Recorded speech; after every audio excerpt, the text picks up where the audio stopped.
It's on? Yes, it's red. Turn it off. Test 1, 2, 3.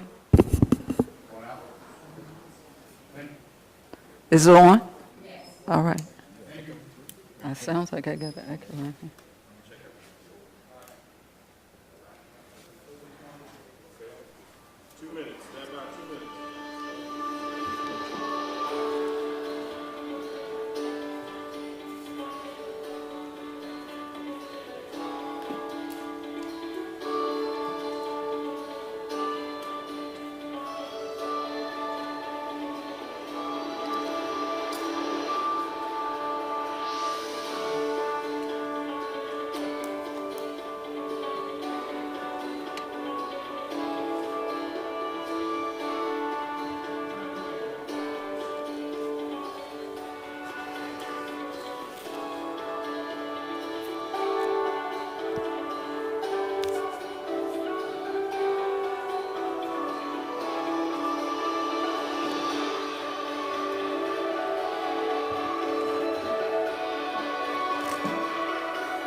Good evening and welcome to the meeting of the Suffolk School Board. We're beginning our school board work session at this time.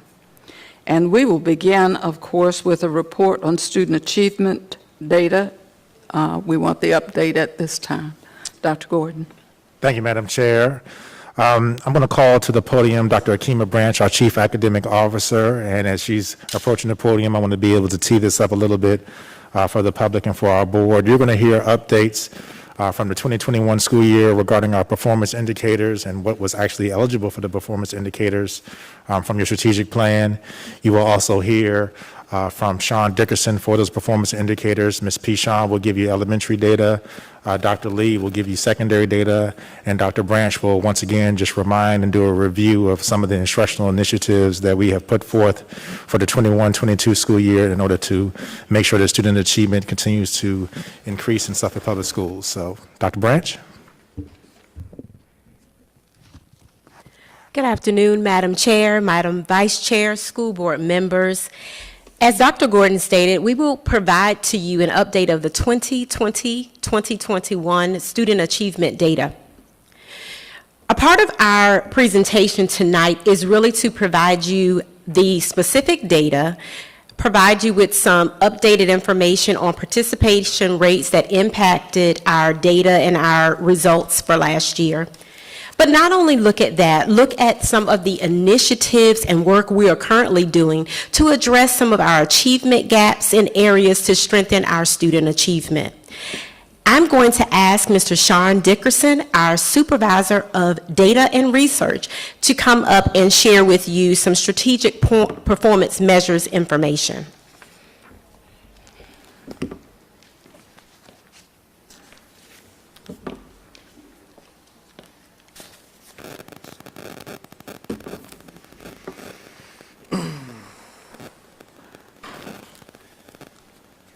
Good evening, School Board Chair, Vice Chair, and School Board members. Tonight, we will present an update on the strategic plans, academic measures, and the 2020-21 SOL results.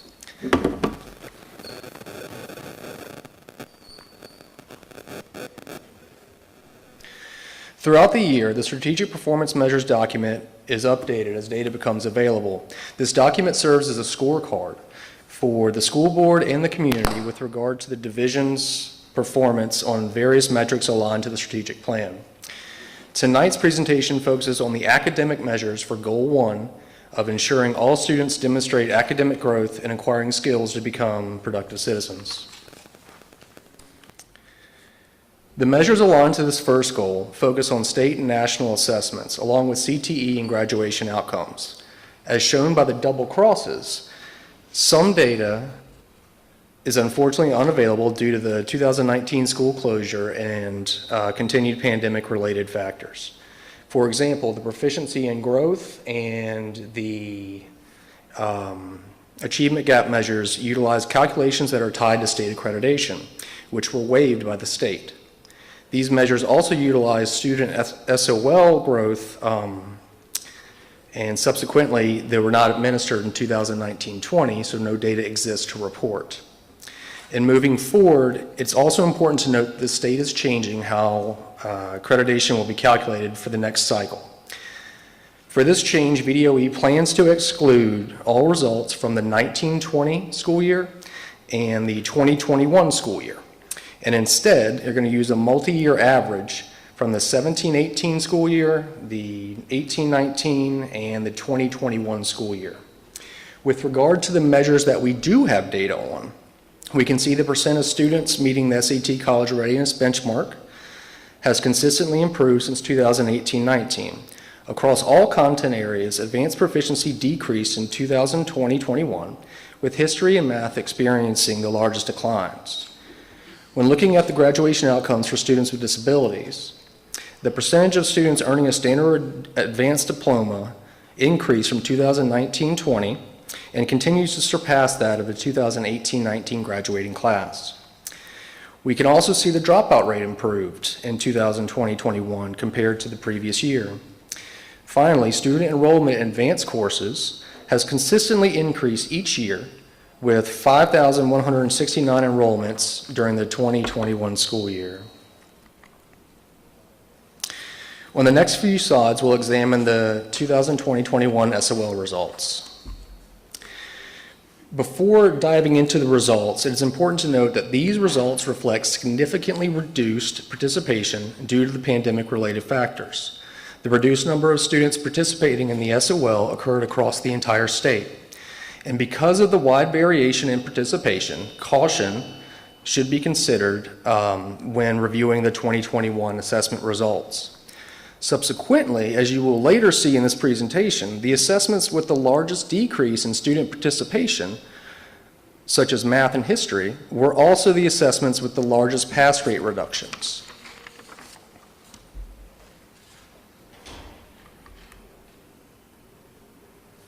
This slide displays the overall pass rates by content area for the division and the state.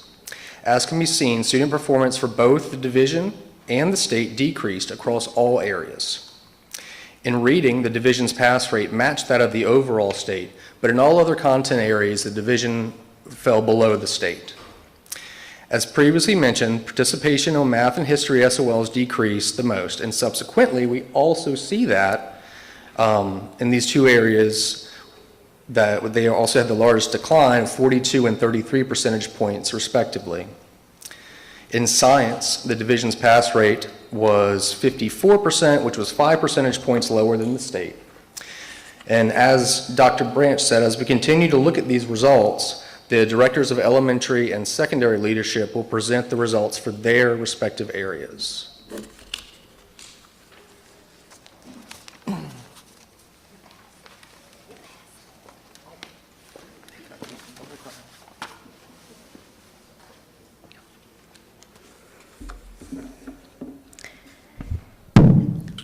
Good evening, Madam Chair, Vice Chair, and board members. I'm going to present the elementary data and just some of the initiatives that we are currently have in place to ensure our students are growing in all content areas. So for English, our students in grades 3 and 4, the rates were 2 to 3 percentage points below the state. but in grade 5, we surpassed the state by 1 percentage point. So of these English initiatives, I'd like to highlight the science of reading. With the science of reading, the key difference between that and other approaches is phonics, and with explicit phonics instruction, that includes phonemic awareness and word analysis. With phonics and the science of reading, that is also the focus of letters professional learning, and that was something that was provided to our reading specialists last year, and is now currently being provided to all of our academic coaches, a few cohorts of our grades K through 2 teachers, and select special education teachers. With math, we scored our pass rates between 40 and 44%, and we fell between 9 and 11 percentage points below the state. So with our math initiatives, I'd like to highlight spiral reviews, common assessments, and VDOE quick checks. With the spiral reviews, we're using those in grades 2 through 5, and they're based on power standards identified by the VDOE and our math department. And these help teachers to scaffold the content from the previous grade level, which helps us vertically align the content. Our math department has also created aligned, rigorous common assessments, and then the VDOE has provided quick checks, and we provide those in all of our math pacing guides. And these can be used for pre-assessments and formative assessments that can guide for small group instruction. With our history pass rates, we fell 14% below the state. And I'd like to highlight the cross-curricular integration and the performance-based assessments. Utilizing history to teach reading and writing allows our students to be able to have the opportunity to learn multiple content areas at the same time. Also, it provides students an opportunity to build foundation and vocabulary background during the reading and writing class, and then build on that understanding and apply that understanding in the history class. Also, performance-based assessments challenge students to use higher level thinking skills to create products or complete a process. In science, our pass rates were 6% behind the state. And for our science initiatives, I'd like to highlight Legends of Learning, because this is something that's extremely popular with our students and our teachers. This is a research-based, curriculum-based gaming platform. All the games are based on national and state-specific curriculum standards, and they are all aligned with the Virginia SOLs. And now I'd like to turn it over to Dr. Lee.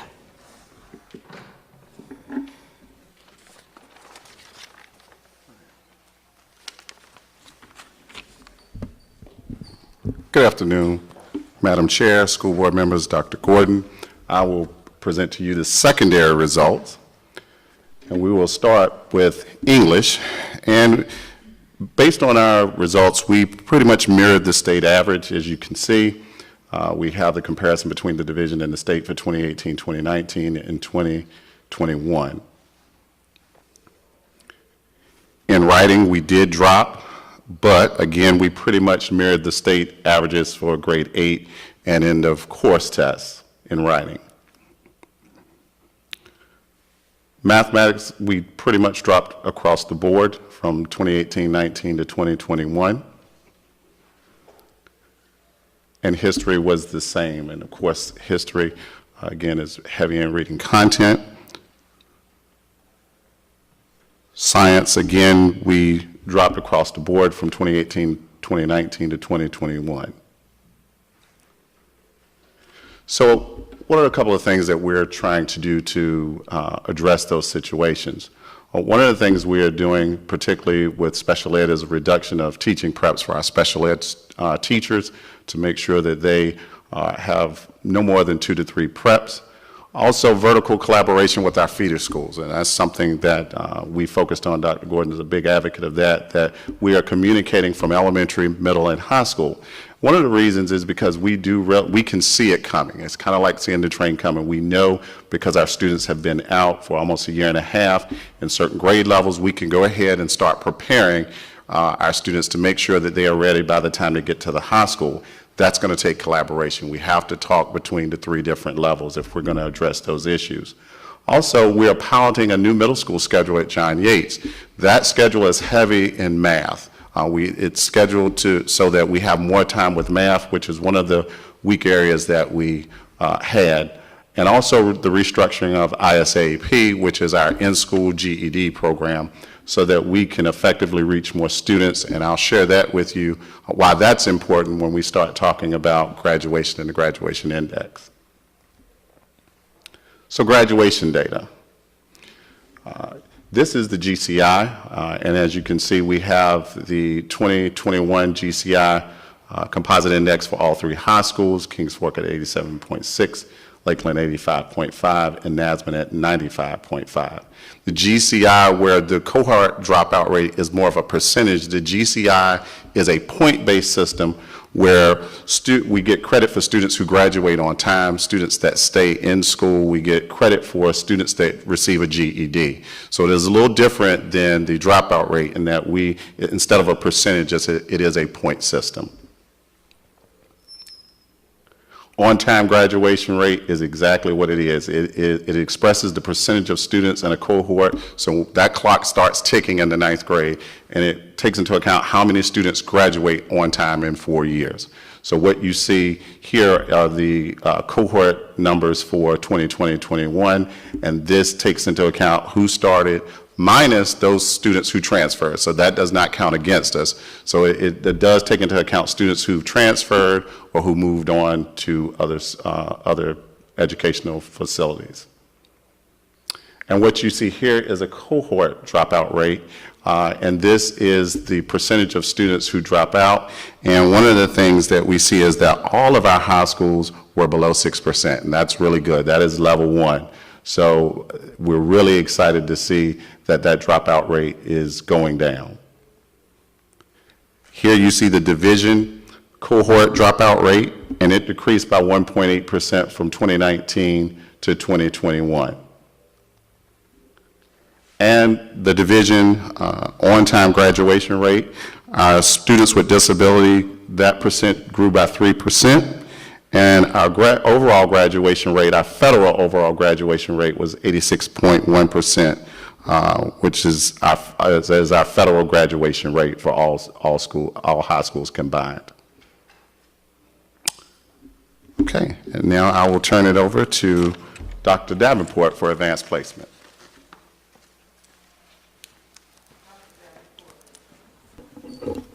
Before you begin, as people are coming in, I usually do this at the beginning and did not this time. And as we sit together, this is going to take a while as we go through the data. Please be reminded that your masks are supposed to be on. If you're not a speaker, you can come up to the mic. You can take your mask off while you're at the mic if you are a speaker, and then you put your mask back on. If you need to take a breath, because all of us do from time to time, if you'd like to step outside, you may step outside and come back in. That's permitted, but please be reminded that you need to keep your mask on if you're in the building. And we are socially distanced. If you came with somebody, of course, sit with them, but if you're not, give the other people space if you don't know them. Thank you. Go ahead. I'm sorry. Good evening. I'm going to go over some of the advanced placement information from this summer. The first is our enrollment for last year. You see there the 2019-2020 enrollment was at 452 for the division, and 2020-2021 we did raise that to 531, so our numbers did increase last year. Here's our enrollment demographics. Of course, we are focusing on increasing the number of underrepresented minorities this year. That is an area that we will be focusing on as we move into the next school years. Here are our exam scores. The first you will see there are each school and the number of students that are enrolled in AP classes, and the total number there, of course, the 531, and the number of AP exams taken. One thing to note is that 45% of our students who took an exam earned a 3 or higher. That is a 5% increase from last year, the 2020 data. However, last year we did have less students enrolled in AP, but more students taking the exam. The difference is this year, of course, well, last year rather, 1920, the focus was on students who were at home virtually for the year, and the exams were given virtually and face-to-face. So that is a difference in the students that selected in the scores. But we are pleased that the students did show an increase for those students that chose to take it, despite the fact that it was virtual. And lastly, you have your dual enrollment numbers. We did see a slight increase in dual enrollment between 1920 and 2021, and you can see there that we are still increasing that number. We do have some caps based on tuition. However, we are continuing to work with our dual enrollment partners to increase those numbers as well. And I will turn it back over to Dr. Branch.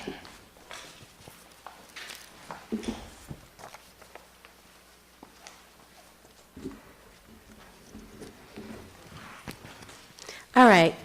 Just to close this out and recap on some of the things that we are doing, as a division, we are launching several initiatives to focus directly on remediation and acceleration for our students. We begin on this Saturday, October 16th, our new SPS Saturday Academy, where we have teachers, teacher assistants, administrative assistants, and administrators serving students at 2 of our locations, one elementary and then a middle school for both middle and high school, providing remediation and acceleration in all content areas. Specifically, though, in math, science, history, and English. Our teachers will be out with our students. It is a registration process, and that concluded yesterday at 5 p.m. on yesterday, Wednesday, and we will have this every other Saturday. So families are welcome to register for it and get their students signed up. SPS Saturday Academy is a face-to-face option. However, we also have a virtual option offered through one of our university partners, TutorU. And they will be providing online instruction during the same time that we are hosting our SPS Saturday Academy. We also have university instructors, TutorU, who will be partnering with some of our long-term subs in the classroom.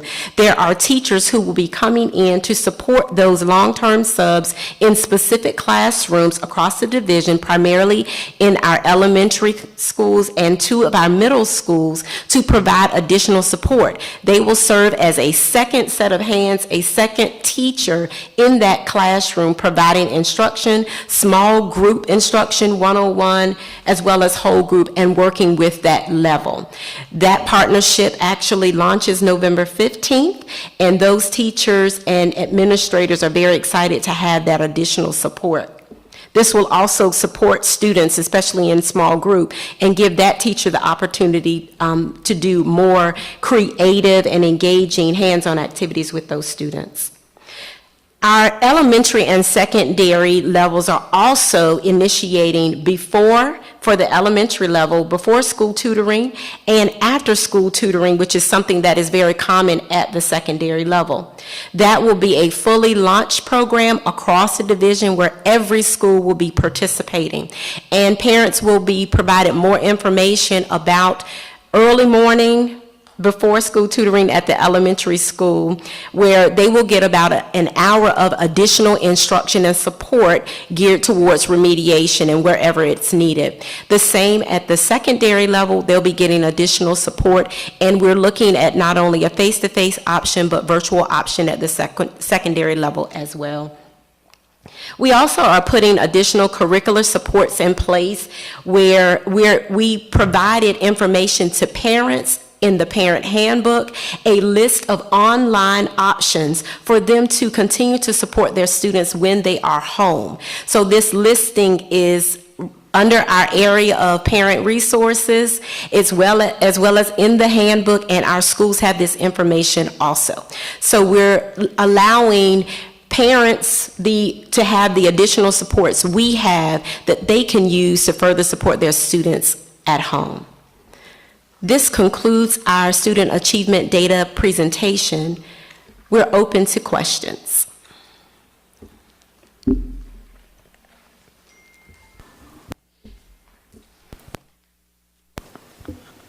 Board members, if you have questions.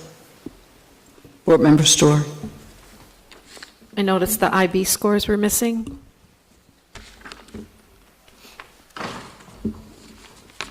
Dr. Lawson Davenport will address that. The IB scores will actually be provided during the advanced instruction update, which will include all gifted and IB, and you'll see the AP scores additionally included in that when that will be presented, I believe, in December at the December board meeting. Thank you. Are there other questions, board members? Do you have other questions? I have a question with regard, I think this is to Dr. Lee, with regards to on-time graduation, or it may be a combination. I know that students with disabilities can stay in school until they are 21 or 22, depending on when their birthdays are. Correct. Could you tell me how we're doing that, counting cohorts with regard to on-time graduation? Are we doing it up until their up until and through their 22nd birthday? I believe they still have to finish with the cohort. However, they are what we can call sliders. Okay. So we do get points for sliders, and I want to say it's 25 points. Is it 70? 70 points for sliders. I'm sorry, but we do get points for sliders. So as long as they stay in school, we do get points for that. But they still have to graduate with the cohort to count so that would for us to be get to 100%. like their 18th. Say that again. That would be like their 18th birthday. No, Or would it be? Whenever they start that 9th grade year, Right. 4 years from that, they have to graduate They on have to time. graduate. Yes, ma'am. Okay. Yes, Thank ma'am. you. You're welcome. And Madam Chair, if I can just add to Dr. Lee's answer Yes. there, at the federal level, we have the sliders he's referring to as a 4-year cohort, a 5th-year cohort, and a 6-year cohort, where you actually see some students who may have not graduated on time, which a large percentage of that is your special education students. Also, maybe some students that may have had some other issues. So at the federal level, they actually will kind of keep track of that for 3 years. The 4-year one is the one that we always focus on, because that means that's the year they came in. But there's 2 additional years that sometimes they have used in the past, and we're not sure how they're going to do it in the future to actually calculate that federal graduation rate.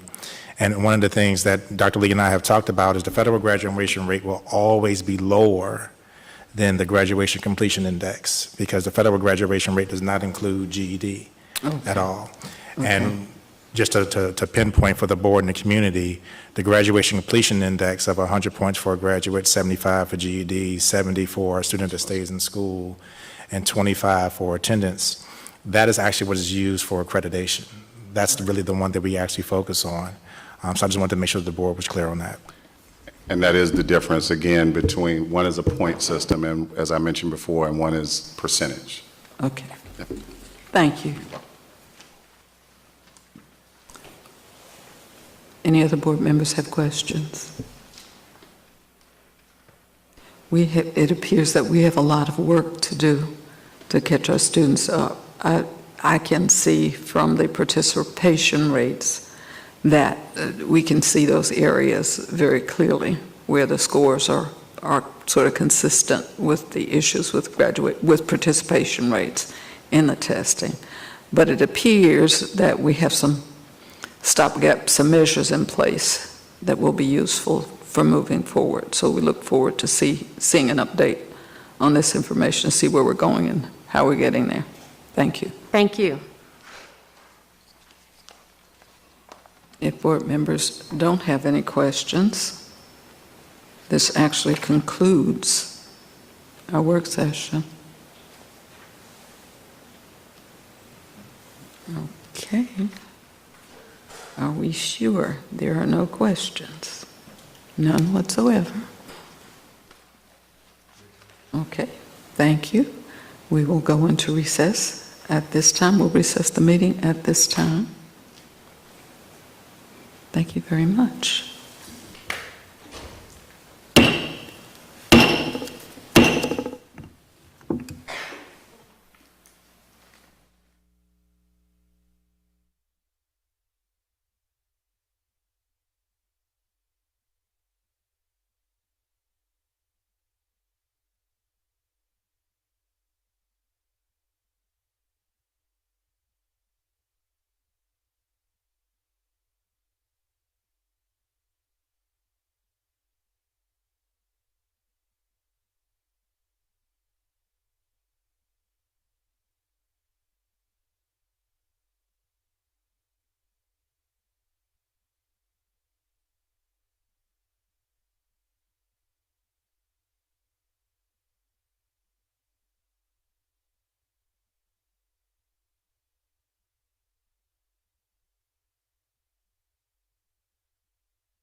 Gentlemen, our guests, the mics are on, yeah, they're on now. Thank you. There's overflow seating in the Commons area, and there are monitors there you can look at. You don't have to sit here, and we are social distancing, so if you are by someone that you did not come with, make sure you give them appropriate space. We are social distancing and wearing masks, but there's overflow seating in the Commons area, so you may sit in the Commons area if you would like to, if there's not enough space for you for social distancing. Thank you.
Good evening, and welcome to the meeting of the Suffolk Public School Board. We would ask that all members of the public and other persons who are visiting us, who are visiting with us and would like to stay for the meeting, everyone is to be masked.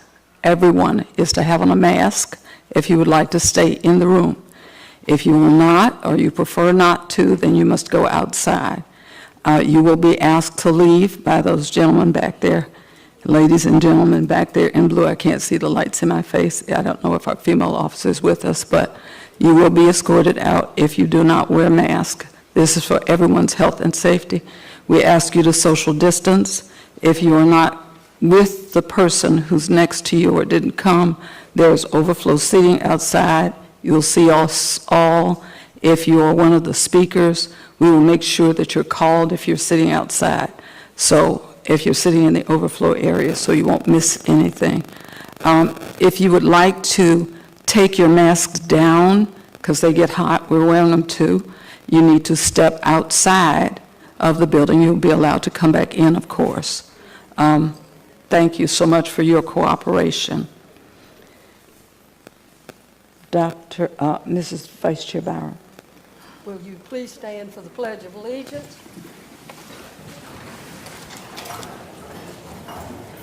I pledge the allegiance To the flag of the United States of America and to the republic for which it stands, one nation, under God, indivisible, with liberty and justice for all. Thank you.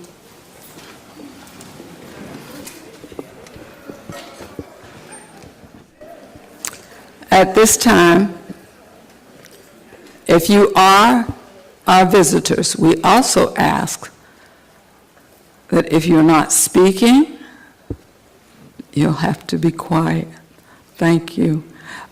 At this time, we need approval of the agenda. May we have a motion? Madam Chair, I move that we approve the agenda. Is there a second? Second. It's been moved and seconded that we approve the agenda. Are there questions? Seeing none, Madam Clerk, would you call a roll? Board members, please vote. Board Member Jenkins? Yes. Board Member Johnson? Yes. Board Member Mayo? Yes. Board Member Riddick? Yes. Board Member Story? Yes. Vice Chair Byram? Yes. Board Chair Brooks Buck? Yes. Motion passed.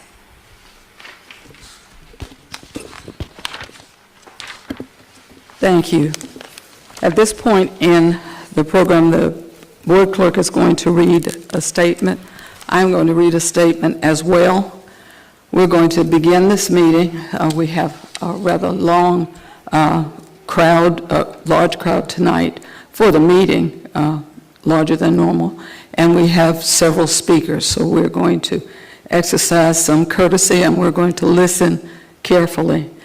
We're going to begin because there have been some misrepresentations, both in the media, in the print media, and some misrepresentations in other places.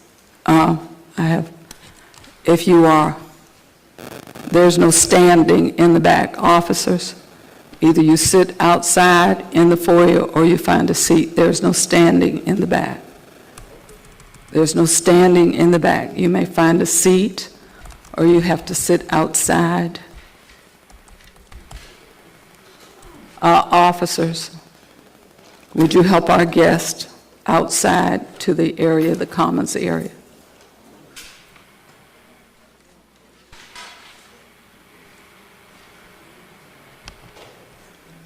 They're sitting outside. Would you show them, Dr. Lee, the officer who's beside you, would you show those folks who are standing where they can sit, the area for them to sit?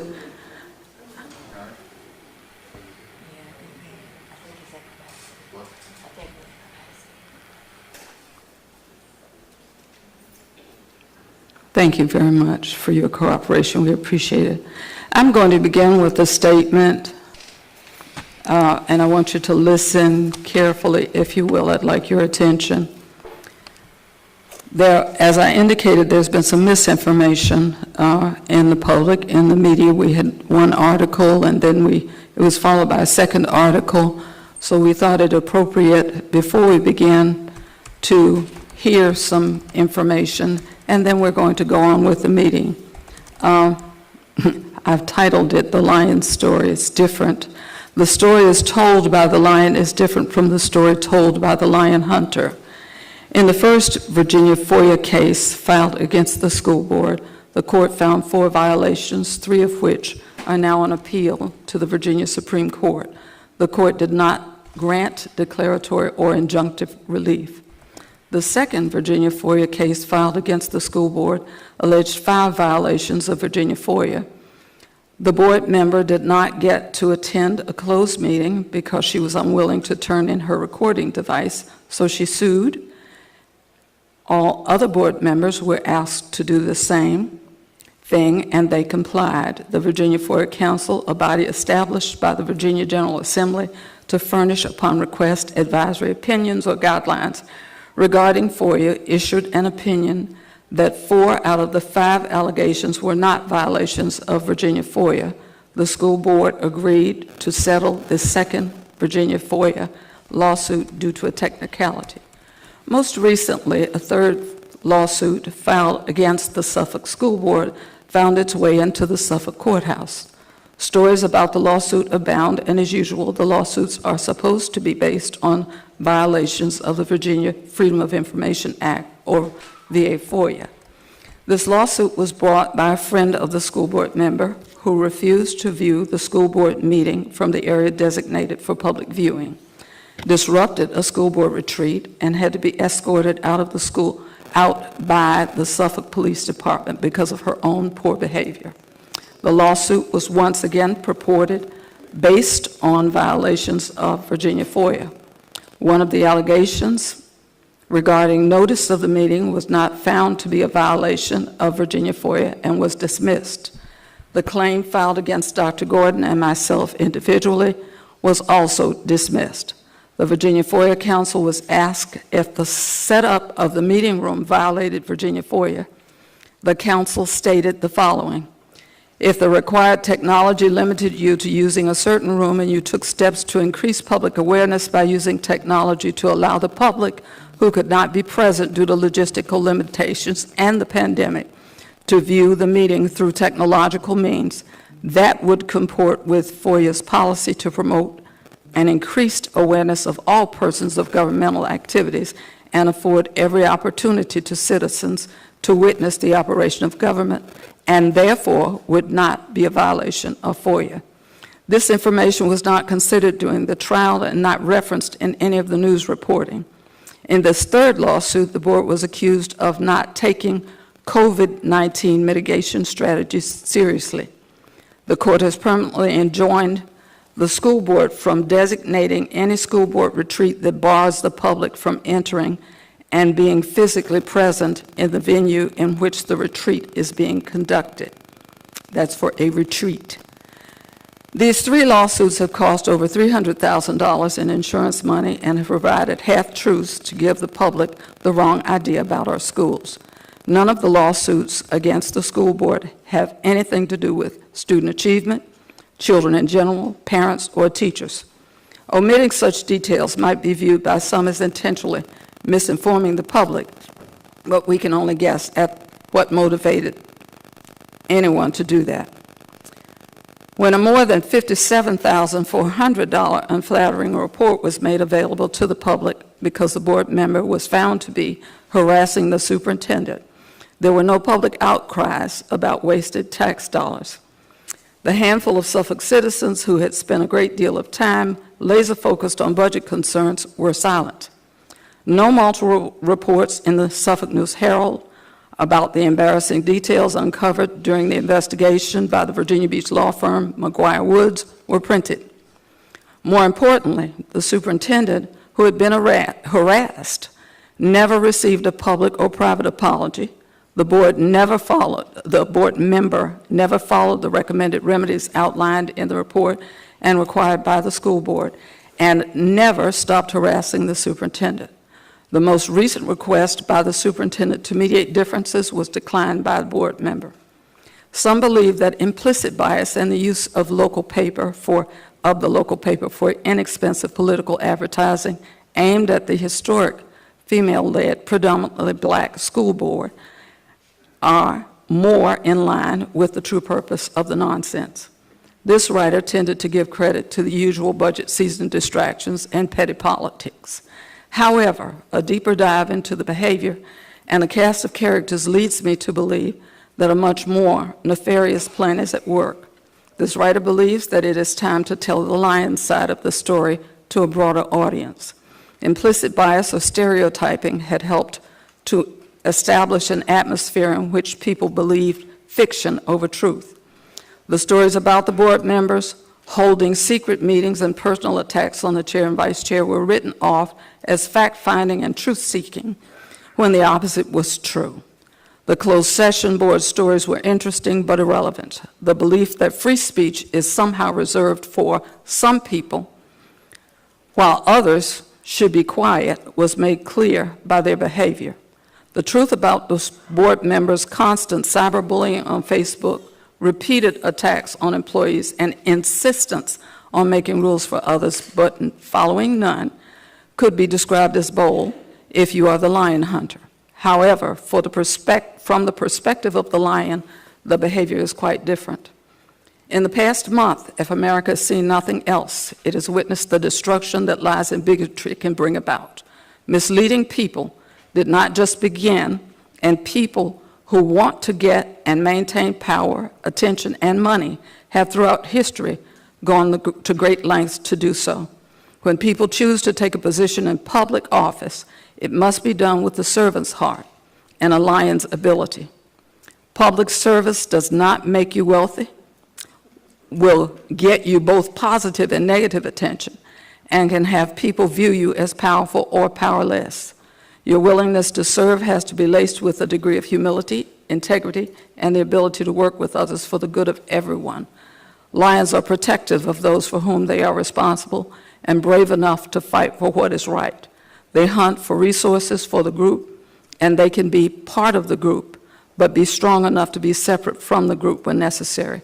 Lions can see the big picture. Suffolk is a diverse city that continues to prosper with great schools and students. The population will continue to grow as long as houses continue to be built. Schools will be needed, and school leadership will reflect the population of the city. There are always choices to make when people decide which path to follow. This city belongs to all of its people. The people can choose the path of the lion hunter, who creates the myths and makes up the different tales at any point in the story, or they can choose the path of the lion. If you have come to embellish facts, insult people, and leave a story in place, the truth will be known before you leave. We believe in the golden rule: do unto others as you would have them do unto you. Courtesy and respect will be given to each speaker, and courtesy and respect will be expected from each speaker. Everyone wants to be heard, and everyone's concerns are important to them. Please be courteous and respectful. Madam Clerk, would you read? It is the intent of the school board to ensure that the affairs of the board be conducted in an open and orderly manner, that all persons desiring to address the board are afforded an opportunity to do so. Any persons addressing the board shall, 1, confine their comments to matters germane to the business of the school board. 2, refrain from words or statements which, from their usual construction and common acceptance, are construed as insults and tend to incite violence or breach of the peace. 3, refrain from obscenity, vulgarity, or other breach of respect. 4, comply with the time limit for public comments as set by the board, which can be up to 5 minutes, unless the board, through the exercise of its discretion, decides to allow less than 5 minutes for public comment. 5, refrain from cumulative or repetitive remarks. And 6, refrain from making any comments regarding any pending student discipline or employee grievance matters. The appropriate forum for such matters is the applicable administrative hearing provided by state law, or, where appropriate, court proceeding. The school board welcomes comments from the public as appropriate. Board members will listen to public comment but will not comment unless granted permission by the chair. The chairman or other presiding officers shall preserve decorum and shall decide all questions of public order subject to appeal to the board. At the request of the chairman, a city police officer shall act as sergeant-at-arms at all board meetings. The officer shall, under the discretion of the chairman or other presiding officer, have charge of the board chambers, the board conference room, the waiting areas and corridors adjacent thereto, and the school administration building, and shall prevent disorder or interruption of the business of the board. Please state your name and address before speaking. Thank you. I want to say one more thing to speakers. If you feel more comfortable coming down the ramp rather than coming down the stairs, you may get up and go toward the ramp if you would like to do that, if you feel more comfortable coming down the ramp and coming down that ramp and then coming down the side, or holding on to the rail over there and then coming down the side. Thank you. The first speaker is Justin Drake, who is an 8th grade student, and he wants to talk about experiences during COVID closure, necessary aspects of extracurricular activities. Justin.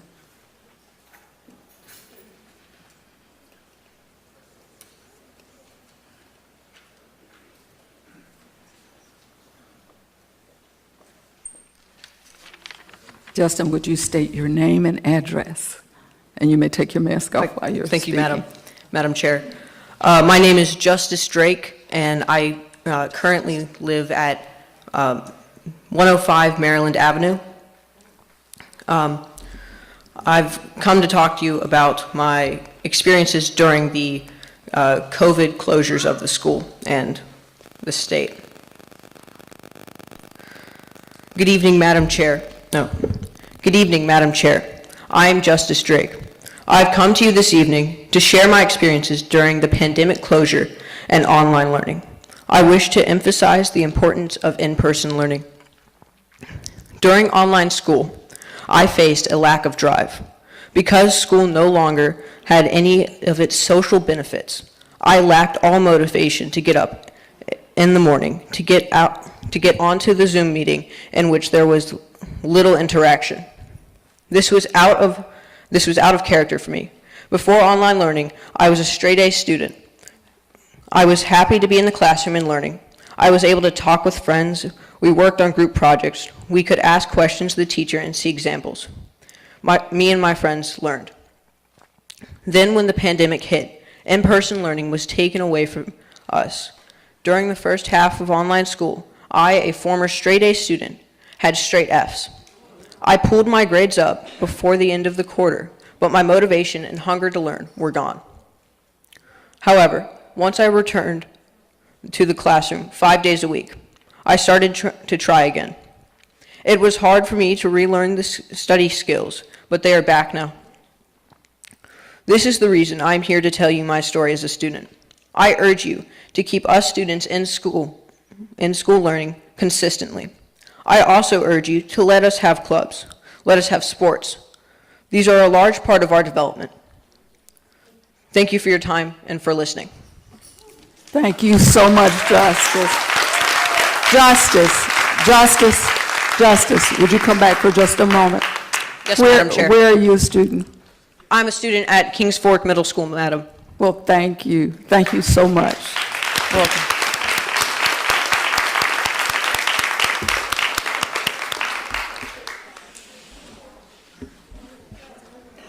The next speaker is Carly Bosco, who is going to speak to us about the COVID dashboard metrics reporting and student quarantine issues. I do have handouts. So, Mr. Waller, I did only 8 copies. I apologize that I don't have 9. Good evening. My name is Carly Bosco, 2729 Burning Tree Lane.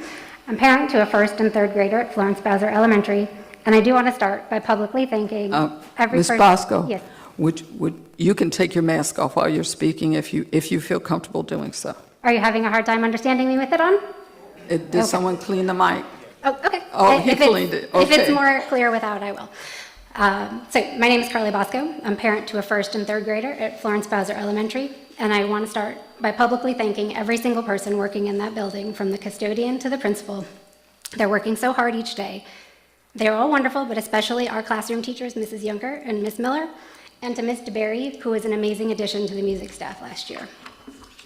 In anticipation of reduced time for remarks, I begin with my bottom line to the board and the administrative officers in the room that the current dashboard for COVID reporting is inadequate, both in frequency of update and the information disclosed. This information should be updated daily.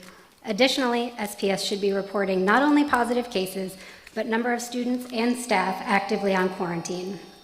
If you look at the handouts that I provided, the stapled ones at least, they show the district dashboards for Chesapeake, Virginia Beach, Portsmouth, and Norfolk, highlighting that each are updated daily. The weekly update SPS is delivering, or actually not delivering the past 2 weeks, when the update is not posted by close of business Monday as it should be.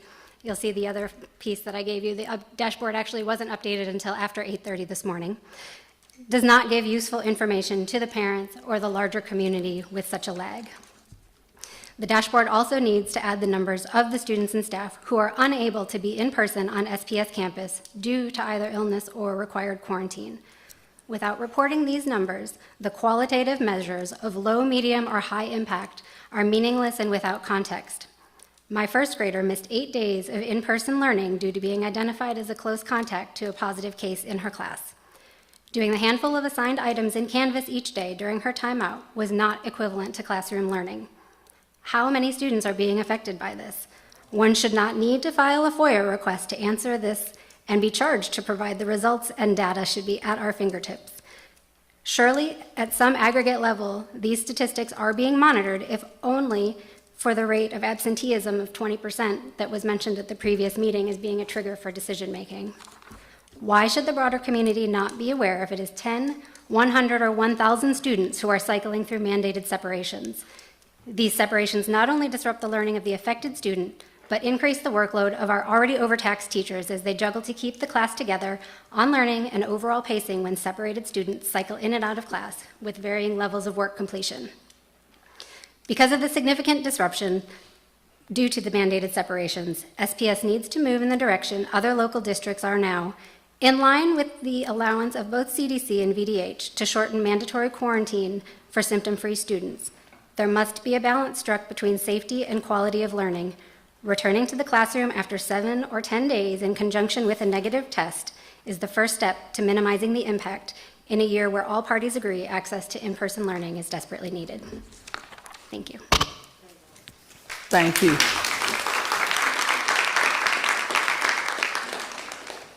Our next speaker is Patricia Holloman.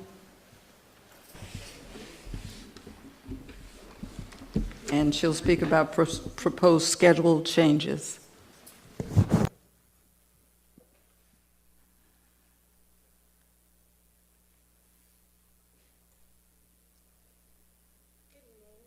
My name is Tricia Holloman. I live at 6226 Cambridge Drive.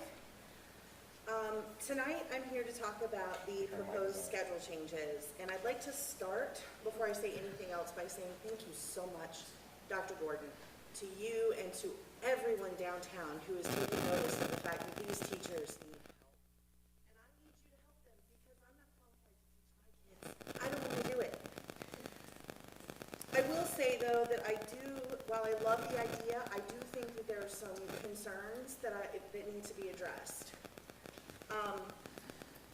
I understand your reasoning behind selecting Wednesday, but I'd like to counter that with a few points. I understand that teachers and staff may take leave in greater numbers on Fridays, but I really think that you will see fewer teachers taking leave if they know that they have precious planning time in those afternoons. Also, I'd like for us to keep in mind that while we have more teachers possibly out on those days, we also have greater numbers of students that get pulled out early on Fridays. Fridays are also generally much easier for parents to find coverage and find assistance or childcare for their children, especially now when so many are working virtually on Fridays. I also have concerns with Wednesday because of busing issues. With it being midweek, I wonder, are we going to run into challenges with parents not being able to find childcare and us needing more buses, which we know transportation just can't handle right now, and God bless every single one of them. Miss Mary is our bus driver. She's a rock star. I also think that Wednesday early... Ms. Holloman, can you pause for just a second, because I think your mic is off. So, yeah, just wait. It doesn't affect your time. No, you didn't do anything. Oh, there we go. There you go. There you go. We heard you. Go ahead. That's the important part. Wednesday early dismissal, I think, could also create a really weird break in the middle of the week, and I think we might see a situation where, as much as we like to think the kids are going to go home and do asynchronous work, I know my kids, I know a lot of others, it's going to be a play day. And I think Thursdays will have a tendency to be kind of like Monday morning all over again. But my biggest concern, I don't have elementary school babies anymore. All 3 of my boys are at Nansemond River High School, so secondary kids are where my heart are right now. And the way that the proposed schedule is right now, it's only affecting even days. And for my kids, even days are the days where the academic rigor is the worst. And I feel like we're putting a little bit more strain on those even days when we're already behind. And the idea of my kids having one set of classes shortened is terrifying to them. I also have some concerns with the Wednesday option because it seems after my conversations with teachers this week that a lot of the schools do staff meetings on Wednesdays, and I don't want to see a situation where staff meetings get pushed up in that time slot and teachers lose this precious planning time. So I really would love to say I would love for you guys to consider the option of modifying the schedule for the remainder of the year to include an early dismissal every Friday. And the reason I'm suggesting every Friday is because this would create a more regular plan that teachers and parents can work around. It would balance any loss of time across all the classes instead of just one set of classes. And it would then also meet the requirement of the 2.5 hours a week that the teachers have to have for planning, all in one shot. That way, if there are issues throughout the week of got to send this teacher here or that teacher there to help out, we still know at the end of the week that we have that allotted 2.5 hours of planning for them. just my humble opinion, but regardless of what happens, regardless of what you decide tonight, thank you so much. So many of my closest and dearest friends are teachers, and they need you. They are struggling so bad right now. Thank you so much.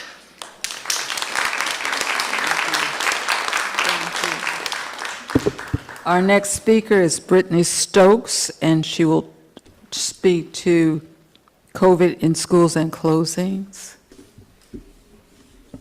Brittany Stokes.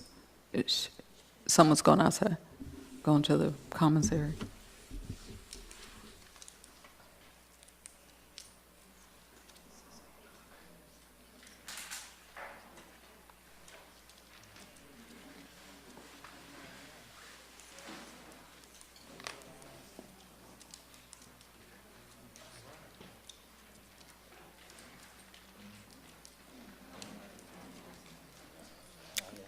Is she coming? She's not out there. Brittany Stokes.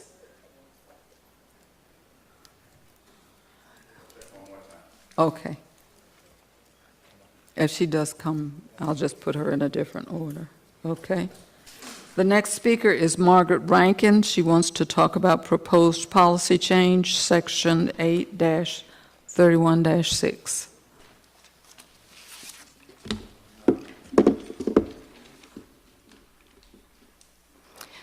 Good evening, board members.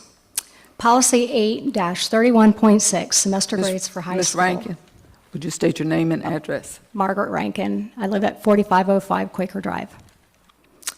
Policy 8-31.6, semester grades for high school, whereby the policy proposes to permanently eliminate midterms and final exams, with the rationale given for this decision to eliminate student anxiety, which isn't possible because anxiety is an emotional reaction to anticipated events and can be controlled.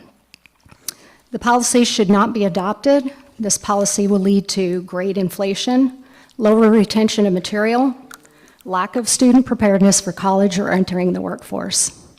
There are various tests in life that students need to prepare for, such as ASVABs for the military, the LSATs, MCATs, graduate record exams, AP exams, just to name a few. Many professional and government jobs also require certifications and coursework with tests that are pass-fail.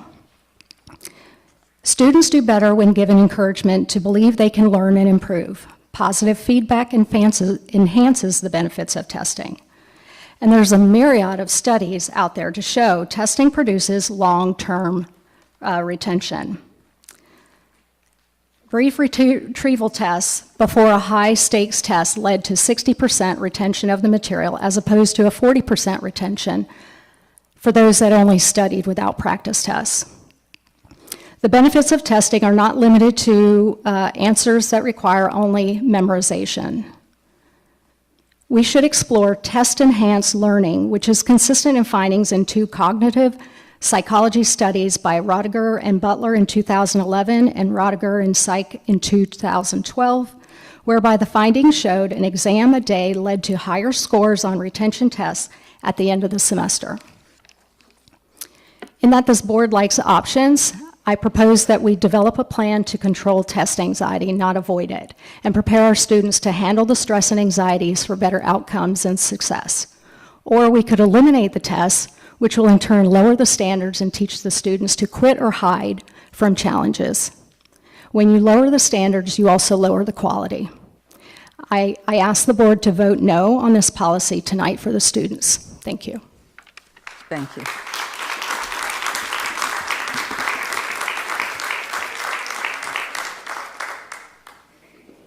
Our next speaker is Kristen O'Neill, and she will speak about Northern Shores Elementary School and National Blue Ribbon School and proposed schedule change.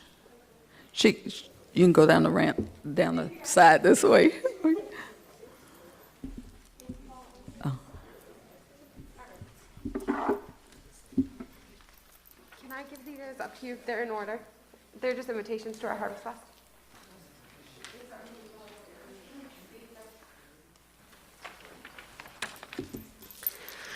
Hi, everybody.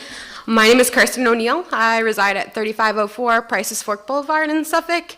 I'm currently handing you guys invitations to our Harvest Fest, so I hope you guys like them. They're put together by me and my kids, so not professional, but we did the best we could.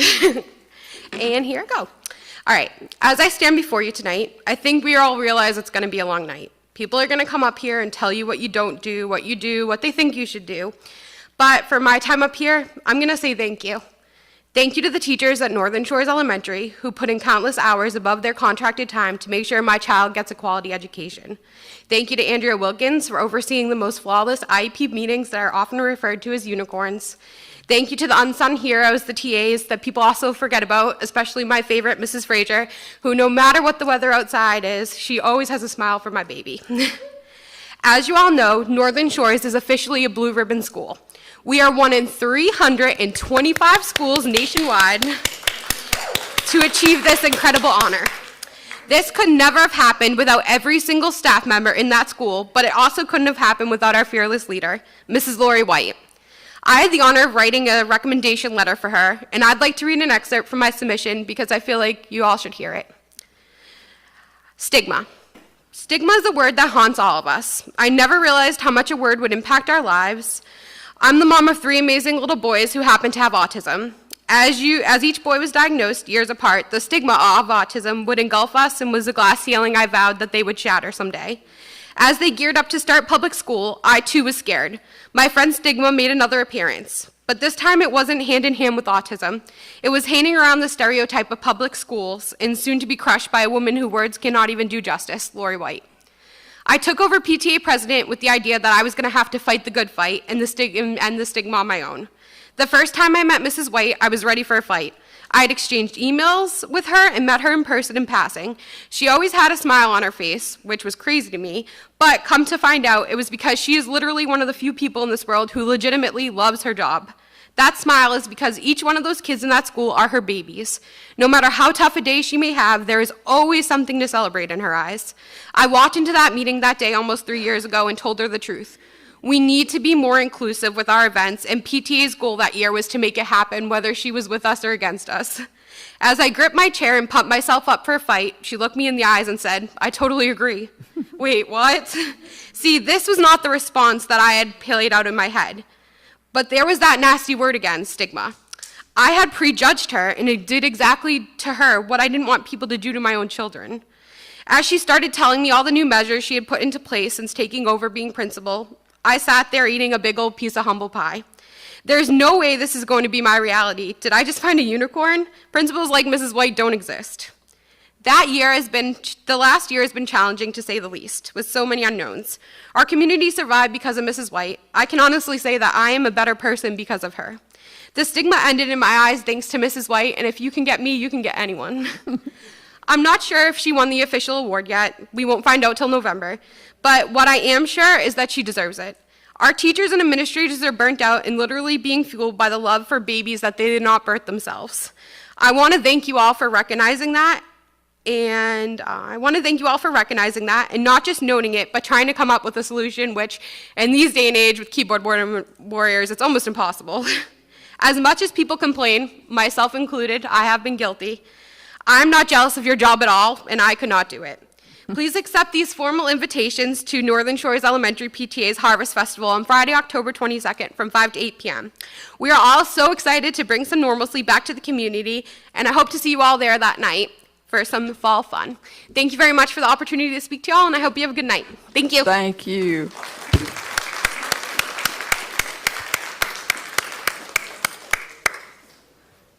Deborah Wallstrom is our next speaker, who will speak to student achievement data and purchase cards.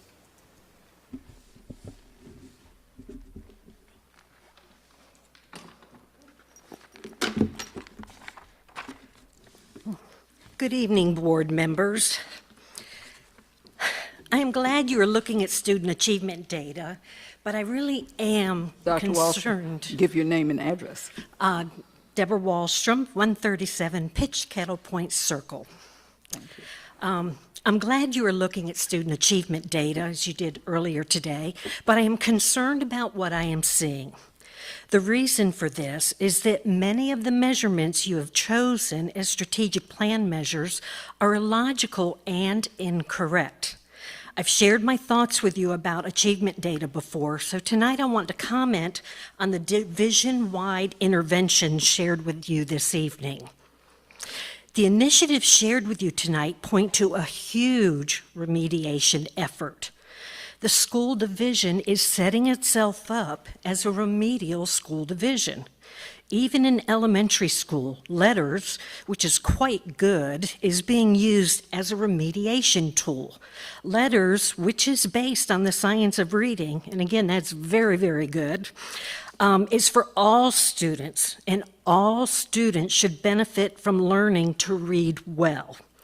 So now you have a balanced reading program, balanced literacy reading program, which doesn't meet the needs of all students, and now you'll remediate with a tool that should completely replace balanced literacy. Please know that the science of reading is much bigger than adding phonics. You can't just add some phonics and reading improves. It's way more complex than that. Remediation at most grade levels is not really positive for students. It's always better for students to learn best first, with solid instruction and immediate intervention when needed, not remediation that's offered every other week. Students in the younger grades who do not meet the fall benchmark in PALS are going to get 2.5 hours extra of instruction every week. Have you determined what things like this are going to look like? An awful lot has been placed on the shoulders of our teachers, and I believe it's time for the biggest burden to be on the shoulders of the central office team. Consider making the necessary adjustments to this year's curriculum. Figure out exactly what you need students to learn this year. Give teachers time to teach fewer things better. Give students time needed to learn things well the first time around. Use your data to pinpoint where students seem to struggle when learning and give teachers the time and resources they need for these areas. Allow the time and focus for deep learning. Let students know what, absolutely no fooling, you want them to learn. Allow students to learn best first, so remediation is not needed to the extent it seems to be. Provide time for substitutes to work through lessons before using them in the classroom. For now, they are the teacher for many students. We need to help our substitutes be successful in the classroom. Again, a goal is to teach best first and intervene immediately where needed. My next topic are the purchase cards. And yet again, I'm here to comment on the purchase cards. I guess I'll continue to do so until there's evidence that the purchase card program is being correctly administered. The board chair indicated at the last meeting that employees cannot make fraudulent purchases with the purchase cards, but that's not correct. Ask anybody who actually administers the purchase card program. The school division does not seem to have accountability for the purchase card program. Even though the board chair tells us there's a clean audit and has given that excuse to us before, everything is not fine, even though she says it is. We got a clean audit.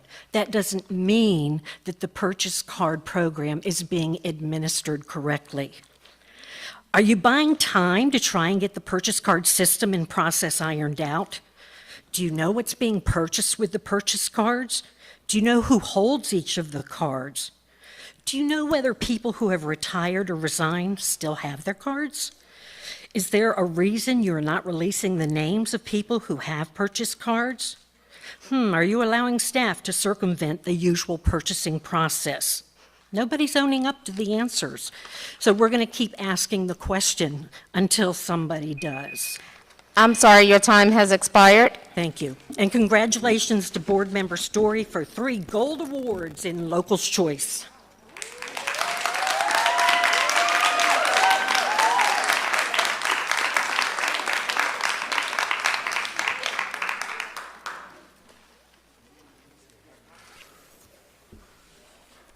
Thank you. We're ready for reports by the superintendent.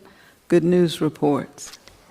Yes, ma'am. I'm going to call Ms. Antoinette Ward, our Community Engagement Officer, to the podium to provide some information on our good news report. Then I'll have some additional comments during the report from the superintendent. Ms. Ward? Thank you, Dr. Porter.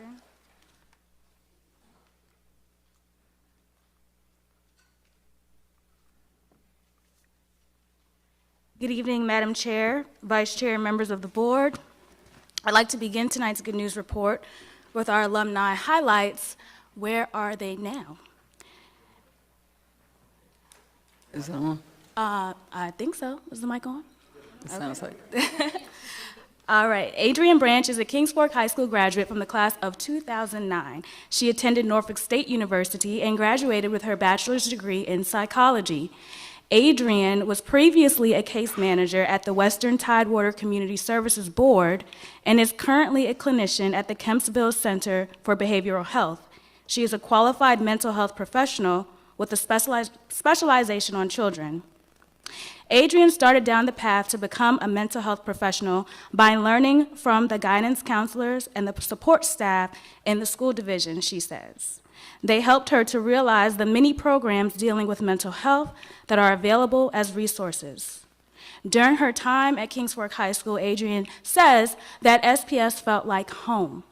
I love the home environment that SPS provided. It was more of a village rather than a school setting.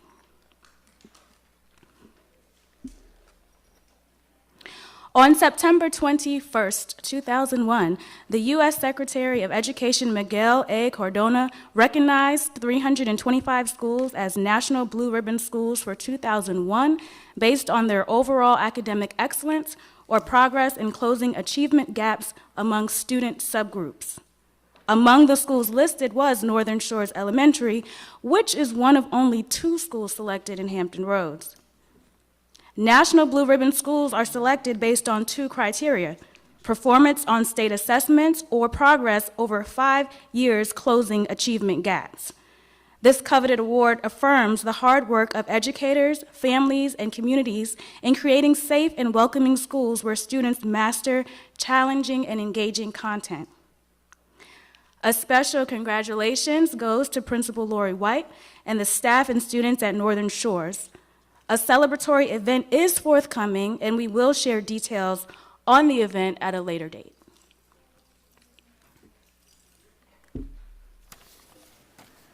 United Way of Southampton Roads provided Hill Point Elementary with dental hygiene kits. Over 400 pre-packaged kits were provided to support student dental hygiene, learning, and to stock families with supplies. Thank you to Town Bank and the United Way Women United Volunteers for partnering with United for Children at United Way Southampton Roads and Suffolk Public Schools to make this happen.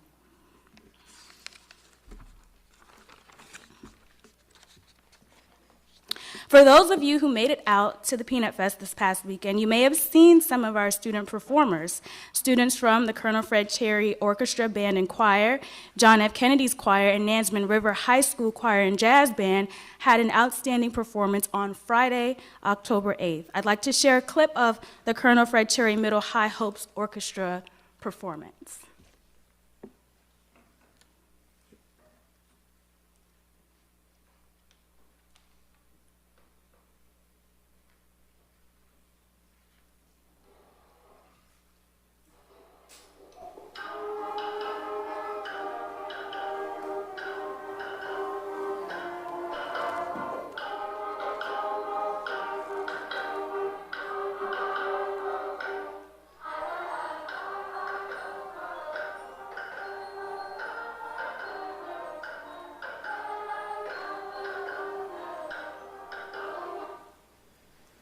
All right, they sounded pretty good, didn't they? Mm-hmm.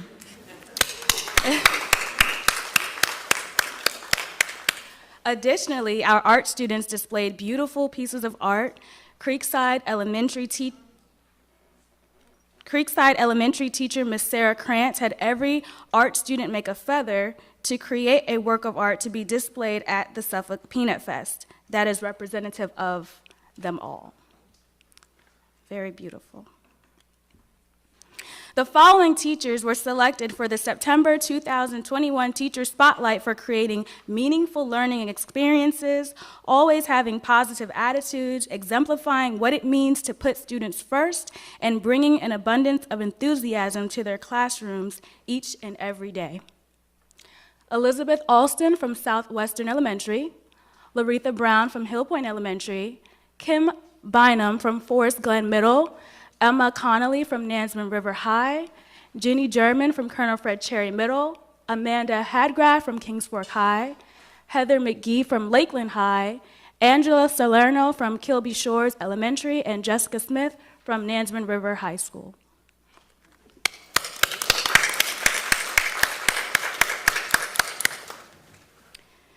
The Science Department received a $2,700 grant from Northrop Grumman to use toward performance-based learning.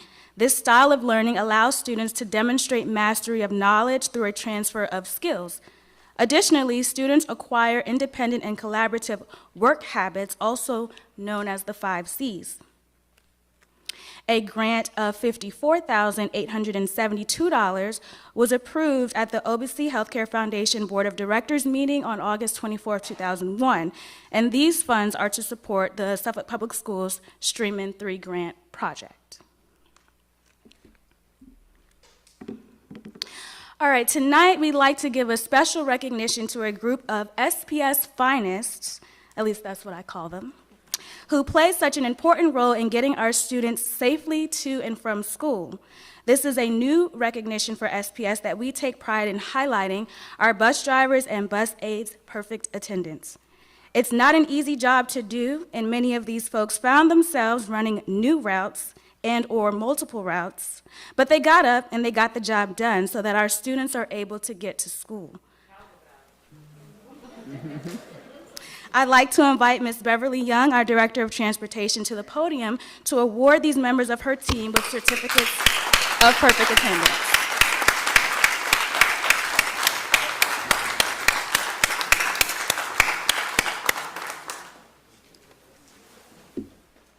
Good evening. I want to take a second to say we have such an amazing group of drivers and aides, and I'm excited about being able to give them the recognition they deserve tonight. So we're going to do the aides first. If you hear your name, please come down. Al Quentin Boone, Calvin Boone, Catherine Brinkley, Michelle Brotherton, Brenda Herring, Jaleesa Hayes, Faith Holloman, Kay Jones, Claudia McMillan, Lorraine Moody, Inetta Ramsey, and Jeanette Reed.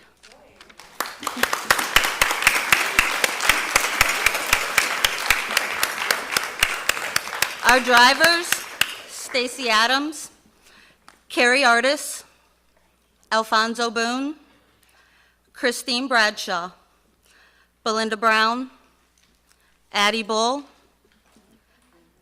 James Butts, Mary Chandler. I'm sorry.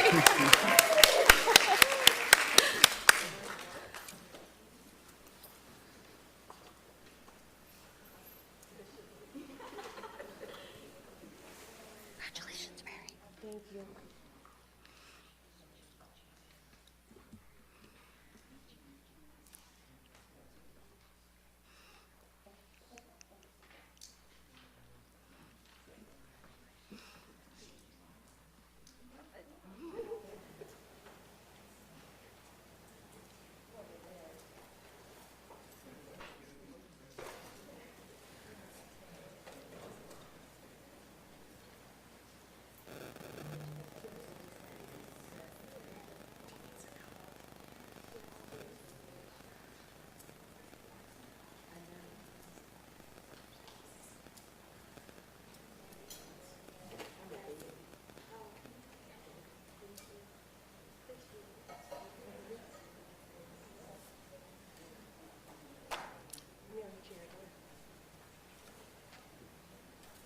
Mary Jo Cheney, Larry Chapman, Reginald Darden,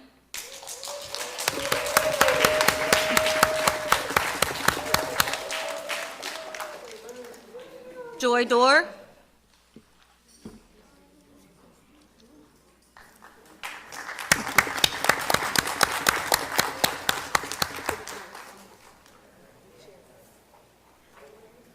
thanks, Reggie.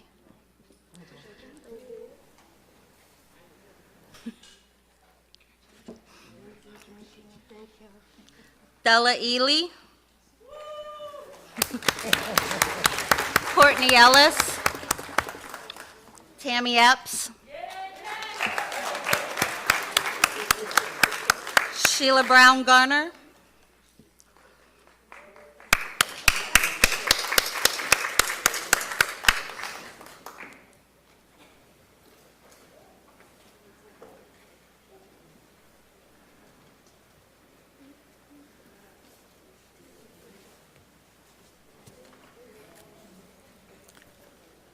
Those award recipients, if you would stick around for just a moment, I'm sure board members would like to say something to you. So if you could stay for just a moment until they're finished giving the awards.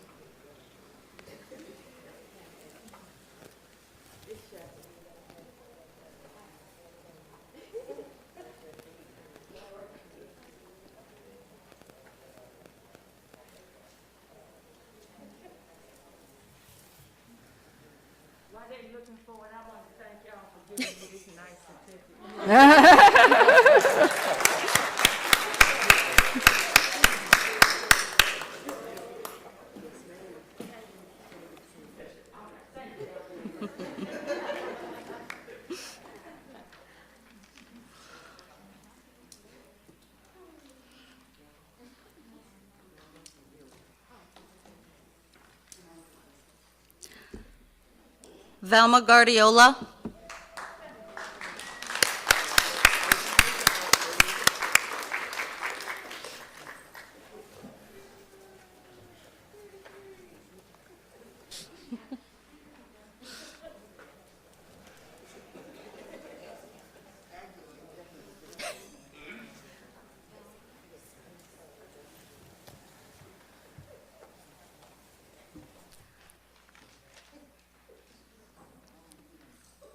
Jennifer Hansen,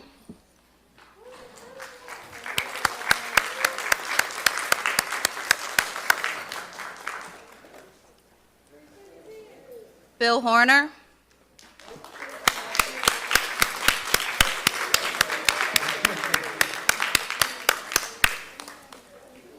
Joanne Johnson,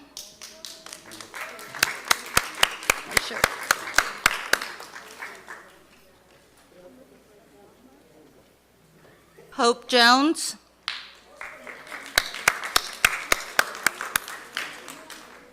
Mary Jones,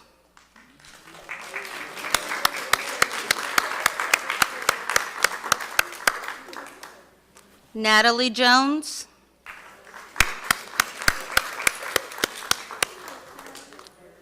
Bridget Jordan,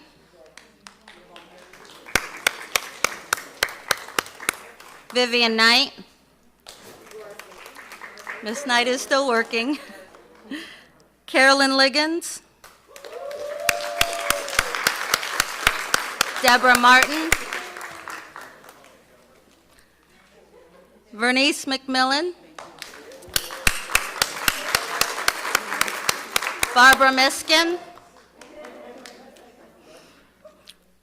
Robin Montgomery, Michelle Moran, Lori Norfleet, Lori Prevost Lathers,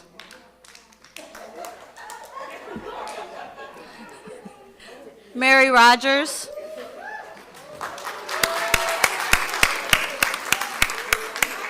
Tammy Shepard, Tony Smith,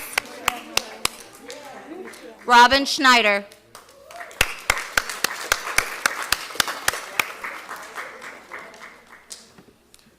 Jennifer Tate.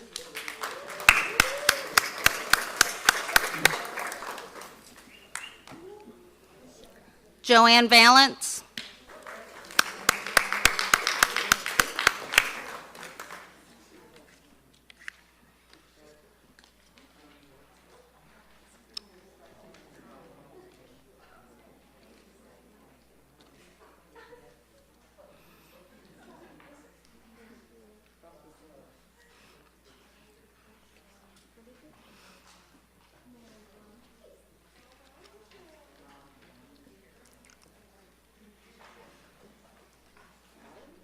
Melissa Veal.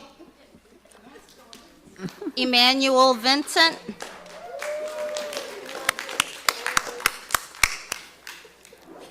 Dara White. The Ulysses Whitfield.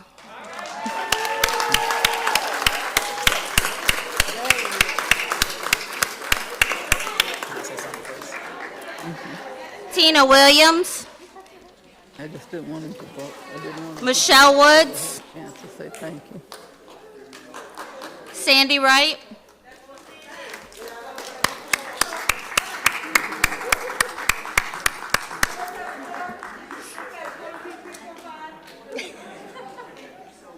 Tina Williams. Thank you. Sandy Wright. Thank you very much. And then our 3 priority sub-drivers, Virginia Lagan, Stephanie Odom, and Patrick Stockwell. I do want to mention that we did have some drivers that could not make it tonight because they are still driving. They're doing our athletics and activities.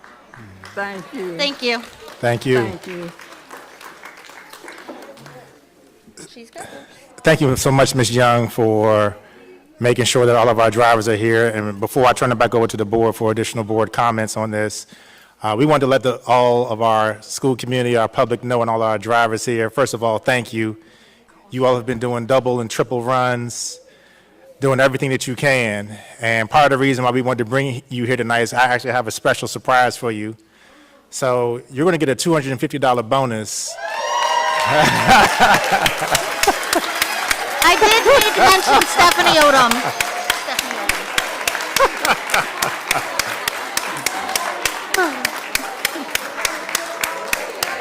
Oh, yeah. Now, somebody's going to have to take me out to lunch with this extra money that I'm giving you all here. Yeah, but I'm double checking with Ms. Forsman to see if it's going to be in your October 30th or your November 15th check. But we wanted to make sure to let everyone know that without your commitment, number one, all of our parents trust you with their most prized possessions to get them to school as well as home. And with our overall bus driver shortage, ladies and gentlemen, this is the reason why we try to celebrate all of our staff, because these individuals have gone above and beyond the call of duty. Thank you all so much.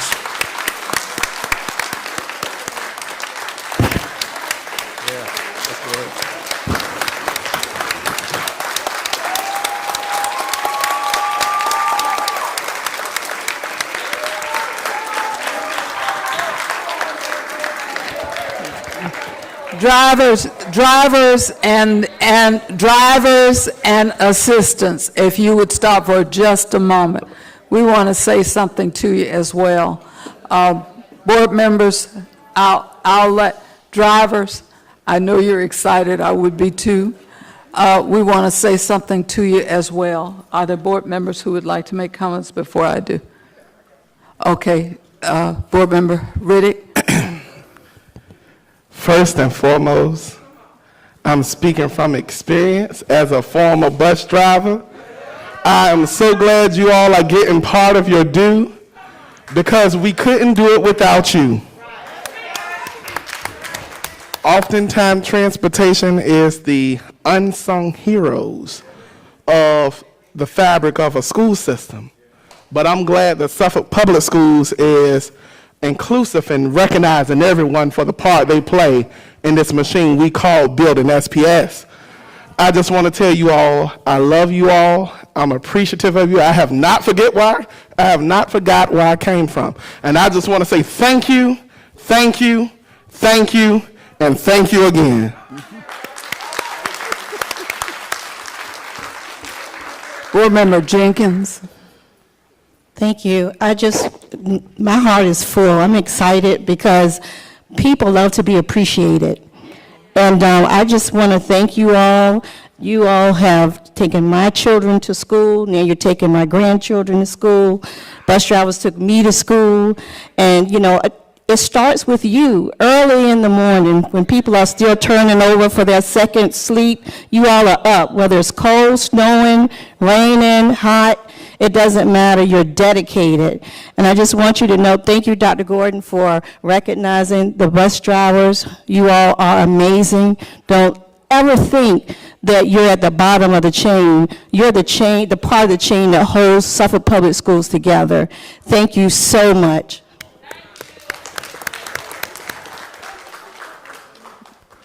I too would like to say thank you from the bottom of my heart, because you do have the most precious cargo that anyone could carry every single day. And, you know, I have to tell you, my father-in-law, who worked in the shipyard his whole life, but he was also a bus driver. And he told me the reason he was a bus driver, and he's long gone now, was because he loved to get up and see the faces of the children on his bus every morning. So I think it takes a special heart. And I think it takes a very special person. And I thank you from the bottom of my heart. I thank Dr. Gordon for this recognition. It's not at all what you deserve so much more, but it's great, and I'm excited for you. Thank you for the good work you're doing. I see the buses early in the morning. I see them late in the evening. And I know that you're probably not getting home until after you've gotten those buses ready for the next morning. So I appreciate you so much. Thank you. Board Member Mayo. Thank you, Madam Chair. To our wonderful bus drivers, you are valued and appreciated. You're the first persons that our young people see in the morning, and you are so dedicated. We just appreciate you, and I'm so pleased and so happy that Dr. Gordon recognized you, because you truly deserve it. And you were in the trenches back in March of 2020 when our schools closed, and you provided the transportation for lunches. You have been there all the time, and we just thank you so very much for your dedication, for your support. You are important to Suffolk Public Schools. Thank you so much. Board Member Story. Well, I ditto everything that has been said. I'll tell you, I don't know how you do it on some of these roads. I live now down a country road, Matoka, and when I see buses come down there, I don't know how you do it. I don't even like doing it with my car. So you are miracle drivers to be able to negotiate these roads and keep our kids safe and have a smile. I'm just very, very proud of all of you for this. Many of you doing it for so many years. It does take a lot of dedication. And I know you partnered with the cafeteria over the summer. The cafeteria staff worked hard as well, and you delivered all those lunches. You know, and I know routes are constantly changing on you. You have to be the most adaptive group of people. That is just wonderful. So to you, I shout out and say thank you so much, and may you be blessed. Vice Chair Bauer. I want to ditto to everything everyone has said. We have an outstanding group of workers in our school system. Dedication and devotion, we appreciate that. We have told Dr. Gordon from the get-go, Dr. Buck and myself, that we want rewards to all our workers who are doing excellent jobs. Coming every day and having good attendance and being reliable is the best thing that we can ask for. We thank you for not only ourselves, but for our children, 14,000 children that depend on you every day. And we appreciate you, and I especially appreciate, I know in the morning when I'm up at my kitchen window making my cup of tea or coffee, I see the buses going by, and I'm looking at my watch and thinking, gosh, I don't know how they do this every day, day in and day out, but you're pretty much on schedule. And I know it takes a lot of determination and hard work. It's not an easy job, and not everybody can be a bus driver, and I know that. And we all on this board appreciate you. Thank you so much. The wonderful thing about this is getting to say thank you. My mother used to always say it doesn't cost anything to say thank you. And I just want to tell you, we appreciate you. I'm going to ditto what everyone said. We appreciate what you do, and we understand that we are a team. We work together, and you are the first leg of the team when you pick up our children and you bring them to school. We so appreciate you coming to work every day and doing what you do, and we thank you, and we enjoy this small token that you're getting from us. This is the best we can do right now, but God bless you, and have a great evening. Thank you so much.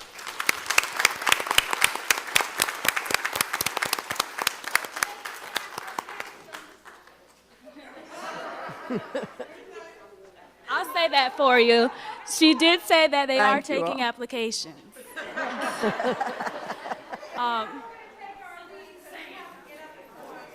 I understand. Thank We you, understand, not Dr. a Gordon. problem. This does conclude our good news report this evening. All right. We'll give a couple of seconds for our transportation department to exit because they do have to get up at 4 a.m. I'm going to turn it over to Dr. Buck real quick for our VSBA Academy Awards. Dr. Buck? Thank you. One of the things that we learn, I know the public has an opinion of what you do, and I often tell people that when we talk about public schools, everybody has an opinion because most people have attended public school. Well, I've had surgery, but I'm definitely not going to operate on anybody because I've had the experience. I want to tell you, it takes training to be where we are and training to do what we do. You can't just sit here and make up your mind about what you want to do or guess at what you should do. We have board members who are committed to learning the job because you have to learn the job. So at this time, we'd like to give some recognition to those board members who have been willing to take the training and learn the job. We have a certificate of recognition for Dr. Gordon.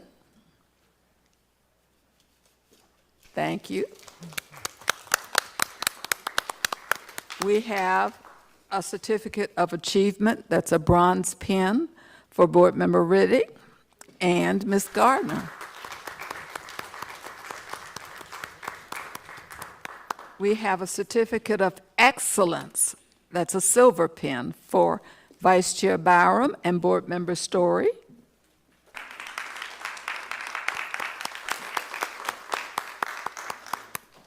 And we have certificates of honor, that's a gold pin for me. Thank you. Thank you. For Mrs. Karen Jenkins, Board Member Karen Jenkins. And for Board Member Rita Mayo. We have one more pin to learn, you got to earn, you guys, and that's a certificate of distinction. I want to tell you that with the skills and abilities that the board members have who are gathered here, there's nothing that can stop us if we decide to work together as a team. There's a wealth of information, experience, and knowledge on this stage about education issues and about young people and what's best to do with them, what the best practices are to work with them and to work with them in their community. And I just want to thank you for your willingness to open your minds and know that we all have things that we can learn. So thank you.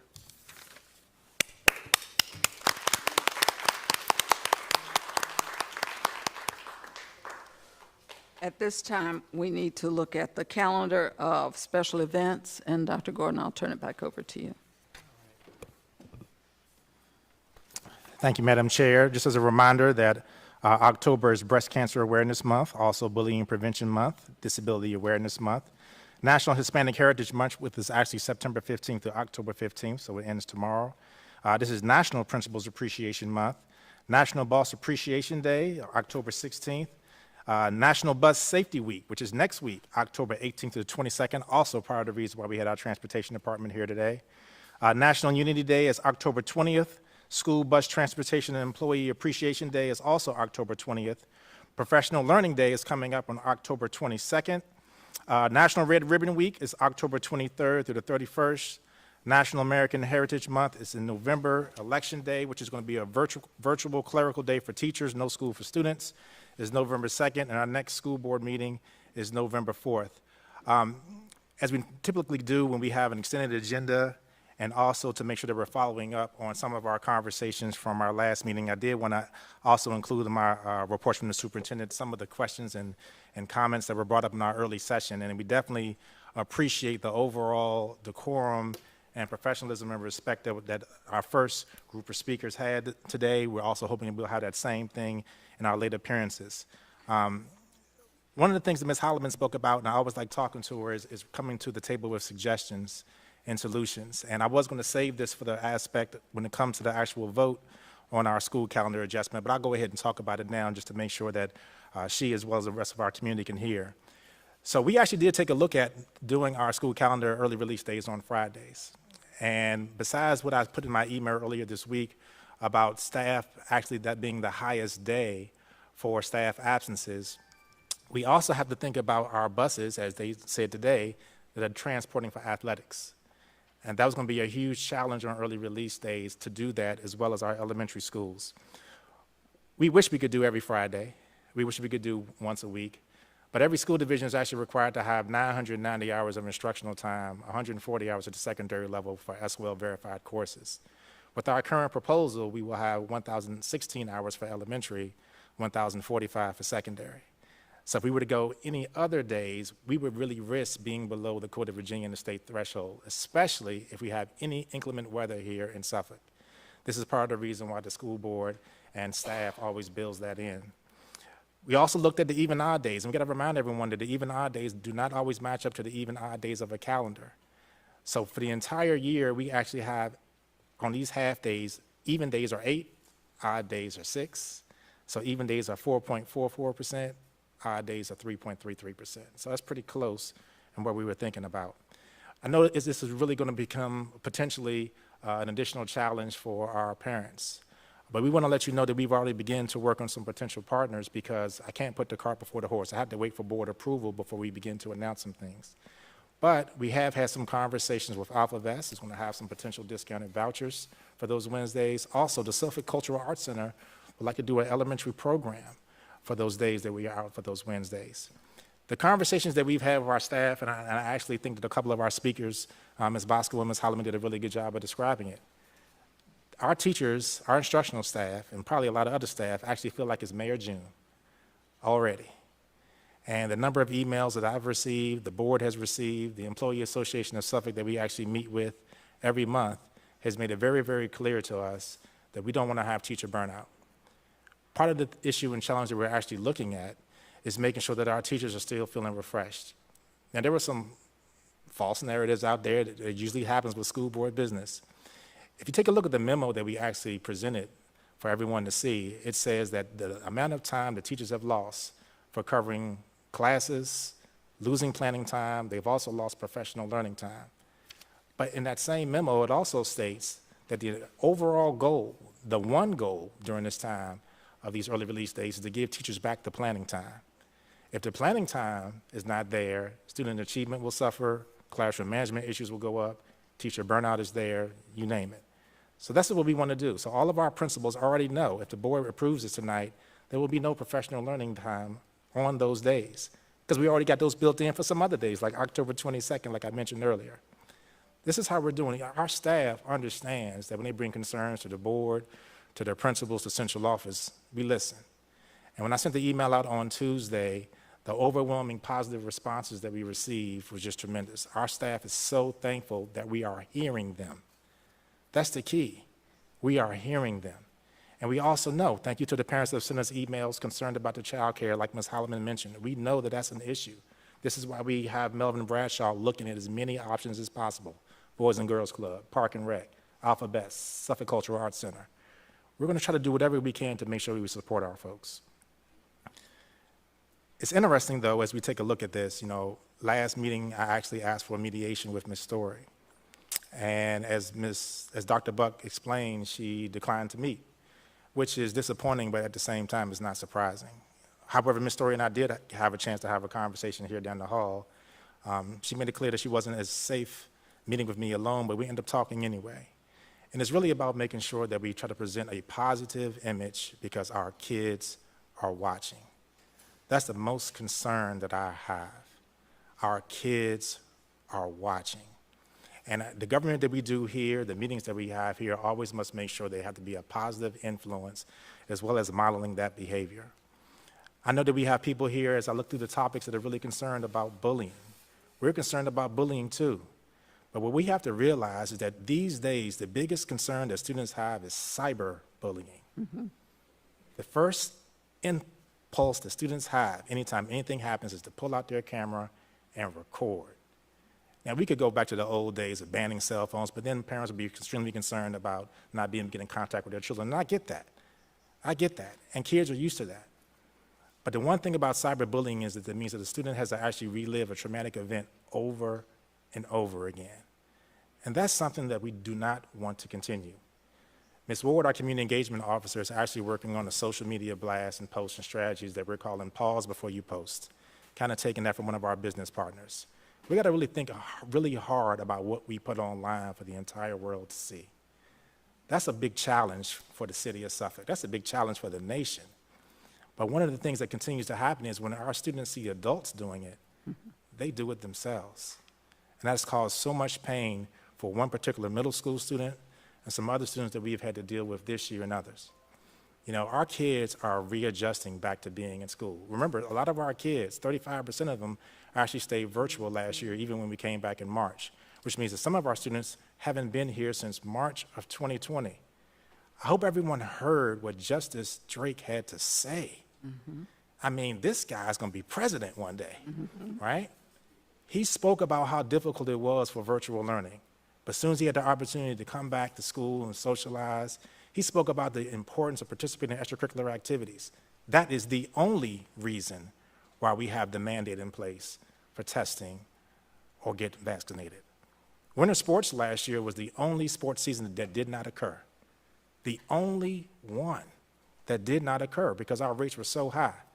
And what made it so hard for me, especially as an old basketball coach, I knew that Kings Fork High School was going to win the state championship in men's basketball. I knew that Lakeland High School was going to be at the state level at least in women's basketball. And I knew that the Nansemond River High School cheerleaders were going to win the states and go to nationals, and the wrestling team in Nansemond River. We knew this. This is part of the reason why we tried to come up with a little city competition. But ladies and gentlemen, our rates were so high. So we're doing everything that we possibly can to keep your kids safe so that they can play. It's not political. It's about health and safety. It's about giving kids like Justice Drake the opportunity to have a normal school life as much as possible, even under this pandemic. We're doing everything that we can to give our kids some sense of normalcy. And a lot of times we need to stop and just listen to our kids. We need to do that. You know, if we keep our kids first, I am sure we're going to do such great things here in the school division. You could tell the excitement that you saw from our bus drivers. I wish you all could have heard Ms. Mayo playing the piano earlier and the overall family atmosphere that this school board has. The false narratives are there. I encourage everyone to take a look at the instructional data presentation that we actually did at the work session. Our 5th grade students exceeded the state average in reading. Our 8th grade students exceeded the state average in reading. Our 11th grade students not only met the state average, but they also exceeded the accreditation level in reading when they were only in school for 15 total days. 15 total days. And nowhere in that presentation does it say anything about remediation. Take a look for yourself. We're here to make sure that we have this strong partnership with you all as a community. We're here to make sure that we listen to our kids and we keep kids first. And I wanted to make sure that everyone understands that we're going to keep pushing forward to do what's right for this school division. No more lies, no more false narratives, straight facts that we always try to talk about here with you all, as well as for those of you all that are actually taking the time to email me and have communication. That's what it's all about in this school division. Thank you so much, Madam Chair. Thank you. At this time, we need a motion to approve the consent agenda. Madam Chair, I move that we accept the consent agenda.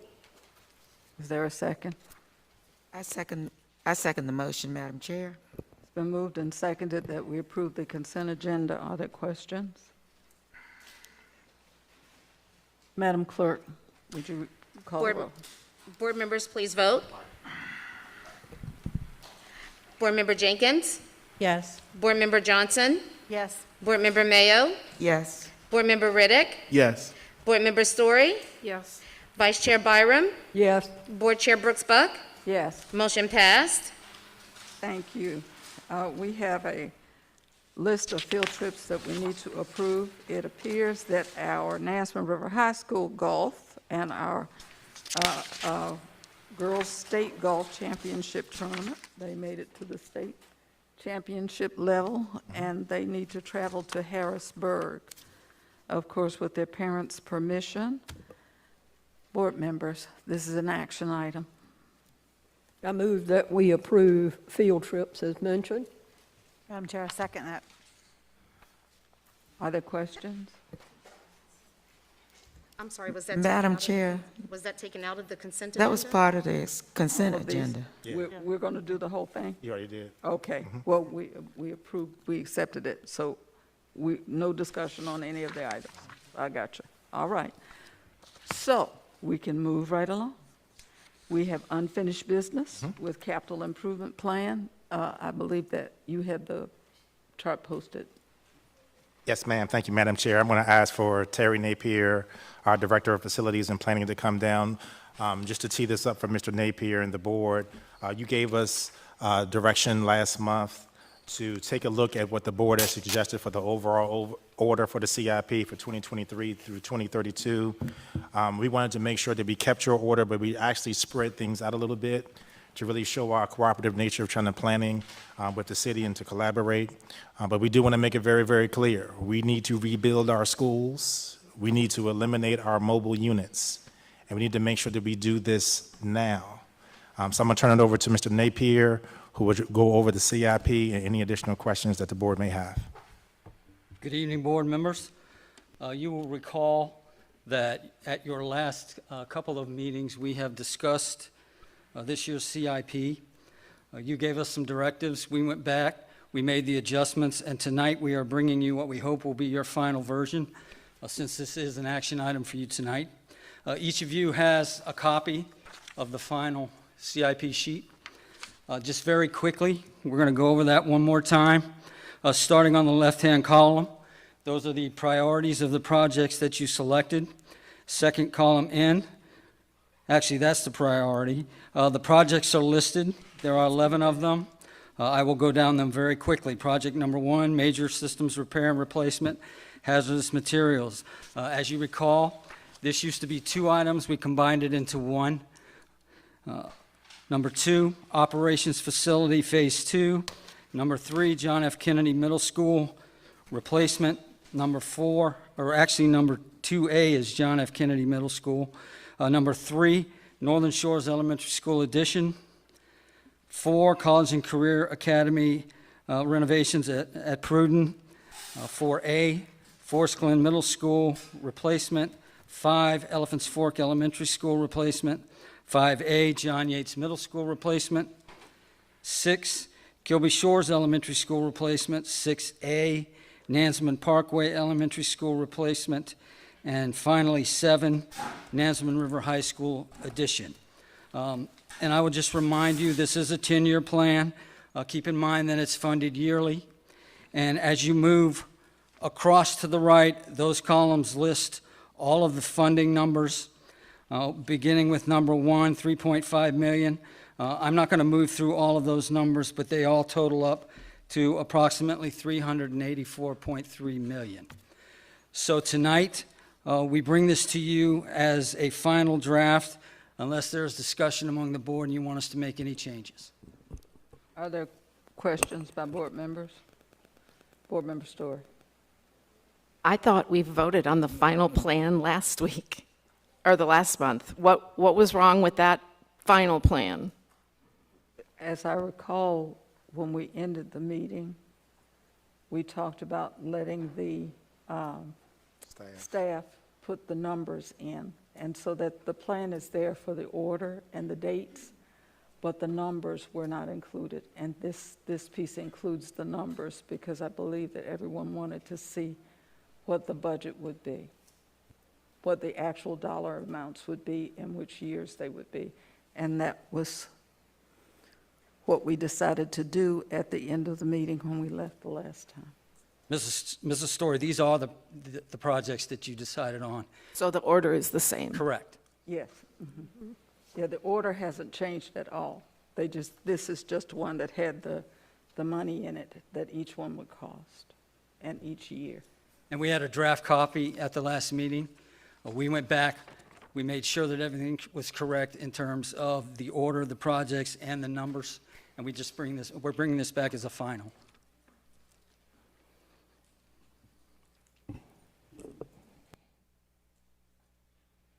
This is an action item. Oh, Madam Chair. Madam Chair, I got a question. yes. If my recollection is correct, Major Systems and Operations Center was together, correct? Mm-hmm. So JFK would be the first buildable project. Can you explain that in layman terms? Yes, sir. So it's actually major systems repair and hazardous materials are together. That's the 3.575. It used to be 3.5 million by itself, and then 75,000 basically for hazardous materials. Operations Center was the next thing that you all asked us to do.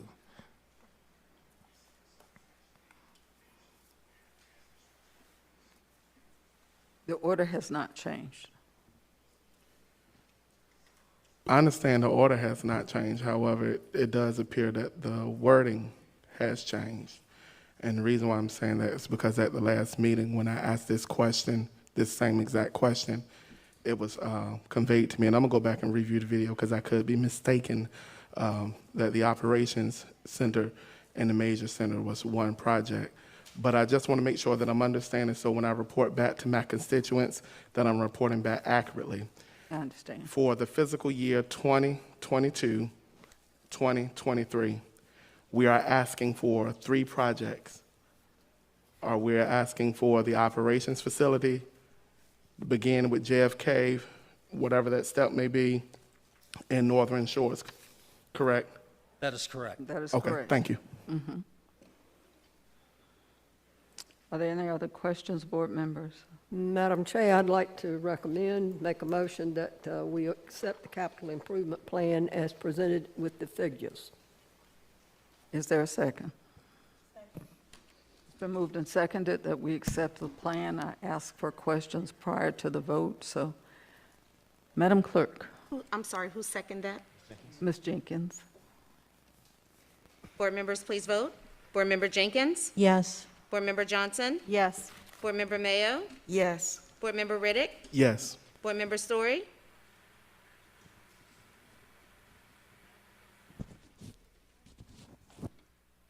I'm still concerned that Nasman River High School is so far down in the plan, and it's one of the most overcrowded schools. I don't understand how that happened from the overall plan. The voting But is in place. for It's no longer congeniality's time- sake, It's no longer time for discussion. I'm going to vote yes. Thank you. Vice Chair Byram? Yes. Board Chair Brooks Buck? Yes. Motion passed. Thank you. We are going to move on to new business, the 2021-2022 calendar adjustments. So I've kind of explained a lot of it already in my reports from the superintendent, Right, but so- we are requesting for us to begin early release on Wednesday, November 10th, and every other Wednesday to that point, to really allow our instructional staff to regain some of their lost planning time due to covering classes, quarantines, et cetera. This is an action item, board members. This is an action item. Madam Chair, I move that we accept the superintendent's recommendation for the calendar adjustment. Is there a second? Second. It's been moved and seconded, moved by the vice chair and seconded by Mrs. Jenkins, that we accept the calendar change. Madam Clerk, would you call the roll?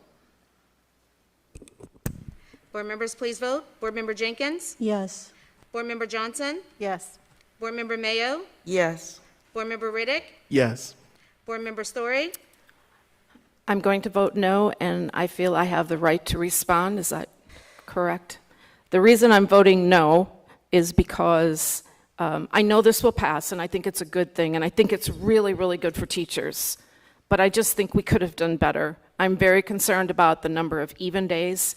It might seem like just a few percentage points, but when it comes down to actual classes, Madam Chair, it really once makes a the vote- difference. once So the I vote am is voting in- no, once the and vote that's is the called reason. I just for, don't want to I want to make no sure that discussion. the teachers understand I'm not voting against them, so at all. And I know that this will pass, and I want it to pass. Mrs. Story. But I also want those things to be Board- taken into board members- consideration. So board therefore, members- I'm voting no. Board Member Story, thank you. But when I give the opportunity for questions or comments, that's the time to do it once we start the vote.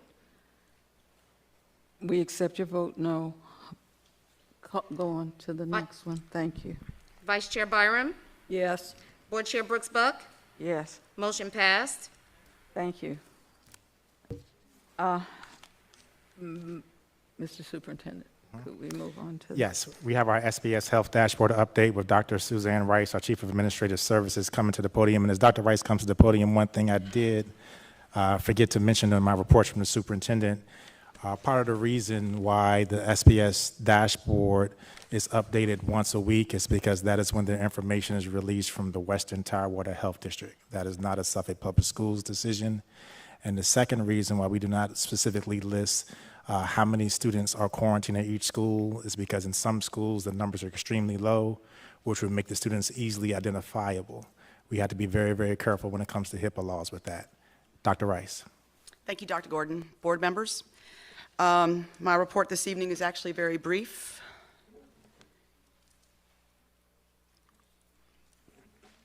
So looking again at the city of Suffolk, we're looking at the total new cases, number of cases in the last 7 days, which because of the holiday was reported on the 12th this week. We're still in the red, obviously, with 222 cases. And then looking at the percentage positivity in the last 7 days, we are at 9.5%, so we have moved down into the orange area here. Looking at the level of community percentage that's fully vaccinated here in the city of Suffolk, if you look at the bottom of this graph, you'll notice two areas that I will highlight. One is the children aged 12 to 17, those are eligible. We have 46% here, and that are fully vaccinated. And then for 12 and above, that clearly being everyone eligible, we have 58.2% in the city of Suffolk. That's about a 5% increase in both of those from last month. Wonderful. That is wonderful. And then lastly, it's just a reminder about the guidance that we are using. The transmission in school is not, remember, not the number of cases that we have, but rather the number of outbreaks, which are cases that are related, 2 or more cases that are related to each other. Student absenteeism, as mentioned earlier, we're looking at that 20% threshold, and staff capacity is varying by the size of the building, but somewhere around 20% again, where we're looking at can we operate in-person schools, both transportation and staffing within the schools. And that's all I have, so if there are any questions, I'd like to field those at this time, if I can. Board members, other questions? I have Board one Member question. Johnson. Is Dr. Wagner still with the Health Department, or is he gone again? He is. So are we in an interim situation there again? I don't know that one's actually been named at this point. And I think that's part of the delay that we're experiencing. I don't think we're getting what we should be getting from the Health Department at this point. I'll be honest with you, Board Member Johnson, it's actually from VDH as well. Right. Yeah, I've seen some of that. Thank you. Yes, ma'am. Thank you. Sure. Thank you. Okay, board members, the next items on our agenda are ordinances, most of which are first readings, so there's no action necessary. We have one action item, one that we need to take care of at this time, and that is item 4. The others are informational items. This is ordinance 22/22/22, amending chapter 8, Article 31, Section 8-31.6, entitled Semester Grades for High School of the Policies of the Suffolk School Board, first reading and adoption. And the reason that we need to do that is because, of course, school is starting and it would be exam time coming up. School has started and it would be midterm exam coming up. So we need to make a decision with regard to this. It was something that we have done. We did last year, and we asked this year to do it as well. And we decided that we needed to go ahead and put it in policy if we were going to do it. And so the policy committee reviewed this and decided to bring it forward to the board. Is there discussion? Or are there questions from board members? Madam Chair. Yes. Board members, Riddick. After this policy move forward or down, however the board decides to move with it, I do have something I want to address regarding another policy. Although it's informational at this moment, I would like to give some recommendations to give the policy review committee time to go back. We can discuss it. Is that what you mean? Yes, ma'am. Okay. If we want to focus on this one, but we can't, it doesn't mean we're finished with this whole section. We can go back to any policy that any of you would like to discuss. Are there other questions with regard or comments with regard to number 4? Board Member Story? So instead of this being a first reading, you're moving it to a second reading and approval.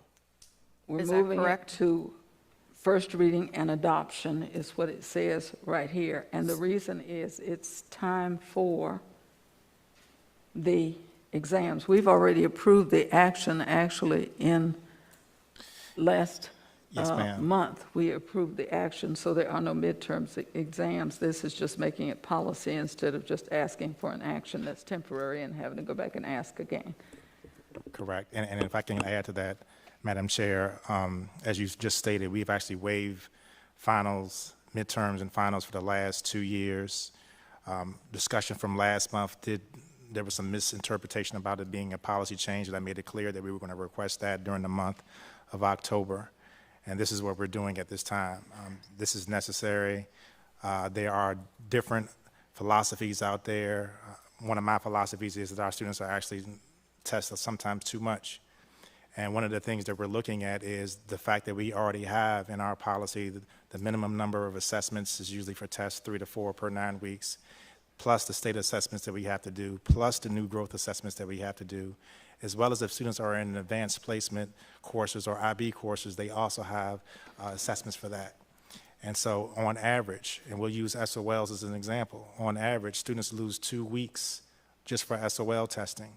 With everything that has happened in the last 20 months or so, we feel that like this is necessary. The board has agreed with our philosophy of waiving this for the last 2 years, and now we're looking to make this a permanent policy change. Madam Chair. Yes. Mr. Riddick. I'm kind of concerned about us making it a permanently policy change. I can only speak for myself. I agreed with waiving it in times past, given the circumstance. However, as a former education major, I look at it as base data as into how you make your other determinations or where you go forward from. I know we are going to more of another form of an assessment. Project-based. However, these form of tests are not going anywhere. And I can tell you, as a recent college graduate, you do have exams, you do have other assessments. I think us moving this bar right now, in my opinion, would be premature. I think I understand us waiving it for this year, but to make it a policy this year, I have some reservations. Are there other comments from other board members?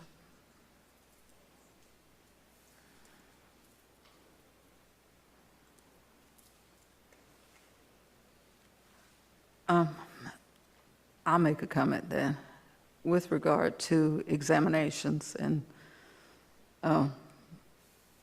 higher education examinations and some of the other things. As a college professor, much of what I've seen and following the trends in education, having studied it and written on it, people have different philosophies, but the reality is education is changing from what we had, what we have done.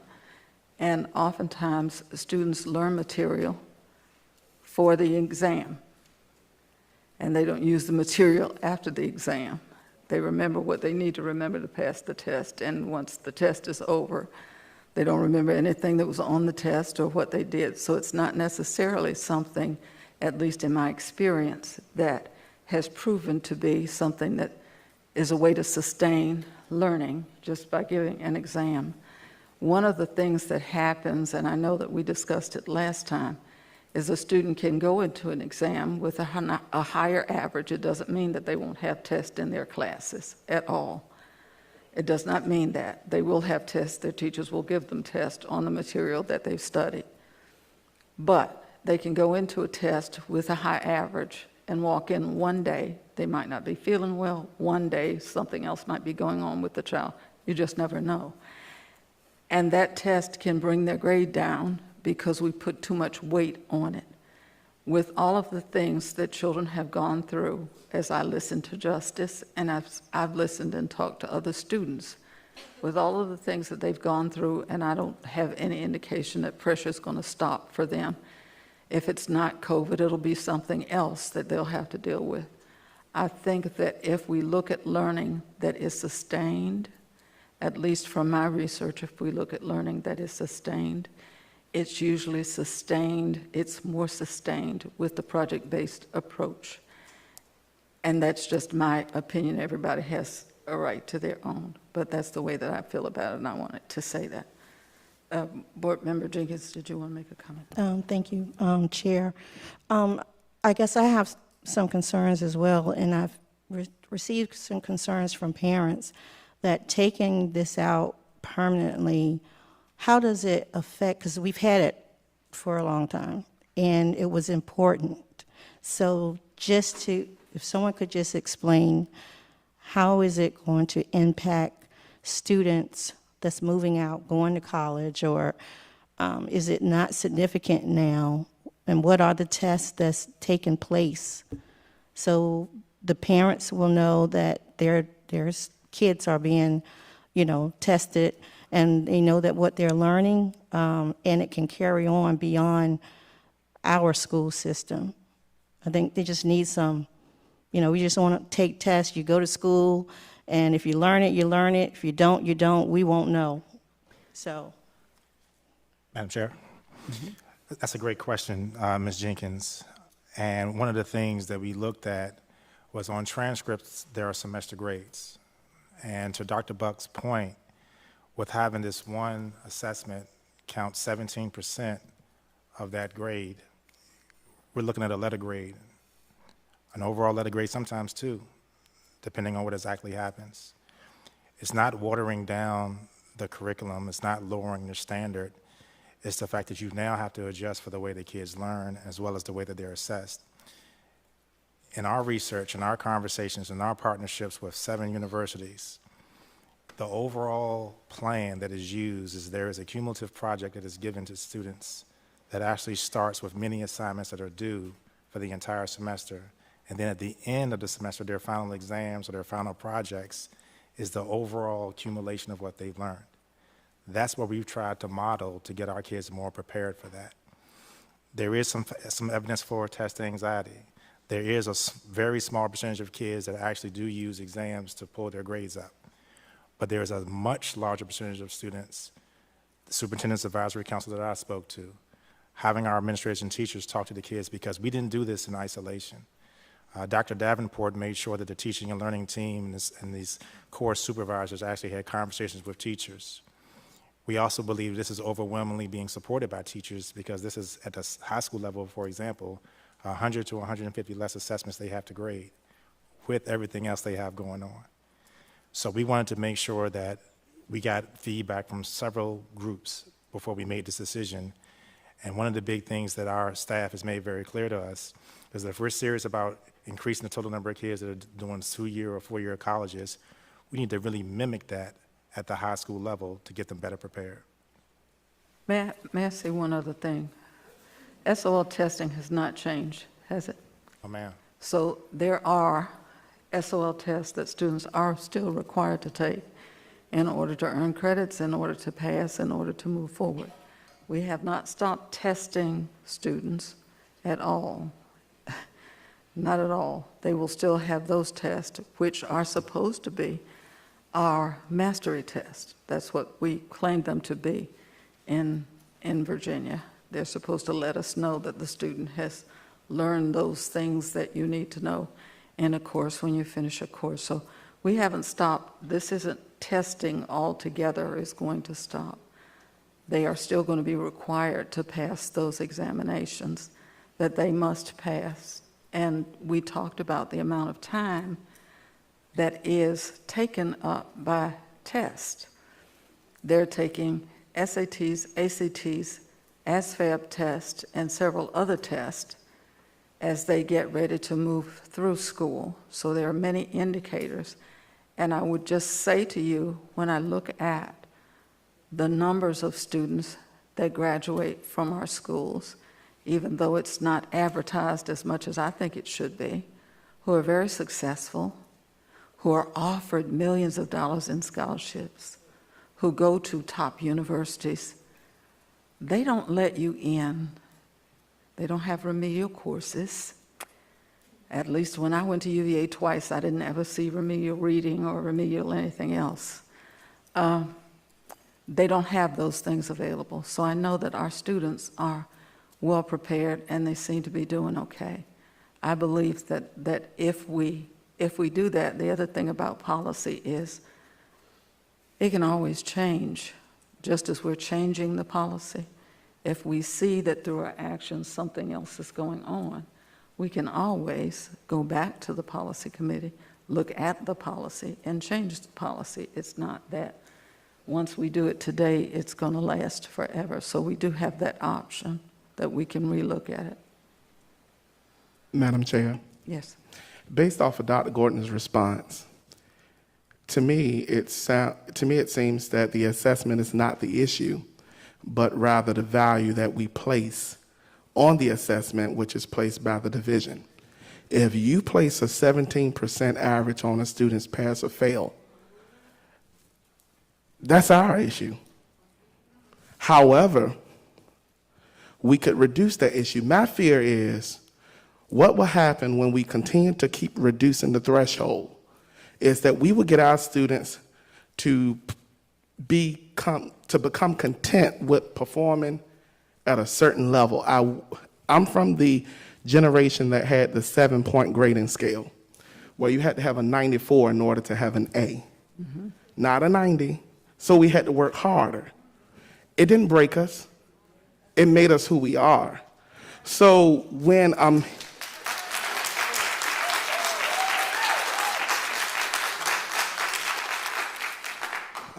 that's the first time I ever had that happen. My main concern is, what's the rush?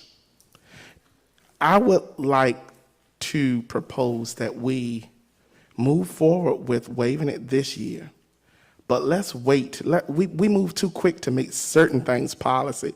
Let's wait and see what this year unfolds to us. Because it's not happening this year, and we're doing assessment project learning. Let's see how that looks. And then if it's looking well, we can come back and say, hey, it worked for this semester. Let's go ahead and put it in policy. But to do it right now, I believe it's premature.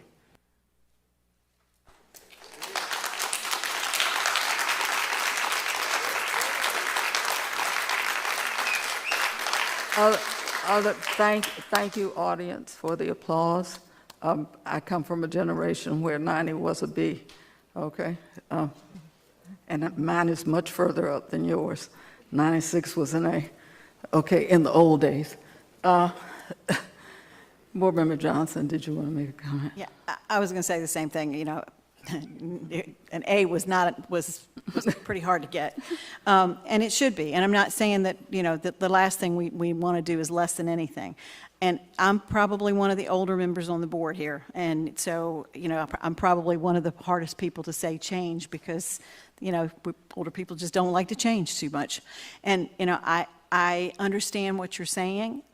I don't have a problem with the idea of waiting if that's something the board chooses to do. But I do think we need to understand that the method of learning is changing. Has changed. I think we need to understand, I know when I went to college, which has been quite a while ago, my graduation, my journalism degree was a project. It was a year-long project. And at the end of that year, I had to complete, and I had to give, not only, I had to give oral as well as written. So it was not easy. It was, you had to do quite a bit.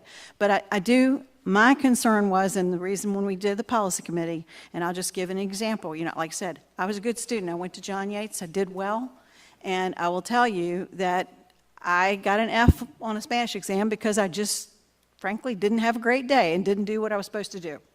And it carried my A to a C. Now, I think that's a little harsh. And I think sometimes that, students have worked all semester and they've done really well. And then all of a sudden they have a bad day for whatever reason. And I'm not saying you shouldn't be responsible for your actions. You should be. But, I'll give you another example. I took the SATs. I took it one time when I had a sty in my eye that was closed and I couldn't hardly see. I didn't do very well. But I came back and I did really well. So I'm not opposed to not changing the policy right this minute. And I'm not opposed to what you're saying. I mean, I hear you. And I'm not saying it doesn't have any value. But I do think, and like I said, I'm of the older generation, but I do think we do have to look forward as to how things change, and that at some point we do have to go with it. Are there other board members who have? Board Member Mayo? Yes, and I agree with Board Member Johnson. The way we did 95, you had to get a 95 when I was in high school to get an A. And under 94 was a B. So times certainly have changed, and the way our students learn, because not all students learn the same way. And you have to look at the needs of our students. Multiple intelligences, I believe that's what it was called. People, our children learn differently. And then now we're looking at the project-based learning, whereas we had an exam at the end of a college course and that was it. But now they are moving in that direction. So if our students leave high school and they go to college and they're not accustomed to this kind of instruction, then we are doing a disservice to them as well. So there are a lot of things that really do need to be considered here, because we want what's best for our students, looking at their needs. And we do assess our students a lot. And with the SOLs and all of the specialty programs, the AP courses, the IB, all of these things. So we need to look at these kinds of things, the changes that are going on, and be receptive. And it's hard. The older ones of us, yes, change, it's hard, and we know that. But we have to look at what's best for our students. Our students are first and foremost. Their education, that's what counts. It's for our children. And this is what we need to do. Thank you. Dr. Gordon, I have a question. On the high school level, do we have a regiment that the teachers follow in testing in the classroom? A standard math teacher, a history teacher, an English teacher, are they required to give so many quizzes 9 weeks, so many tests in 9 weeks? I know there are certain criteria that the students meet before you get to examinations. And that is a process that is occurring every day, and the teacher is looking at the progress of the students. And, a final exam, yes, I gave many final exams, and I know some of my students did improve and some of those students did not improve. But there are other ways that we are looking at, grading of our students, and I do believe there are too many tests given in our schools. We hear about it all the time. And could you give me a little information on that and the public? Yes, ma'am. I'm going to call Dr. Maria Lawson Davenport, our Director of Curriculum Instruction, to the podium. She can give you some specifics on the minimum requirements as well as a typical assessment calendar. Good afternoon again. So for high school students, they do still have the minimum number of requirements. That has not changed. For high school students, they have to have 3 tests. They have to have 4 quizzes per 9 weeks. So that is not shifting. We are still going to have that. But in addition to that, what we also have added are pre and post tests. So students take a pre-test in this time frame, September to October, and then in March, they actually take a post-test. SOL tested courses also may take a mock SOL, and those may be counted as test grades as well. So there are multiple places that we're actually testing students throughout the year. And one of the things that has not been noted yet is that often with SOL tested courses, if students pass the SOL, the final exam is waived, and they don't have to take it. Right. Students in AP courses still take mock AP exams in the between January and April, they take those. Those are counted as test grades. So we are not actually eliminating anything except for the final and the midterm, and that only applies to high school courses. What Dr. Gordon stated with regard to the 1/7 of their overall semester average, this process that we are recommending actually will improve students' grades because teachers have more recourse to provide additional assessments to measure how students are progressing. One of the things with midterms and finals is that what has been proven is that formative assessments to watch their progress as they move forward is actually better for students so they can get immediate feedback.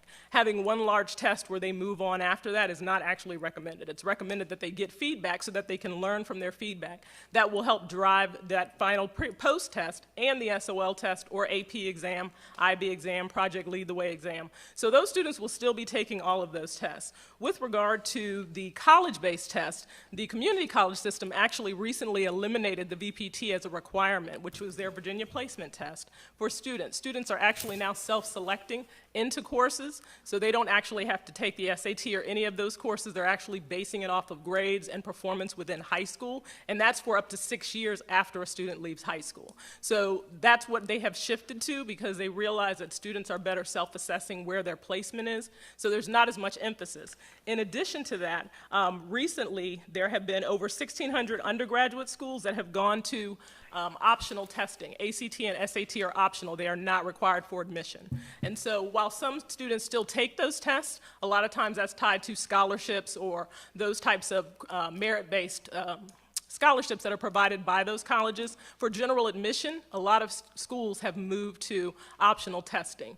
And the reason behind that had to do with COVID. When a lot of people were unable to test, colleges had to shift their admissions because there weren't a lot of students able to take SATs and ACTs due to the closures. And a lot of them have kept that system. And a lot of them have moved to a system very similar to the Virginia Community College system as well. Thank you. Thank you. Madam Chair, At this time, I would like to make a motion. that's fine.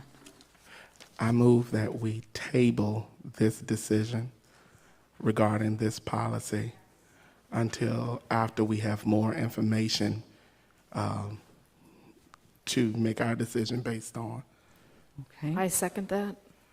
It's been moved and seconded that we tabled the decision. All right. Board members, please vote.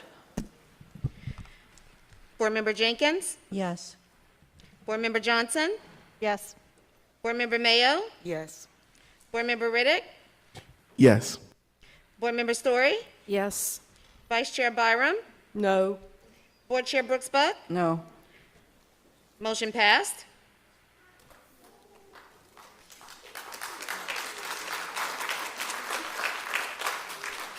Board Member Riddick, you wanted to discuss another one of the ordinances? Yes, I would like to, I don't know if I need to do this in the form of a motion or not, but. Well, you don't want to make a motion because there's no action on them. It's an information item. Okay. I would like for us to consider the policy 5-2 4.2 to include the requirement that students sit no more than two to a seat when being transported on a school bus during a pandemic. This is, That's one of the information items. I know which number. It's, You said 25-2. Let me, It's number 3. number three. It's 3.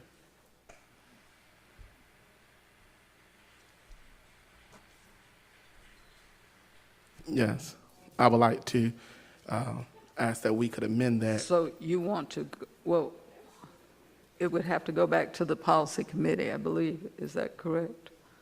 Or what are we doing here? Tonight, in that it is only an informational item, Mr. Riddick is simply expressing his viewpoints on that. Oh, okay. At next month's meeting, when it's up for an actual vote, if he wants to then make a motion to either amend the policy, send it back to the policy review, or make a motion to vote it down. Okay. Okay, Right. thank you. Are there any questions about any others of the information items? Any questions about other information items? Madam Chair, I Yes. just want some information on the amendment, the one that that Board Member Riddick just spoke about, where there's more than 2 on a seat at the moment. Is that because we are lacking bus drivers? Madam Chair, Yes. that is the reason. When we have to have double up runs because we are currently short about 6 drivers, I believe, right now. Basically, the Transportation Department sometimes has to make a tough call. Do we have 3 students to a seat and get them home as soon as possible, or do we Leave them. keep and maintain the 2 to a seat that we started off the school year with and have the students get home 60 to 90 minutes later? So that's really been the only primary reason why that's had to happen when drivers are out. Okay. Thank you. We are going to move forward then. These are information items. And we will reread our statement for public speakers. It is the intent of the school board to ensure that the affairs of the board be conducted in an open and orderly manner, that all persons desiring to address the board are afforded an opportunity to do so. Any persons addressing the board shall, 1, confine their comments to matters germane to the business of the school board. 2, refrain from words or statements which, from their usual construction and common acceptance, are construed as insults intended to incite violence or breach of the peace. 3, refrain from obscenity, vulgarity, or other breach of respect. 4, comply with the time limit for public comment as set by the board, which can be up to 5 minutes, unless the board, through the exercise of its discretion, decides to allow less than 5 minutes for public comment. Refrain from cumulative or repetitive remarks. And 6, refrain from making any comment regarding any pending student discipline or employee grievance matters. The appropriate forum for such matters is the applicable administrative hearing provided by state law or appropriate court proceeding. The school board welcomes comments from the public as appropriate. Board members will listen to public comments but will not comment unless granted permission by the chair. The chairman or other presiding officer shall preserve decorum and shall decide all questions of public order subject to appeal to the board. At the request of the chairman, a city police officer shall act as sergeant-at-arms at all board meetings. That officer shall, under the discretion of the chairman or other presiding officer, have charge of the board chambers, the board conference room, the waiting areas and corridors adjacent thereto, and the school administrative building, and shall prevent disorder or interruption of the business of the board. Please state your name and address before speaking. Okay. We are going to call you, and when you come up to the microphone, if you would like to take your mask off to speak, give a moment for the microphone and podium to be cleaned in between speakers. If you don't feel comfortable walking down the stairs without something to hold on to, come this way, either on this side or the inside, and on this side of the inside to come down to the mic from this side. Thank you very much for your cooperation. Our first 2 speakers are Eric and Lena Badu. Is that correct? and they are going to speak on policies for teaching children on quarantine, dress code, and COVID. Mr. and Mrs.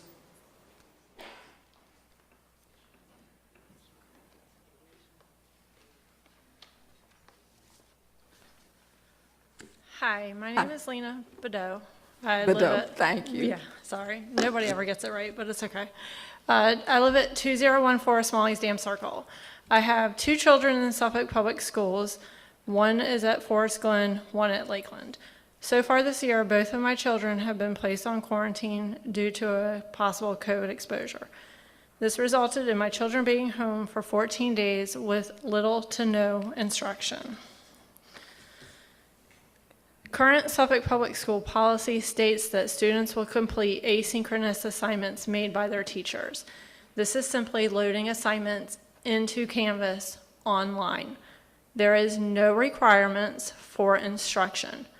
This is what I was told by the principal at Forest Glen. I was referred to the policy.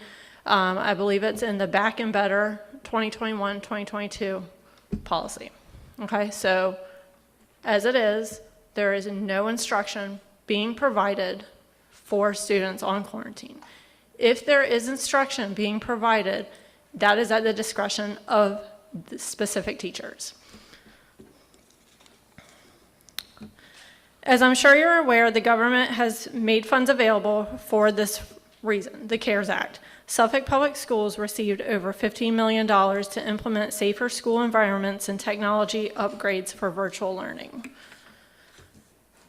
Only $2.8 million is accounted for via documents on SPS website, with an additional $440,000 documented as going from ESSER, GEER spending. That leaves well over $10 million that is available to ensure our children get the education they deserve during this pandemic.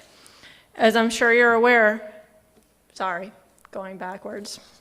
My notes are a little skewed because I wasn't completely prepared. $18,000 was spent on a virtual classroom site license. 400 Poly Studio conference units were purchased. These units contain a high-quality video camera and speaker mic video for conferencing and hook up to a laptop. While attending open house for 2 schools and visiting several classrooms, we did not see any of this equipment. We asked our children if they have seen it. The answer was no. Teachers have stated that they do not have the equipment and or they don't have time to operate the equipment. Why was this equipment purchased if there was no intention to use it? There was no instruction provided to staff as to how to use it. If this equipment was purchased and is not being used, that is not benefiting these kids. Our kids are being forced to keep up with teacher expectations. They're expected to do their work. They're not being taught. They're expected to do their work, and that's the bottom line. Now, I will say that from personal experience with Forest Glen, the principal and the assistant principal did a wonderful job. I had other concerns as well. Those were addressed. The teachers did work with my child. My children are fortunate. They have parental involvement. My husband has a flexible work schedule. He teleworks. All children in Suffolk Public Schools are not that fortunate. I am here on their behalf, not necessarily the behalf of my children, because my children will not fall behind. They are held accountable for their actions. That is not the case with every Suffolk Public School student. You're not providing learning to these children. There's no policy in place that states that these teachers are responsible to teach these children. Now, on a separate note, I feel for all the teachers. My heart goes out to them. They are completely overworked and overwhelmed. My heart goes out to them. The problem lies within the policy. There is a lack of policy. The policy needs to change. The second thing I'd like to talk about is the COVID testing requirements for athletes. As it stands, you're forcing unvaccinated children into testing. My concern with that is vaccinated people carry COVID. vaccinated people transmit COVID. That means that my unvaccinated child could have to get tested weekly while a vaccinated child is not being tested, could potentially come to school and pass COVID to my unvaccinated child. But yet my child is the only one being forced into testing. If this policy is truly about the safety of our children, I ask that you test each and every student. I'm sorry, your time has expired.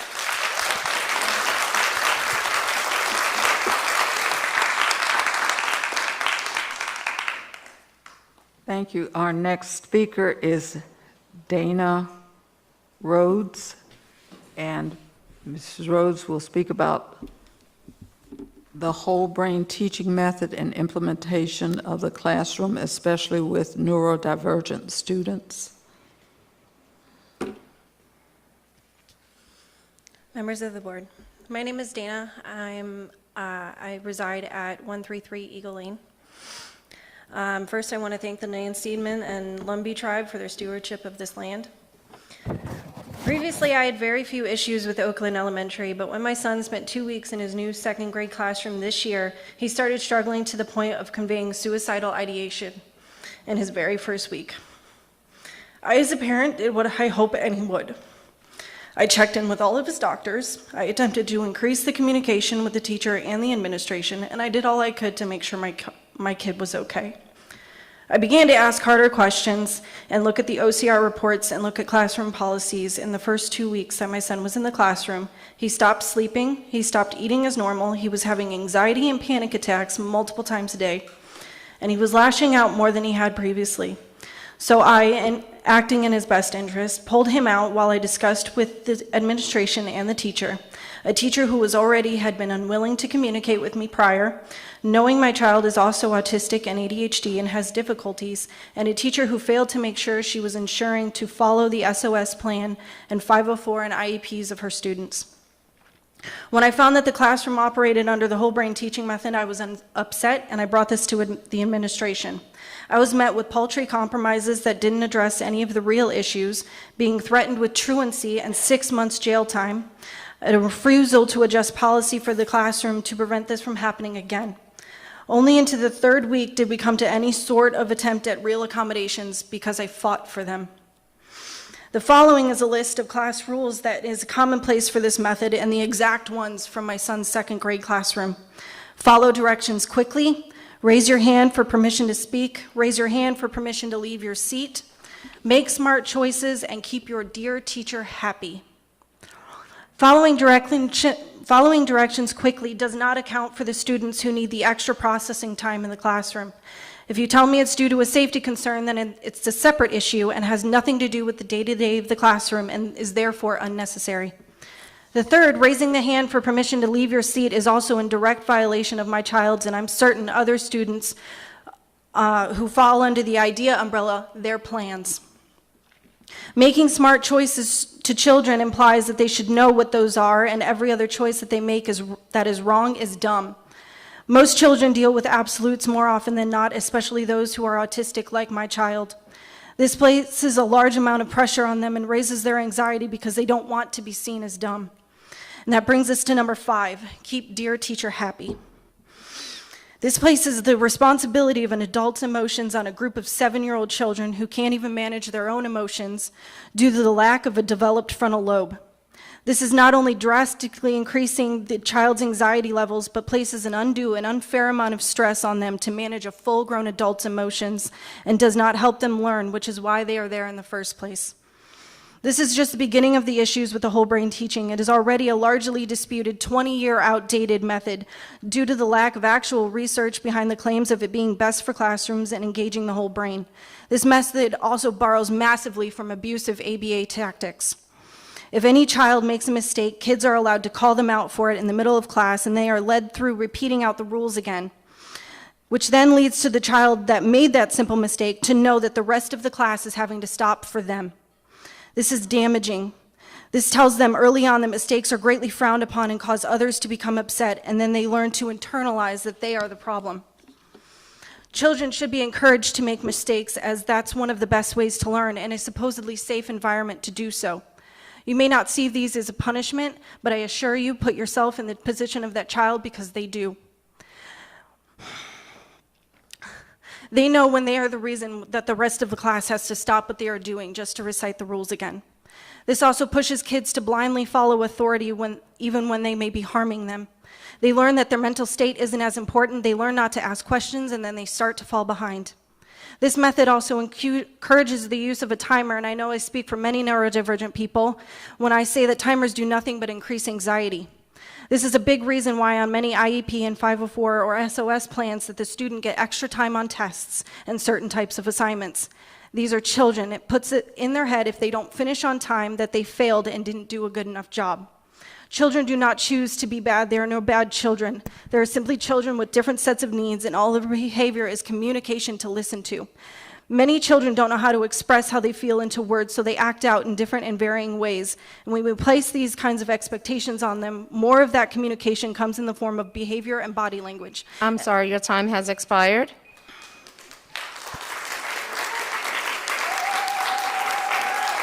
Thank you.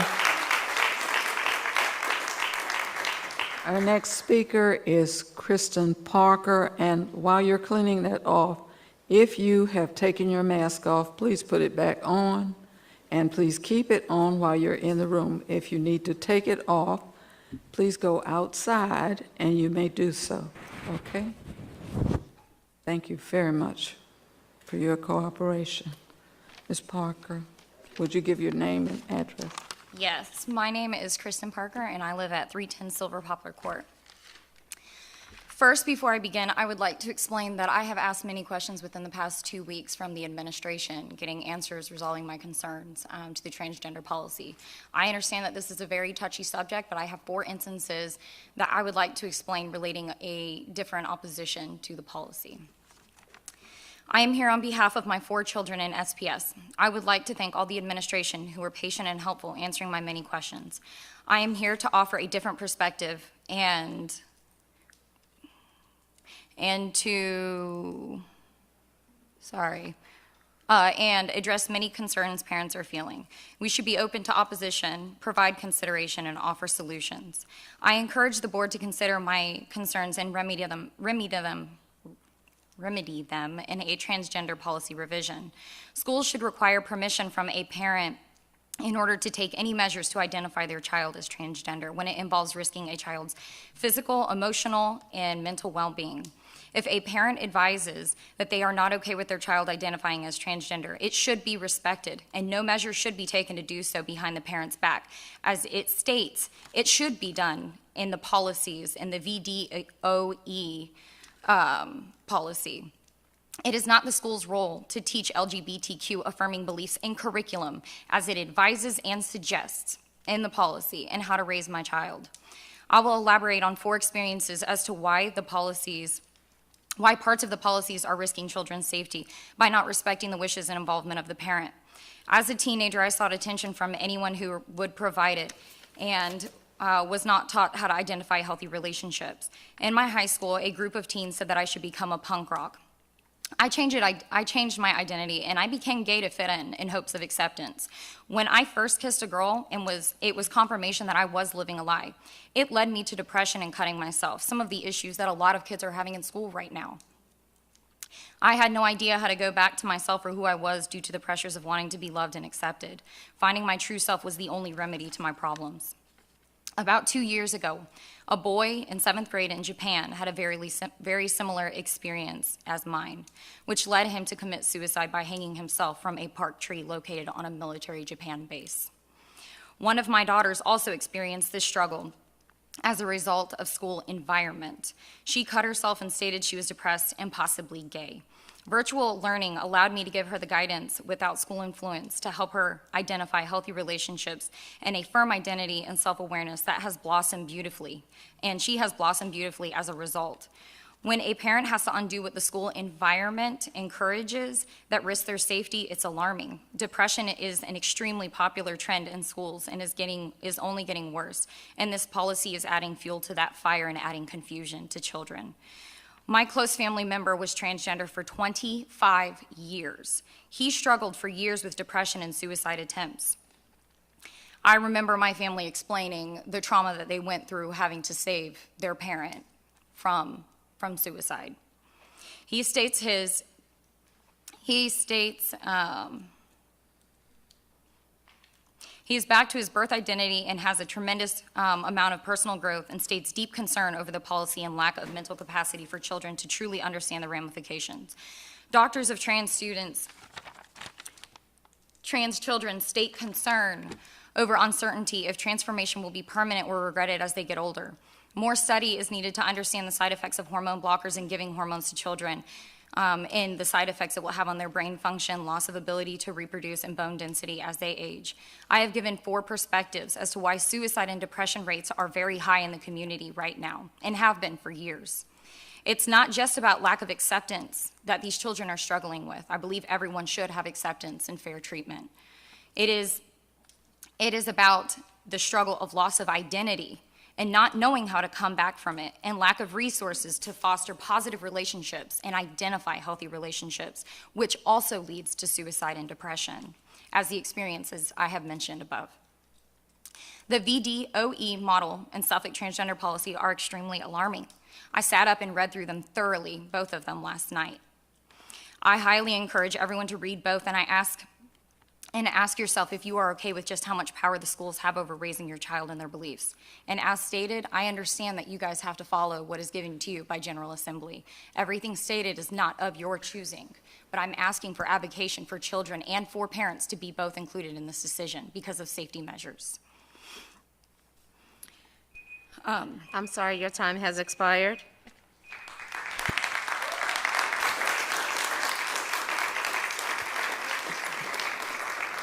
The next speaker is Cindy Chafian, and she wants to speak about mandates.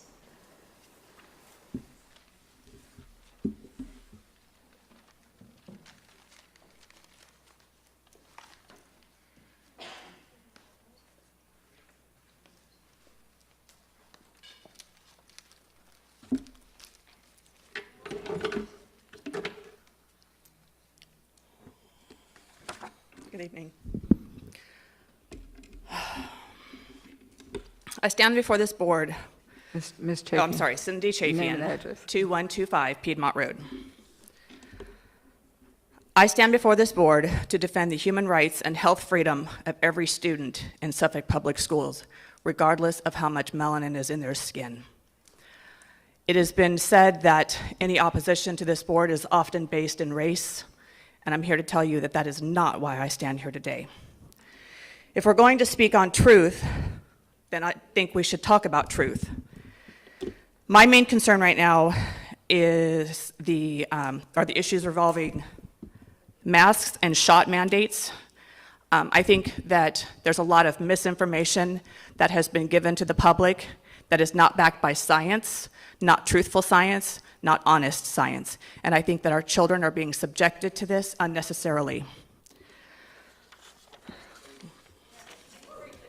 I'm going to read an excerpt. Sorry, I try to get not worked up. I'm going to read excerpts from an affidavit that has just been served and is now in the public domain to protect the rights of people who do not want to be subjected to this vaccine. And I call it a vaccine, but it's not a vaccine. Who do not want to be subjected to the PCR testing, which has got a known carcinogenic, and who frankly just want their lives back. The COVID-19 genetic modification injections, all Pfizer, Moderna, Johnson & Johnson, failed to test for standard parameters in human studies.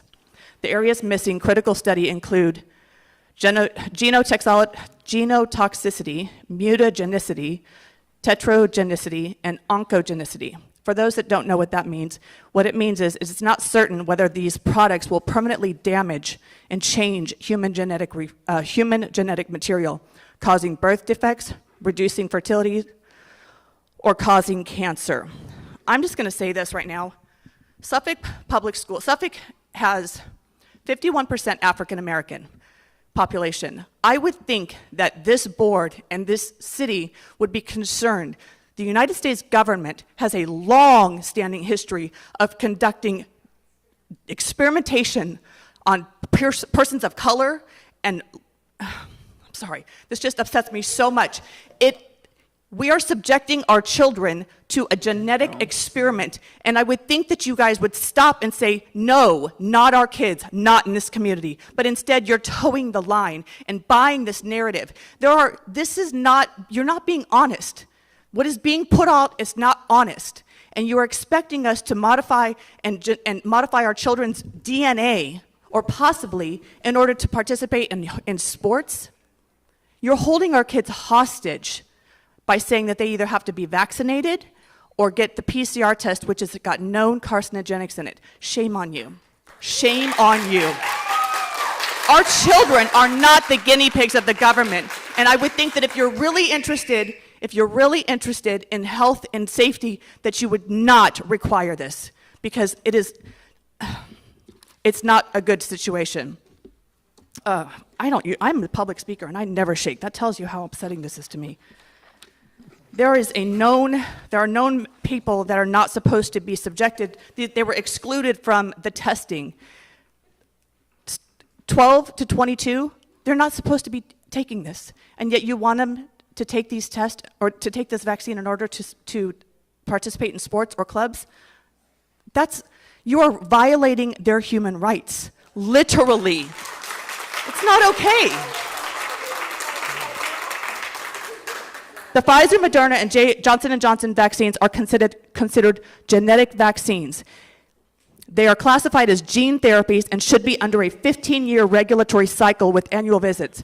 This has not been tested on people long enough to know whether or not it's going to actually affect our kids. You want to subject our kids to this? It could affect their fertility. Young men are dying. You want to put our athletes to be injected with this? They are... Let me turn the page. Sorry.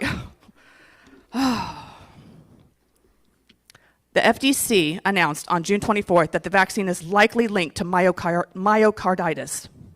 The FDA found that young people ages 12 to 24 account for 8.8% of the vaccines administered. You are applauding the number of kids that are being vaccinated? That is not okay. These kids are in danger. Yet this demographic comprises of 52% of the cases of myocarditis and pericarditis. And you want our athletes to take this? No. Say no. I'm sorry, your time has expired. Parents, do not comply. Protect your kids. Say no. Our next speaker is Janet McKinney. Audience, we are calling the next speaker. I hope she hears her name. Janet McKinney. And this is not a conversation. It's not a conversation. Ms. McKinney. Thank you. Sorry, I left my mouse up here. Stupid mouse.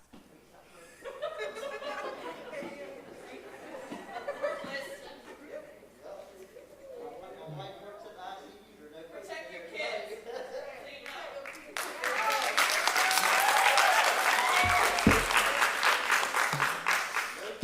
Ms. McKinney. Ms. Yes, McKinney, would Yes, you ma'am. give your name and address? Yes, ma'am, I will. Thank you. My name's Janet McKinney. I live at 2804 Lake Coon Point.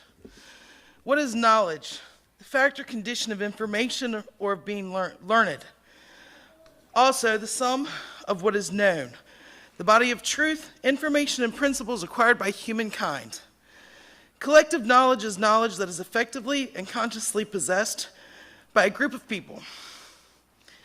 What happens when collective knowledge is flawed or otherwise incorrect? The knowledge of the group will not be true, information will be wrong, and the group will fail. How do we know when knowledge of the group is flawed? We test the knowledge.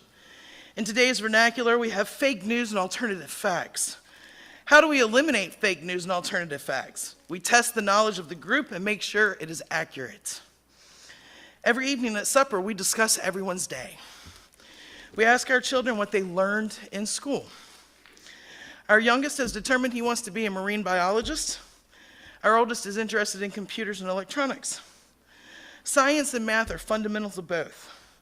Neither of our children will be successful in their chosen field if they are not proficient in their schooling.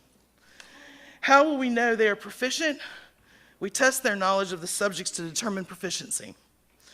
Last year, we homeschooled our children. This very board required that they take an exam to show proficiency in what they learned while being homeschooled before permitting us to re-enroll them in school. Now, you consider eliminating assessments, midterm and final exams, yet at the same time require homeschool students pass a proficiency exam before being admitted to school. How can you enforce the state statute that requires homeschooled children annually show proficiency via a standardized examination and at the same time argue that examinations are too stressful for children attending public schools? You are assigning one standard for one group and a different standard for another group. One argument against exams is exams are too stressful. We cannot avoid stress in our lives. Inevitably, we will all encounter a stressful situation. How we handle that stress is an important life skill. Trying to eliminate stress from our children will not adequately prepare them to be successful adults. If children don't learn how to deal with and handle stress, then we're setting them up for failure with a sink or swim attitude when as adults they do encounter stress, and they will encounter stress. Another argument for eliminating exams is that colleges and universities are no longer given exams. This is factually wrong. I consulted Virginia Tech, UVA, University of Richmond, VCU, Norfolk State, ODU, VMI, Washington and Lee, William and Mary, James Madison, Mary Washington, and Duke. They all have exams. Practically every occupation, not a job, occupation, requires a test or an examination to prove a candidate is capable of the position. Lawyers, doctors, military, realtors, insurance, truck drivers, and architects, to name a few. These are all occupations which require examinations and or a license. Without exams, our students aren't being challenged to do better. Without exams, we are lowering our standards.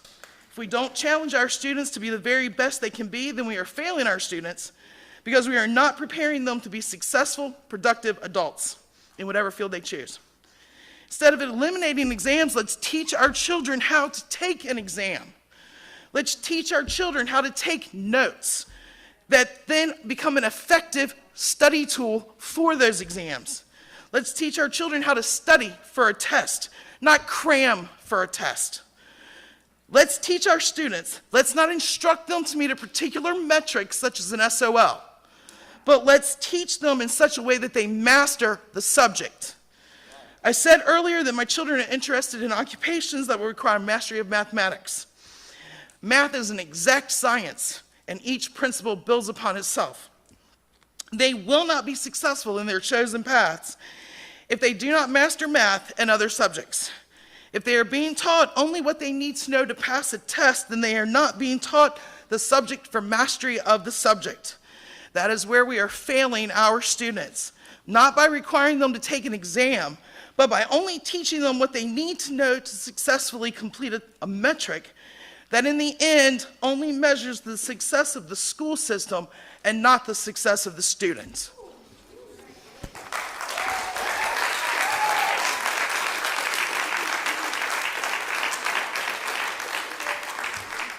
The next speaker is Lisa Edwards, Athletics COVID Vaccine Mandate.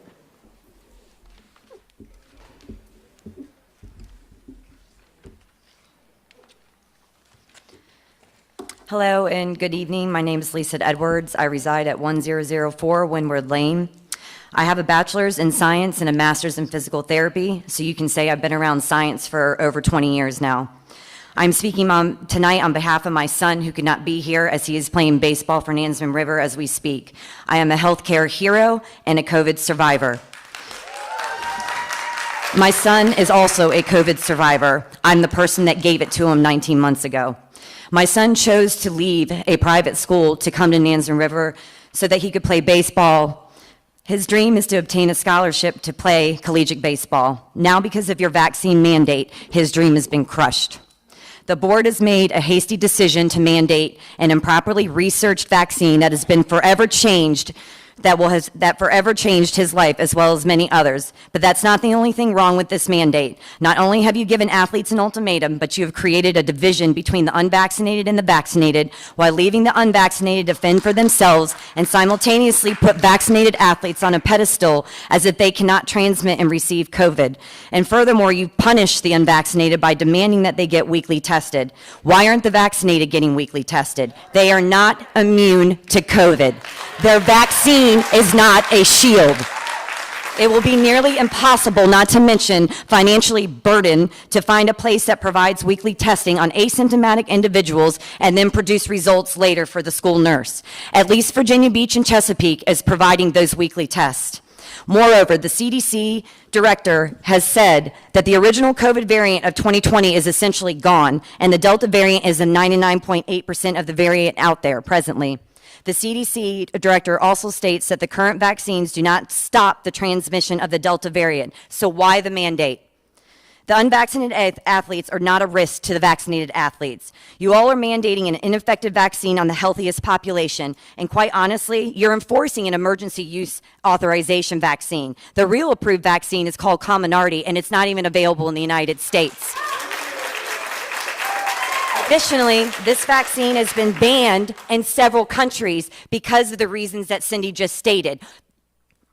Furthermore, you are requiring the unvaccinated athletes use the PCR testing for weekly testing. These tests have been recalled since July, per the CDC, and they won't be available after December. You aren't accepting home tests, but ironically, you're presently providing them to symptomatic teachers and students. You're providing them and accepting results from these home tests for these individuals, but not for your athletes. Mandatory testing on healthy unvaccinated athletes while ignoring the fact that the vaccinated athletes can still get COVID does not make sense. I have a copy right here. All right, this is my son's COVID antibody test. This is a concrete and undeniable proof that shows you all that he has had a prior COVID infection, and 19 months later, he still has antibodies. This is his vaccine pass. The board has given the athletes an ultimatum, so I am requesting that the board not only provide the weekly testing, but you use alternative saliva spit test that is being used at the collegiate level. The current way of testing uses a swab doused in ethylene oxide, which is a known carcinogen. Please consider these alternative solutions and natural immunity so that all students can get a fair chance to play sports. Thank you for your time. God bless. Thank you. Kelly. Katie Siebel, or Seibel? Siebel, did I have it correct? Thank you. Katie is going to talk to us about the district allowing approved volunteers in school buildings. Okay. Hi. Hi. My name is Katie Siebel. I live at 112 Jacqueline Drive. Good evening. I'm a parent to a third grader at Hill Point Elementary and a seventh grader at Kings Fork Middle School. Since my oldest began school in Suffolk Public Schools in 2015, I have continuously increased my volunteer time at Hill Point Elementary, culminating in hundreds of hours yearly. In 2019, this board recognized me for outstanding participation due to my volunteer time, and that was over 500 hours in 1 year of just volunteerism. While I understand and appreciate the desire to keep our schools as safe as possible during the COVID crisis, the simple fact is that teachers and staff in all of our buildings are falling behind due to a lack of volunteer support. This does a great disservice to our students and puts them at a greater disadvantage. There is no single solution to the problems being faced this year, but willing and able parent volunteers and PTA members are an important part of this answer. Suffolk Public Schools needs to not only allow, but to encourage and approved volunteers to fill much-needed gaps. It is unconscionable that, in particular, elementary teachers who are eating in their classrooms with their students are not even afforded the dignity of a bathroom break when they're needed. Parent volunteers provide simple but effective support for our teachers and staff. Supplies need to be organized, copies need to be made, library services need to be made available to students. These are all services we as parents are willing and able to provide to allow teachers and staff to focus on the needs of the students without much of the grueling support work necessary to do this. Today, I ask this board to remove the restriction on volunteerism and mitigate the health and safety risk by limiting volunteers to only fully vaccinated adults. Now more than ever, schools must leverage every available resource to meet the incredible challenges at hand. We must let teachers use their valuable time and energy on teaching. We need to strengthen and encourage positive relationships between the schools and the community. Keeping the community at arm's length during such a vulnerable time is counterproductive. So many of us are willing and eager to do whatever we can do in the schools to help.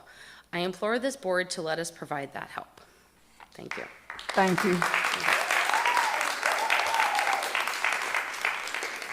The next speaker, Greg Cashmark, participation diplomas.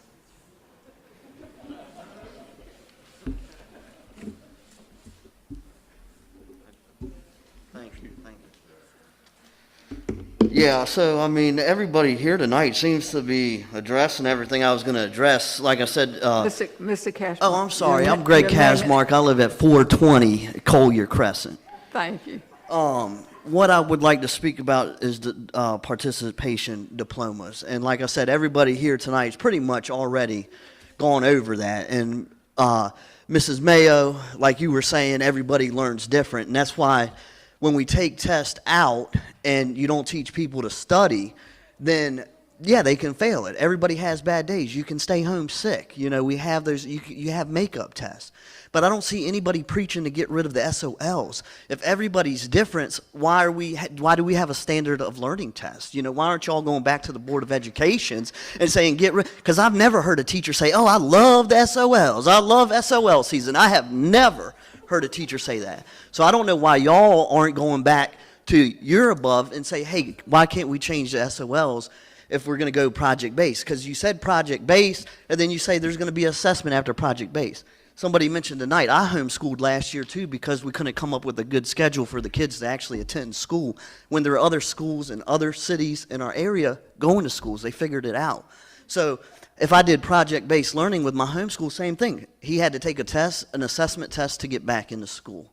So I don't see why getting rid of one test, and it might help them out if they failed the SOL because you have the standard credits, you have the verified credits, and then you have the locally awarded credits. And some of those credits you can only give each student 3 credits. So they could lose time if you take away a test, you know, or it could help them in a different way. If I never did well, I mean, I was a guinea pig for the SOL. I mean, they weren't counted when I was in school. But anyway, and then a couple other things I'd like to bring to y'all's attention too is these computer Chromebooks that you have given the students to take home. Because I have a 5-year-old that's in kindergarten at Booker T, and God bless Booker T, the principal there, Miss Brock. She is running a great school, and I'd like to thank Mr. Moore, the security officer up front, that runs everywhere. Every time a parent comes up there, he's got to run back to get him out of the class and everything like that. He needs a Segway. He does so much walking around. So we might want to look about that at the CARES Act to keep people from walking too much. Mr. Cashmark. Mr. Cashmark. Yes, ma'am. I can't control the audience. While I'm audience. enjoying the conversation, it's I'm supposed sorry. to be on participation diploma. Yes. So anyway, I tried to sign up for 3 spots for 3 different subjects. So the other thing I'd like to address is the violence in the school system. I know that Mr. Riddick's concerned about. Yes, ma'am. Mr. Cash, you have to talk about what you signed up for.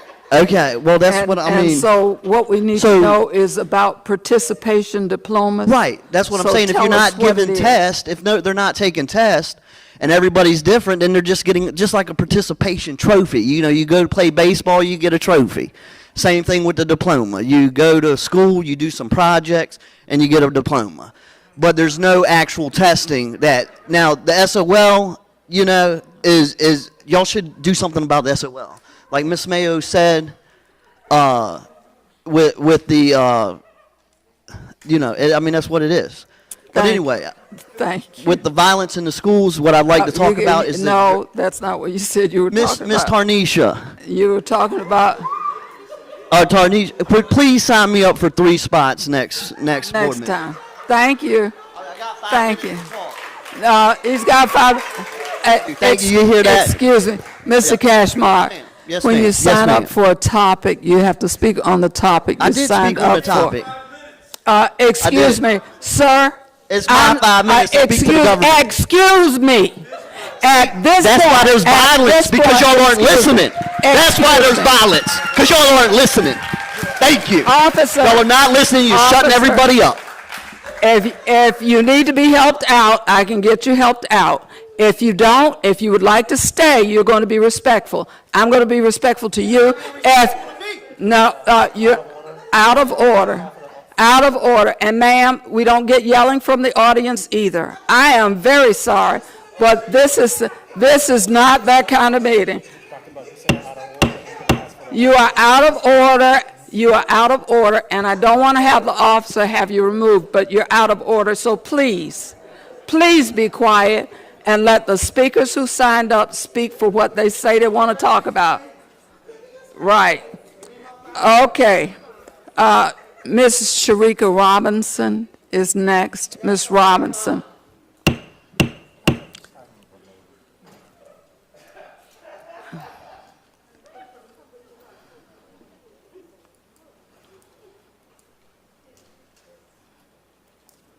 Thank you, Ms. Robinson. Would you give your name, your address? My name is Sharika Robinson. I live at 1405 Forest Oak Lane. I come before the board today. My name is Sharika again. I'm the mother of Morgan Robinson. She attends Kings Fork Middle School. My daughter has been in Suffolk Public School her whole life. She was at Hill Point Elementary, and she was also at Kilby Shores Elementary. She's a well-known child, a happy, bubbly child. She loves school, and she was ready. She was sick of virtual learning, so she was happy to attend back 5 days a week.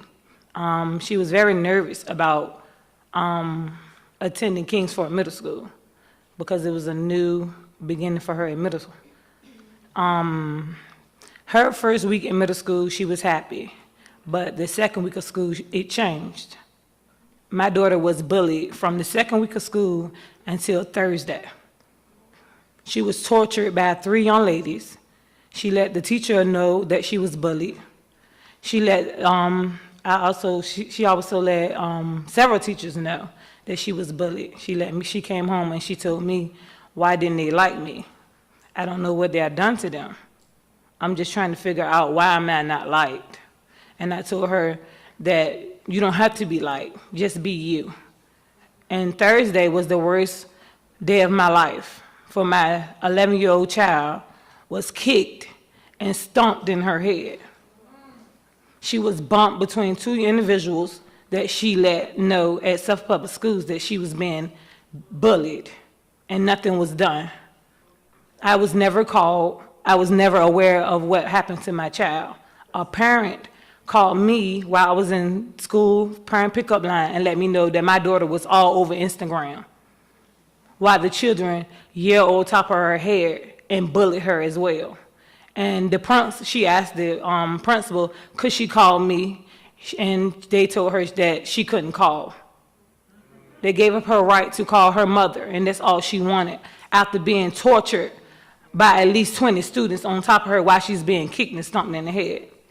I never heard anything from the principal. I emailed the principal, the videos. I called both the assistant principal and the head principal. I didn't get a call back until 5 days later when I was on News Channel 3. Please be quiet. Ms. Robinson has the mic, and anybody else needs to be quiet or they need to leave. Ms. Robinson is speaking. Ms. Robinson, this does not affect your time. Please finish what you have to say. My answer to the board was, when are we going to stand up for these bullies? When is the law going to take place in these schools? This is why the schools are getting shootings and kids are committing suicide. My daughter is traumatized. My daughter has not slept since Thursday. My daughter has been in my bed at 11 years old. She needs counseling, and she's been having nightmares. And I just want to know, why couldn't she call me? I wanted to know why they're still children. Where were the grown people? She said that 4 teachers stood outside and watched her be kicked in the head, and nothing was done. when she told them 2 to 3 weeks before the fight that was planned, and it was all over social media. We just need to we need to stand up for these kids and stop the bullying and make these kids pay for what they've done to kids. Because now my daughter is traumatized and now she's ready to seek counseling, and she's supposed to return to Kingsford Middle School tomorrow after being cyber bullied, and she can't, and I have not heard anything back for her to be put virtual. She's supposed to return back to Kingsford Middle tomorrow after being all over social media. If you cannot be quiet, Mrs. Robinson did an excellent job of speaking for herself. She does not need you. You are out of order, and if you lose your control one more time, you're going to have to be removed. Please, officer, would you help her out. I'm sorry. Ms. Robinson did an excellent job. She's very articulate. She doesn't need your help. Thank you. Goodbye. Mr. Cashmar, if you need to go, you can go as well. We're not going to have that. We're not going to have that in here. Ms. Robinson, we do not discuss children's discipline in front of crowds of people. However, I am sure that someone will be in touch with you to discuss what you've asked us about. Okay? I can assure you of that. All right? Thank you very much. But we would also like to add, we're with BLM 757, and I started my activist journey in 2016 when my 14-year-old cousin committed suicide due to bullying. Her name was Deja Jones. She attended Woodside High School over in Newport News. I became an activist at that very moment because the 14-year-old told me that they weren't listening to them. I became an activist for the last 5 years of my life, and unfortunately, in 2017, I was called to a scene where lady with a young girl, she was only about 12 years old. She was bullied at school so bad, she got beat up. She went home and she committed suicide, and she laid herself in her mother's bed. Her mother then came home and found her daughter in her mother's bed, and they committed suicide to join her daughter by slitting her wrist. This is 2017 here, so we would just like to say there's a law in place by Terry McCullough that was literally drafted because of my cousin. Sorry, the time has expired. I understand. If y'all could look into the law that's already in place, we would appreciate it, and we are here to help. Thank you. Thank you.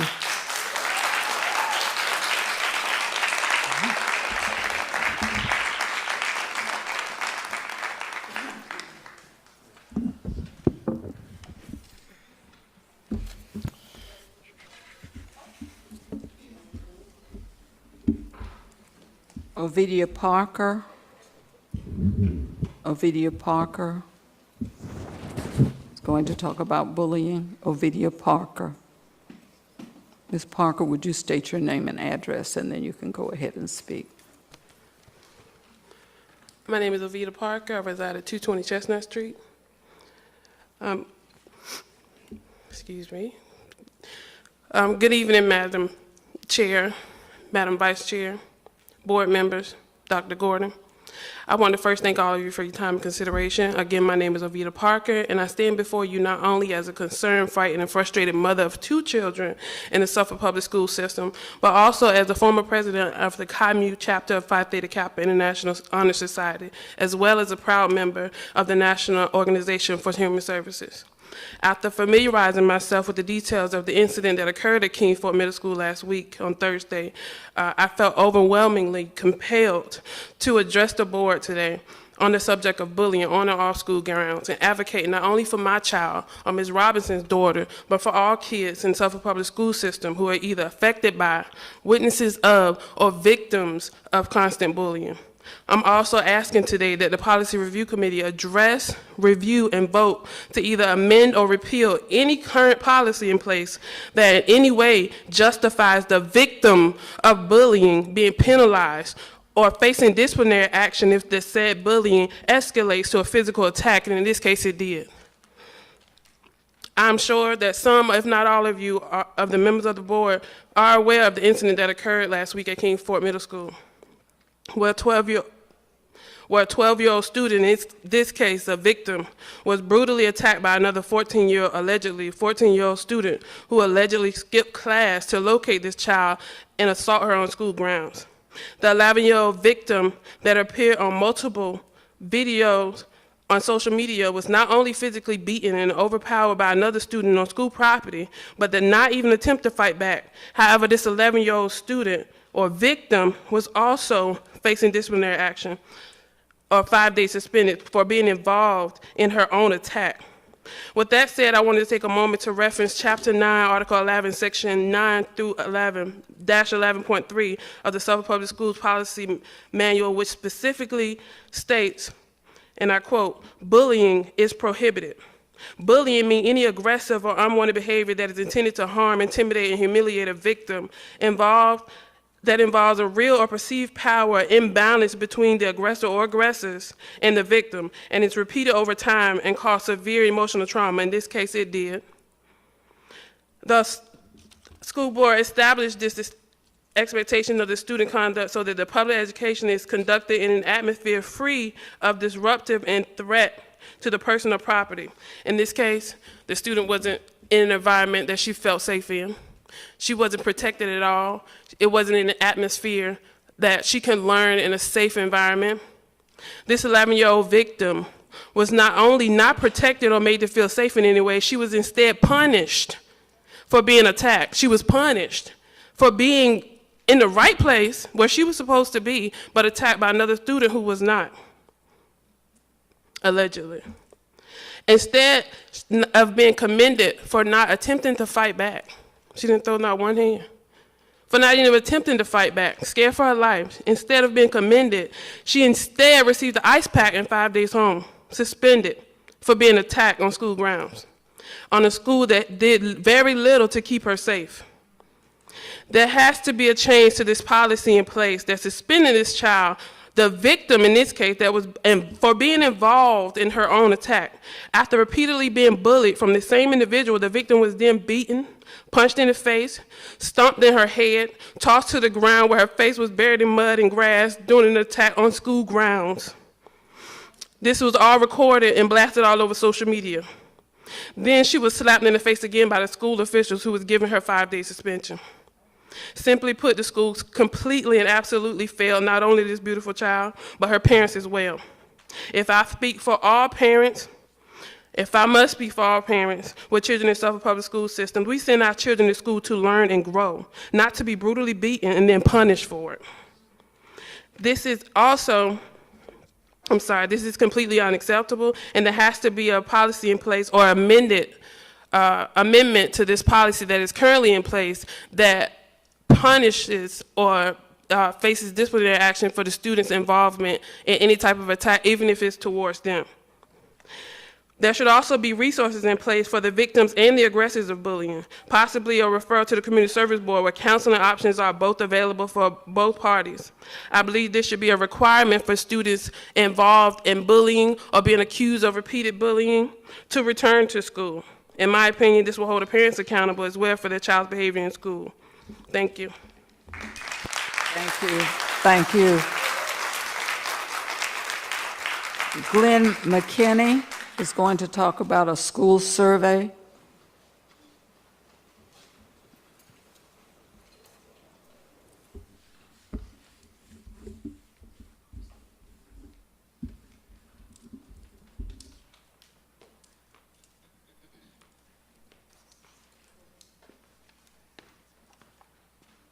Good evening. My name is Glenn McKinney, 2804 Lake Cahoon Point. Man, I tell you, I had this thing I wanted to talk about tonight, and obviously I have to talk about it. I'm not in a free public. I don't get to do 5 minutes of what I think is important to talk about. So let's talk about school surveys, because that's what I signed up for, right? School surveys. I'm wondering if the school has taken the school survey on the parents and the people that you're listening out here as far as where you're concerned with the whole vaccination mandates on students. Did y'all survey that? No. I say that because obviously you've made a decision without including the parents in the decision. So obviously you had to have taken a survey. You had to have some reasoning behind it. Science doesn't support it.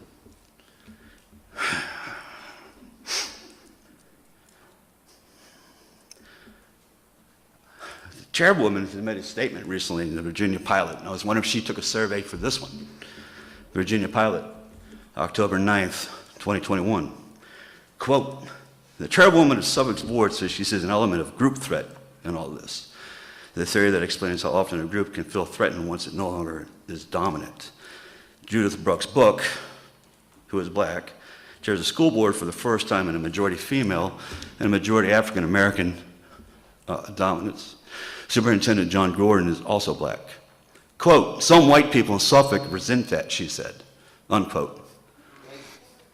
Did you take a survey on that? Did you ask? Because obviously you know everybody in Suffolk. To make such a bold statement, some white people resent this. Mr. McKinney, That's a survey question. Did you take a survey on that? is there a survey question? Yes, ma'am. that Was there you a fact have? based on that? Do you have evidence or proof or some type of survey that this school board took that proves some white people resent the racial mix-up of this board? Because without that proof, the new school board has a problem. This school board can either accept that her comment is a fact. This school board can survey the crowd, and they can produce evidence that some white people in Suffolk resent the gender and racial mix-up of this board. Failing to do so is part of this groupthink mentality, this 1984 Orwellian thing that I just heard about, where you won't let people come up here and talk for 5 minutes what they are desired to talk about for 5 minutes. No, control, power, that's all I hear. You have a problem with exams? Tell Richmond, hey, this is weird, this is inadequate, your proficiency exams are stupid, Virginia school systems are dropping out of the top 10. When I started the school system here, I was number 1. Virginia was number 1. These proficiencies over time have done nothing but fail the school systems here. Tell Richmond, these exams you're requiring is failing our The kids. survey is your topic. You want me to stay within the survey? Yes, sir? I'd like to take a survey of the crowd. How many people here think that this is more Orwellian in 1984 than it is the school board listening to the parents?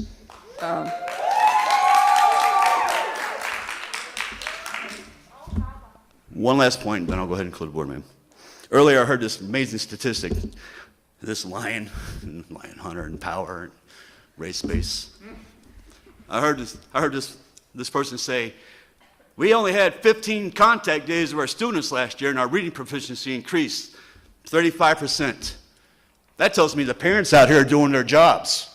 That tells me that the other contact time that the school didn't have their children is amazing.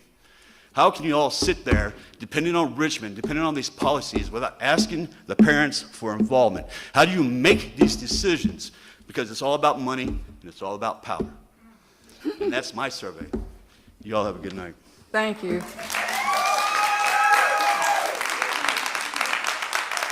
Emmy Tyler. Oh, I'm sorry. At this point, the board is going to take a 10-minute break. At this point, the board is going to take a 10-minute break. We will return. And when we come back, Emmy Tyler will be the first speaker.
We are back in session.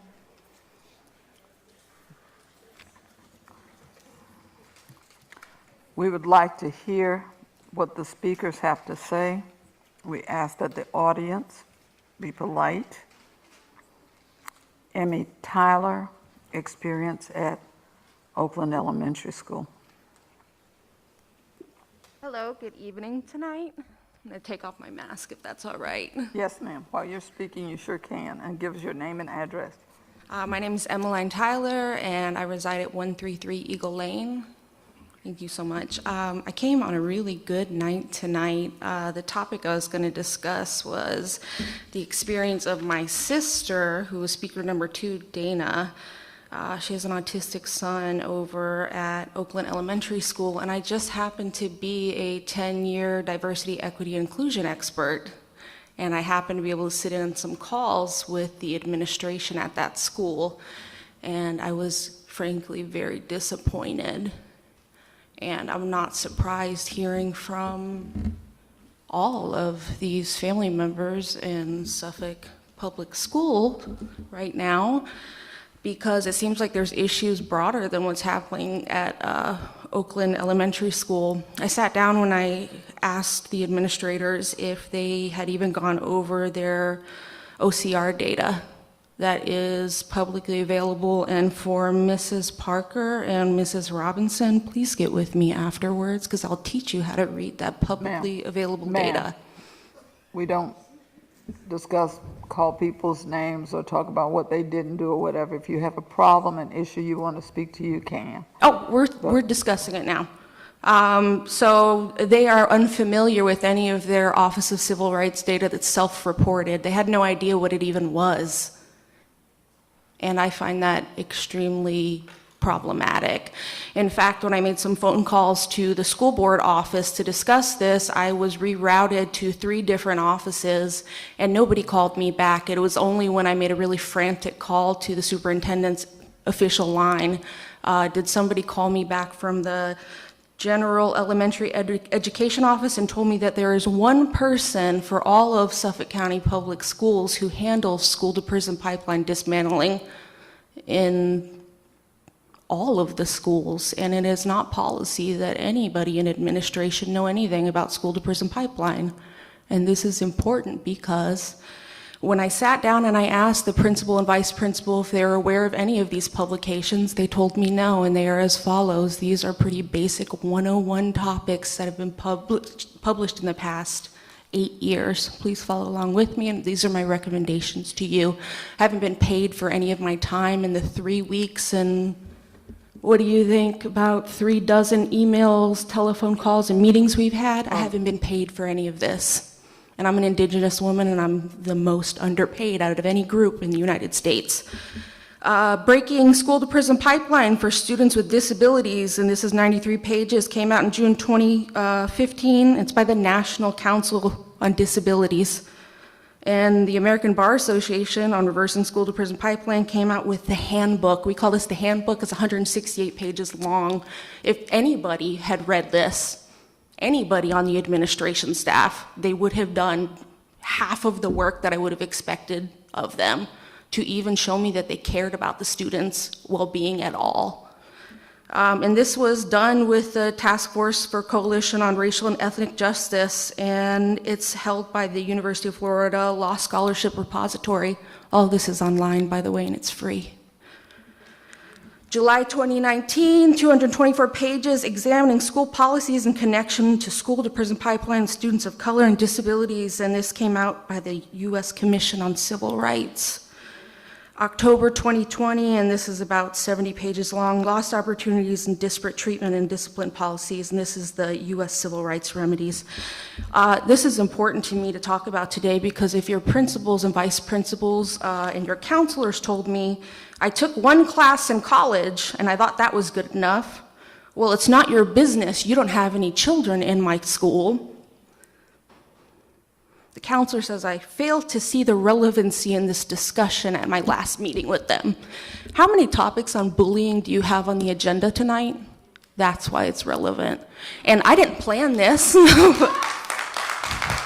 I didn't. I am a new resident here, and I just happened to be coming to talk about my sister's treatment. By the way, your vice principal and principal were unaware that your no tolerance policy for truancy threatening parents of autistic children with prison time was part of school to prison pipeline, to the point that I made my contacts with the UCLA remediation team that studies this, and had she been sent to juvenile court with her son, I would have been there with the UCLA remediation team. I would have been there doing what I'm doing right now. That is an inappropriate response to any child with a disability in your school system.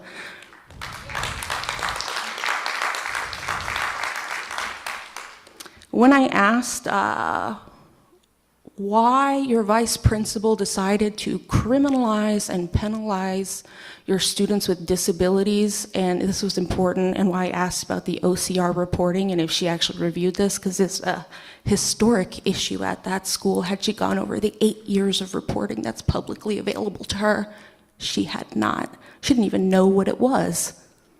How is she in that position and she is unaware? As an aside, I don't have a doctorate. I'm sorry, your time has expired. Thank you. Thank you.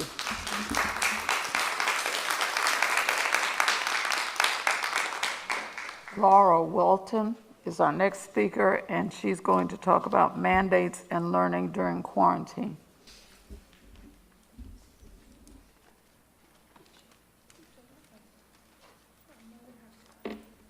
Good evening. My name is Laura Welton, and I live at 5015 Brayley Lane.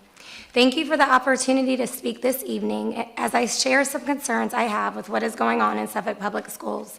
I have 5 children in SBS ranging from elementary to high school, but the event I will be addressing involves my son in middle school at John Yates.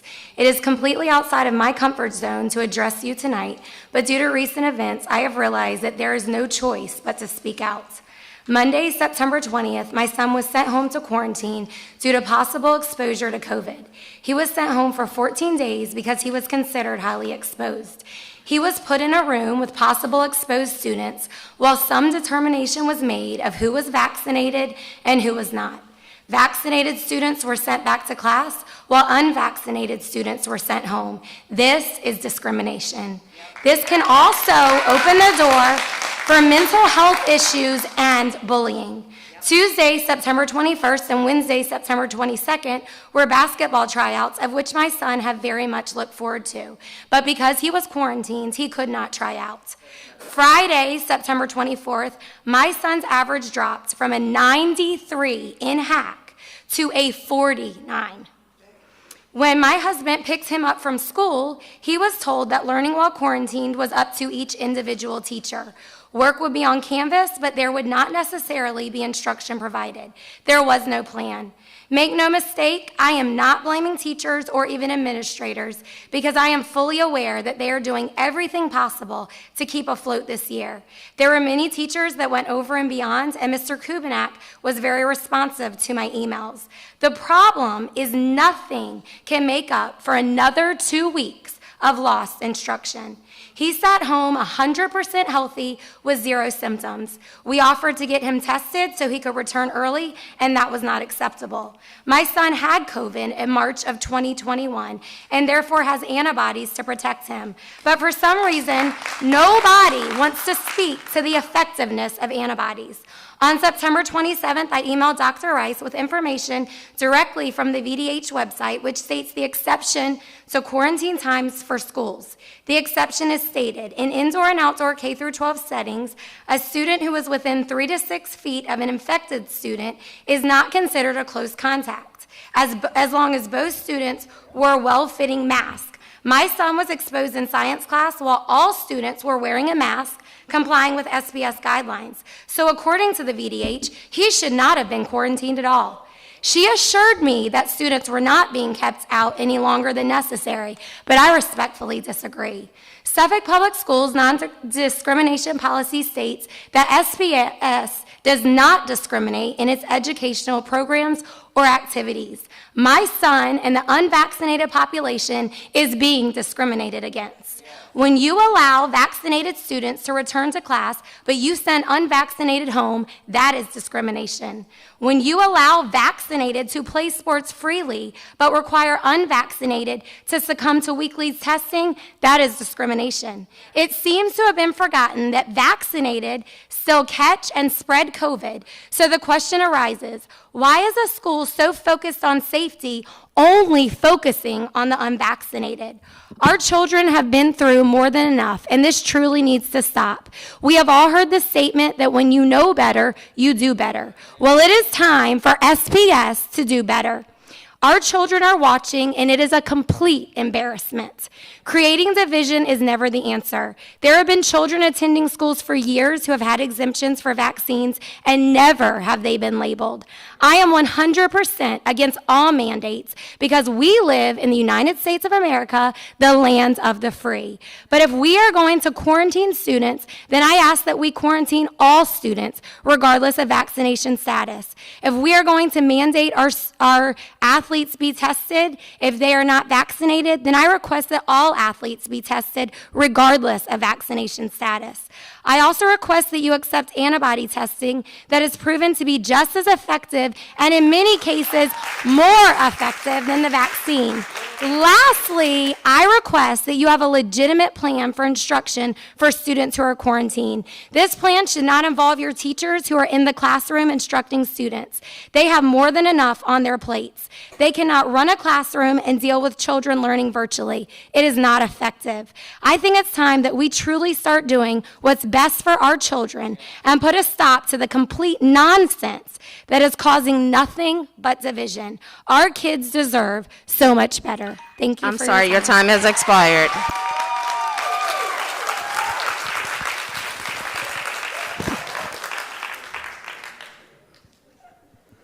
Lisa Penn, bullying at Kings Fork Middle School.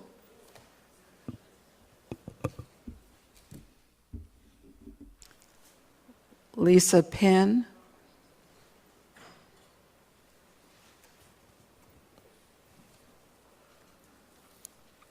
Good evening.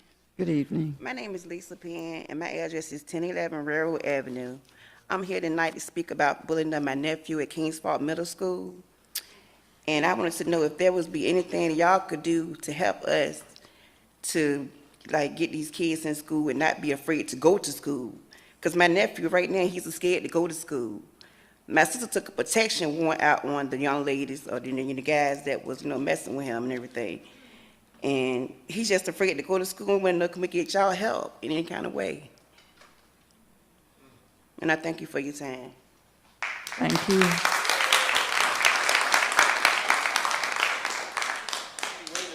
Deborah Cleach, officer, I've warned Mr. Cashmont repeatedly.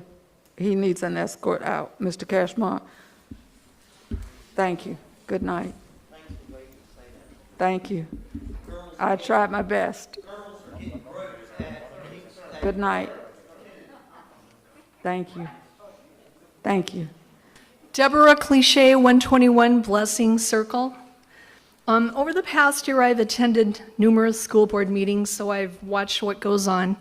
My topic is engaging the community, and I believe that's posted as the #1 item on the Virginia School Board Association website, and I believe that means engaging the public in a positive way, engaging your community in a positive way. This has been a very interesting meeting tonight. I have serious concerns about some of the things that happen at these board meetings. Early in the meeting, Dr. Brooks Buck stated that she talked about truth, but I have a little bit of issue. It's like, is there truth or is it one's interpretation of the truth? Because you've stated repeatedly you don't want people attacking board members, etc., but it doesn't seem like that applies to the public. So, in the past year, board members and the superintendent have called Suffolk taxpayers disruptors, a band of losers, and after the most recent FOIA court case, the plaintiffs were accused of perjury.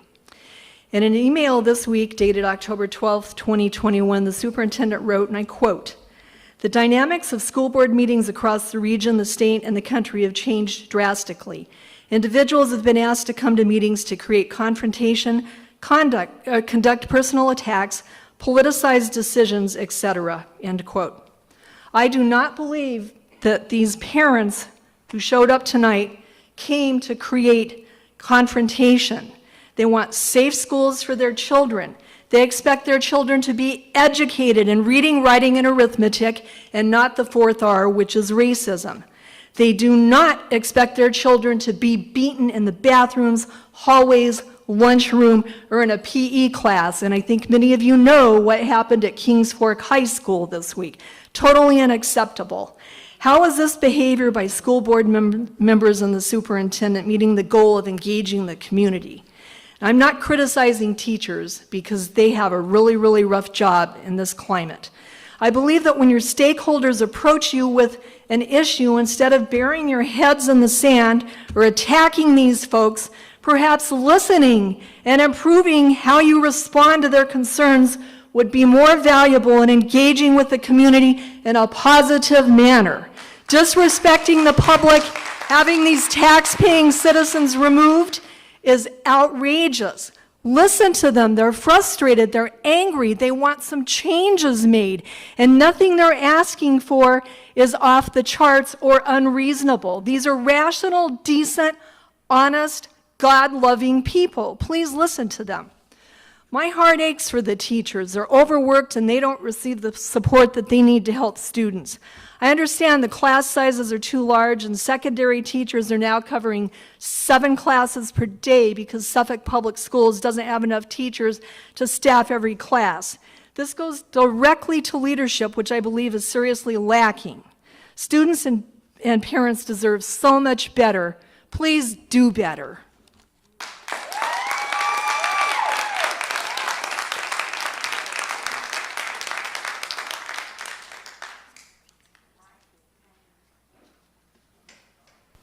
Sorry about that. Mike Payne.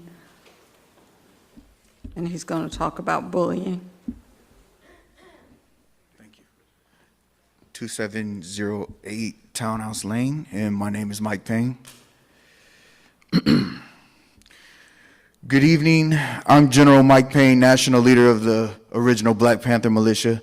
I'm here looking for transparency and results in the case of Morgan and bullying as a whole.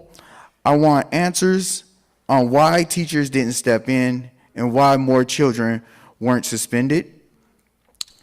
Under VA Law Code 8VAC 20-750-40, use of restraint and physical seclusion.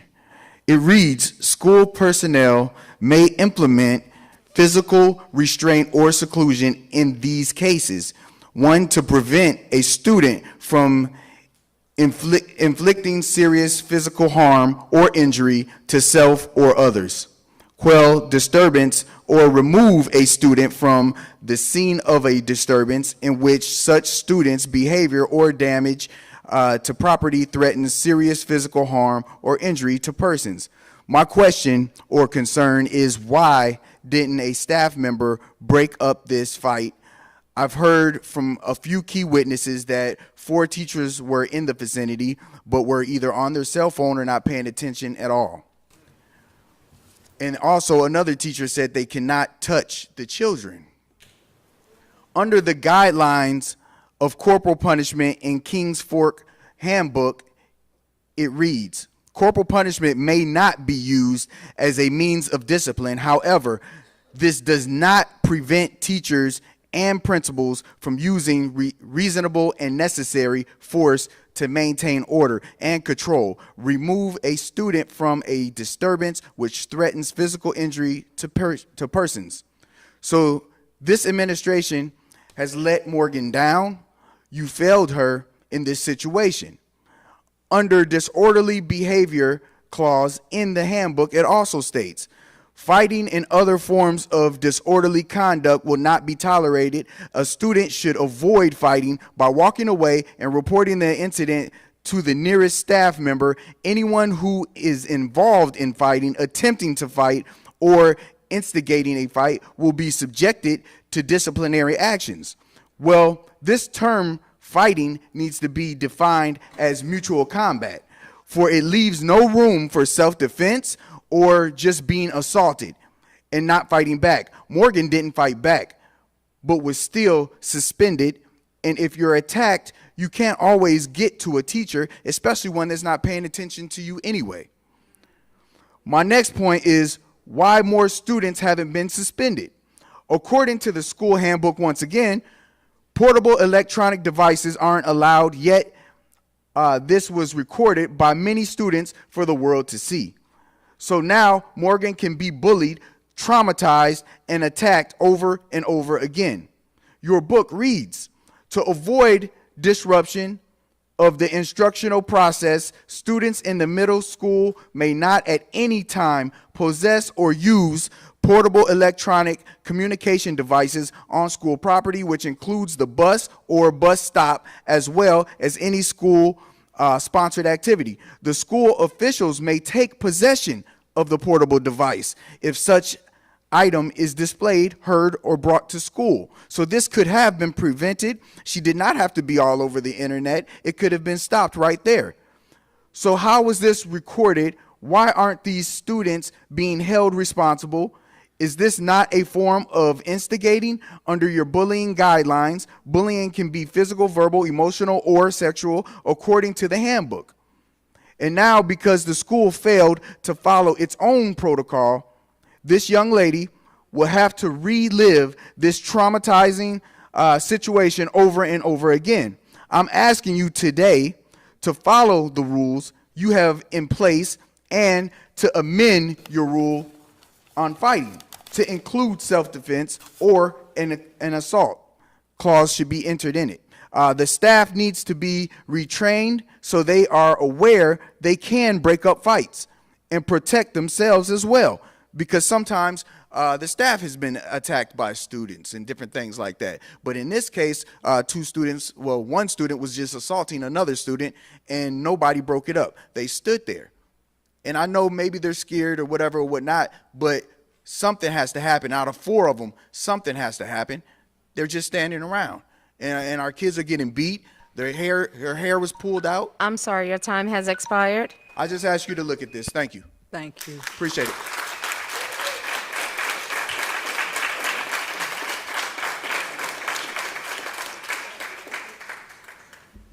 Terrence Parks will talk about virtual learning issues. Terrence Parks will talk about virtual learning issues.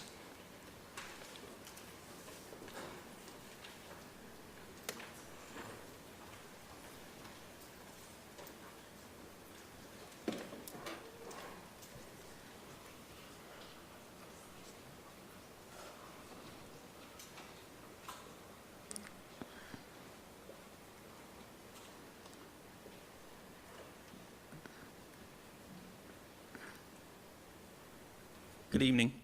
Good evening. My name is Terrence Parks. I reside at 6218 Winthrop Drive.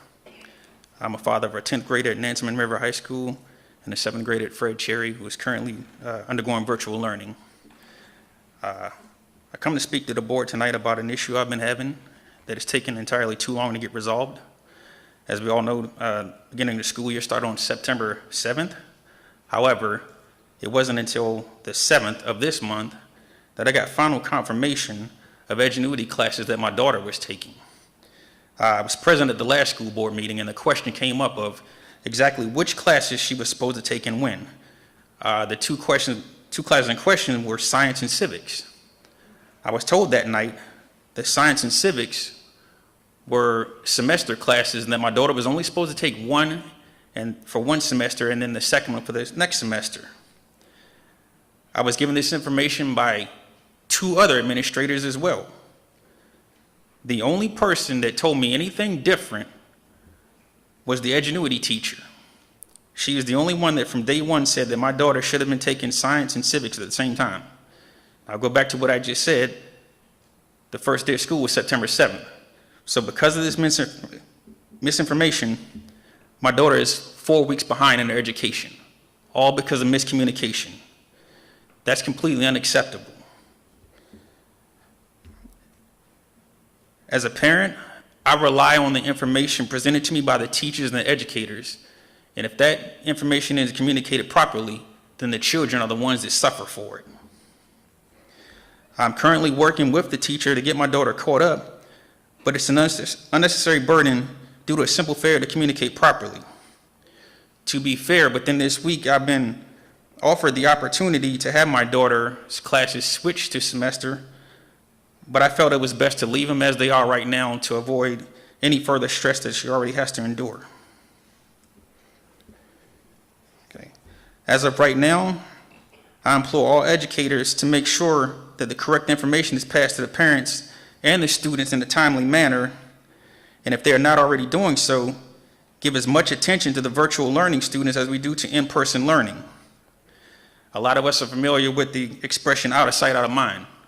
While my daughter is currently undergoing virtual learning, she is still very much a part of Fred Cherry Middle School, and as a parent, it is my solemn duty to make sure that she is not lost and forgotten just because she chose not to return to in-person learning this year.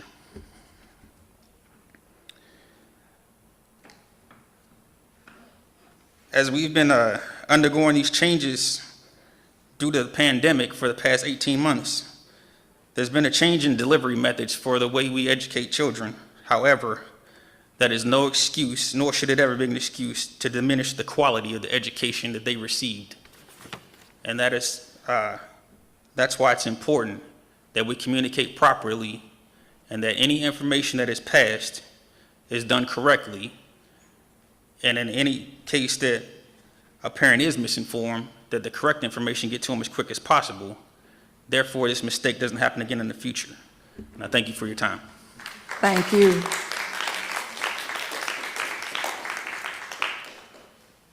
Latasha Tinsley will talk about the transgender policy.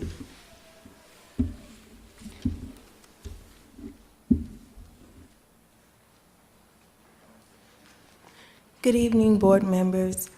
My name is Latasha Tinsley, and I reside at 43 Manley Street. I come to you today because of a matter that has been set before me and has grieved my heart. It has come to my attention that the transgender policy has been implemented in school. While I understand the views on this, I also understand that this can also be detrimental. Children can now identify as the opposite sex, even in order to go into the bathrooms or different bathrooms, which could possibly lead to rape or even teenage pregnancies, because we know how smart children are and they can play games. Not to mention, it's against what God has already put in place. He has made them the way He wanted them to be, and we don't have the power to change it. So I challenge you and everybody else not to bow down to the gods of this world, because we will all have to give an account to the true and living God. Jesus is soon to return. Thank you.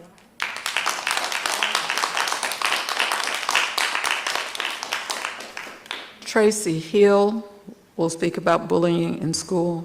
Tracy Hill.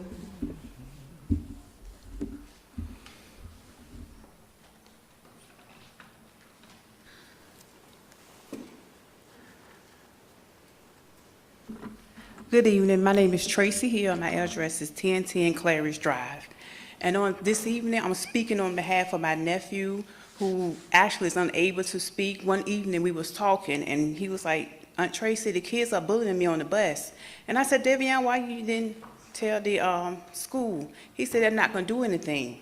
So we investigated and come to find out the young people was bullying him on the bus, and these same young people was in his class. So my sister, being a good mother as she was, she said, "Devion, just let us take care of it, because some kids, you push them long enough, they're going to react." So we try to teach our kids to let us know first instead of reacting.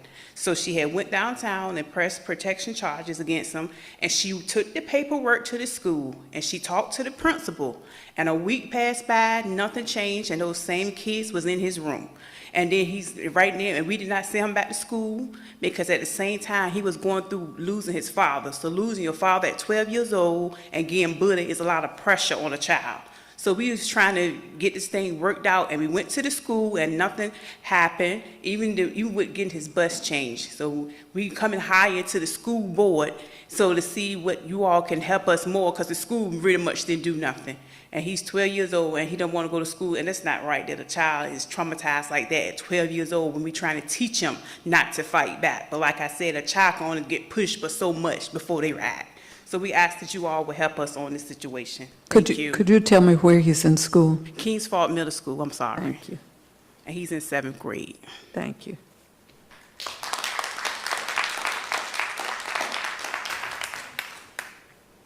The next speaker is Vontrell Morris. I'm sorry. The next speaker is Vontrell Morris, who will speak about emotional well-being of all students in school and how we can help them and keep them safe. Vontrell Morris.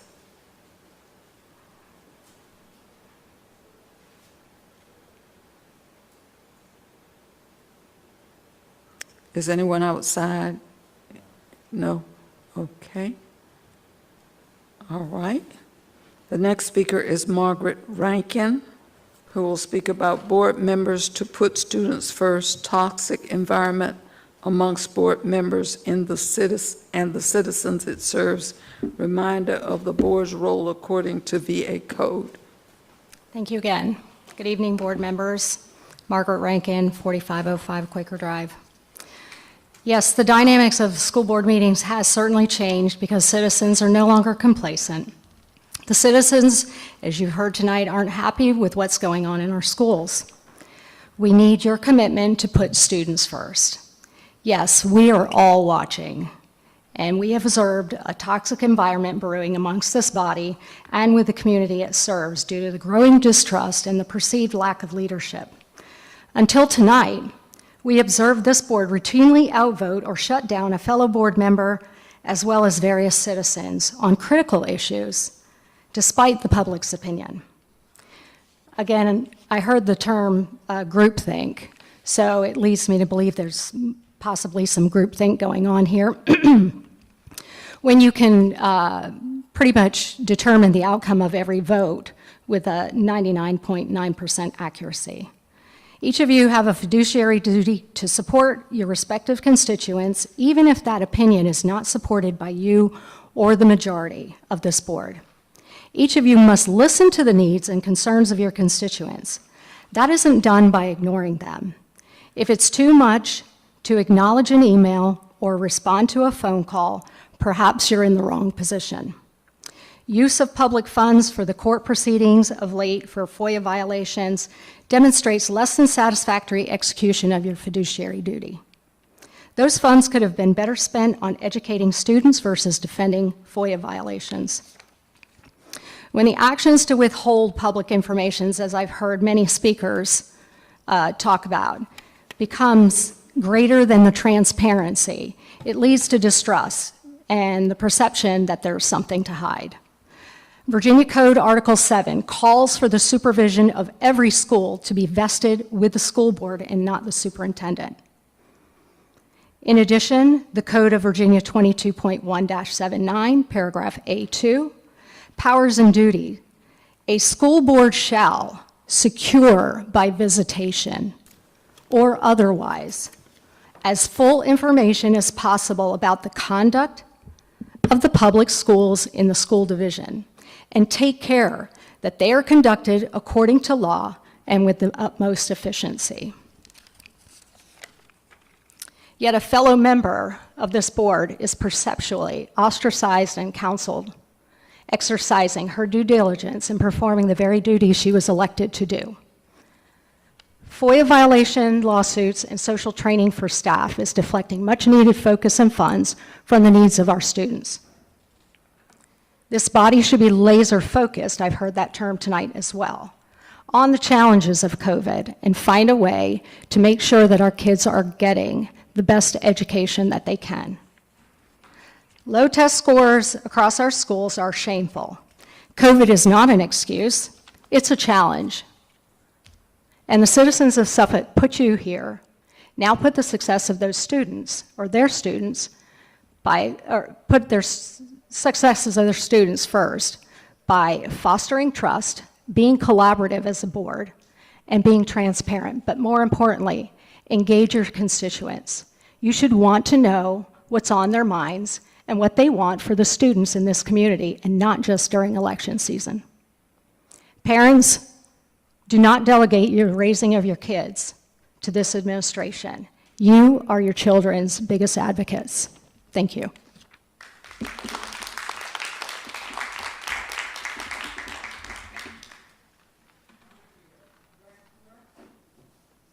Sorry about that. Andrea Breckner will speak about school board accepting home testing and athletes, providing testing for athletes and activity members, including a saliva test option, the importance of physical activity as a means of wellness for best COVID outcomes. SPS should be doing everything possible to make physical activity participation accessible and fair to all students. Yes, thank you very much. As you stated, I'm Andrea Breckner. I live at 6920 Layton Place. Thank you for letting me come to you tonight. I come to you as a Nansemond River High School parent. I've been with the Suffolk school system since my first was in kindergarten. I've been an active member. I'm a physical therapist in the area and have been for 29 years. And I've also volunteered in the classrooms. I do gross motor groups. I do all kinds of activities with the kids. I've also done training for the teachers, just like exercise training with the teachers. And it's something I'm very, very passionate about. I came tonight to talk to you about the recent vaccine and mandate for athletes. And since so many people have already gone before me tonight and spoken about the actual vaccine and that mandate, I will definitely skip ahead to the testing portion. I would like to encourage you to allow home testing, to provide the testing to the students, including saliva testing. I'd also like to reinforce the importance of conditioning and physical activity and preventing obesity as a necessity for the best possible outcomes with COVID. We have the opportunity to collaborate together as a school system and a community to ensure that we in Suffolk Public Schools have the best physical activity and nutrition policies, and that we do all things possible to create equity amongst our diverse population. Regarding the weekly testing mandate for unvaccinated athletes only, the tests are currently at a student and family expense, despite having been granted $27 million through the CARE Act, which is COVID-related uses. I don't know where that money is going when it comes and what it's going to be used for, but that is something that I will request through the Freedom of Information Act. I understand that you're working with Virginia Department of Education and the Virginia Department of Health and the VISTA program to have testing provided by the schools, but I wonder why this is not yet completed, considering that Chesapeake and Virginia Beach school systems both have this provided testing in place, even though they announced their mandate after SPS mandated this rule for the athletes. Sending family to urgent, I'm sorry, would you like me to wait? Okay, can I go ahead? Go right ahead. Okay, thanks. Sending families to an urgent care for testing incurs financial strain and a time expense and the added risk of being exposed to COVID in the urgent care setting. There's documented side effects of the nasal swab testing itself, including irritation or injury of the nose, bleeding, accidental contamination, and also exposure to EO, which is ethylene oxide, a known carcinogen as labeled by the MSDS and by OSHA. As a cancer survivor, I'm appalled at the thought of exposing my daughter to this cancer-causing solution on a weekly basis. This can be avoided with accurate saliva tests that are non-invasive, simple, and can be completed at home or through a lab that can come to the school and provide this for you. Much like the school system allows for students or teachers who have symptoms to be given a test by the school nurse, perform it at home via a telehealth situation, and report whether their test is negative or positive. These saliva tests are available through local labs, and there are labs who are mobile that could come to the school. I understand that the system is waiting upon pairing via the VISTA system with the lab, but you are also not asking specifically for the saliva test option. I wonder why not. Wouldn't it be great, after hearing especially all of these issues that are going on within our school system that are so important, wouldn't it be great to be a leader in at least one area, in our area and in our country? I spoke with the lab today in Virginia Beach, who will be seeking partnership with Vista and be working with her sales rep to make sure the saliva test could be an affordable option as part of your mission to provide the weekly testing at the school. I would think there would be organizations in place that would be working on this, and I have been assured that they're working on this, but it only took one phone call to get this person working on this on our behalf. The saliva tests are fast, safe, accurate, and of course they do not contain any of the harmful cancer-causing chemicals. Please, as a school board, ensure that saliva testing becomes an option that you provide for your students. Okay. Regarding the obesity issue and physical activity, the CDC and the American Academy of Pediatrics recommend at least 60 minutes per day of physical activity for a best COVID outcome. The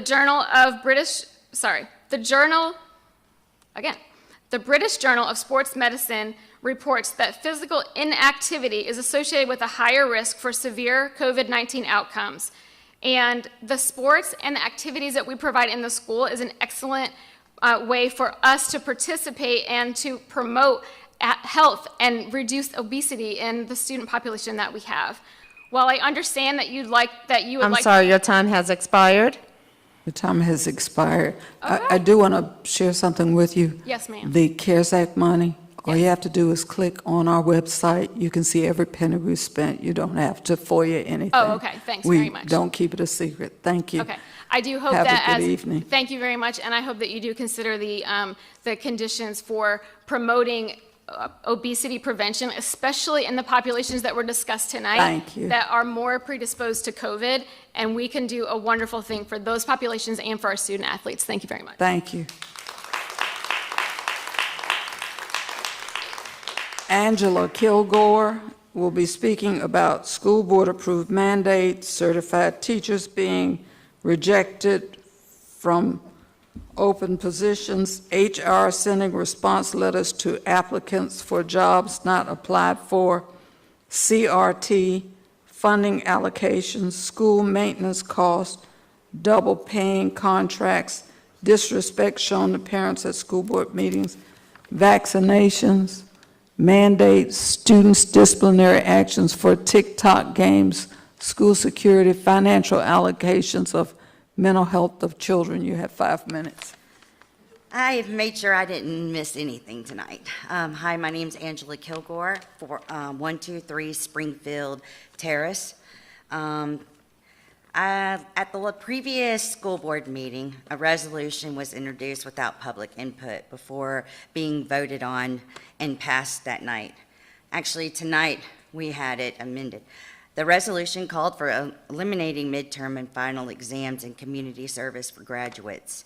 Where is the board's commitment to community engagement in such actions? This is an attempt to hide the failures of this body to educate students and prepare them for success. How can you, in good conscience, send a student off to college or into the workplace if they can't read, write, or do basic math or handle anxiety and stress? We need tests to evaluate and measure outcomes, progress, and give immediate, encouraging feedback. Anxiety comes from a lack of preparation. Prepare these students and they will succeed. We need to teach students that to be prepared, they need to work hard. Eliminating tests is not the answer.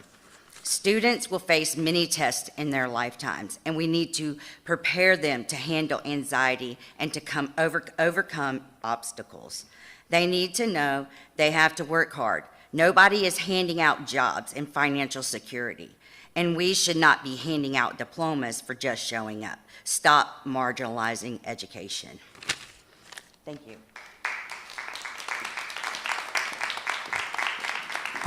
Okay. All righty. Thank you. The next speaker is Jackie Music Maggio.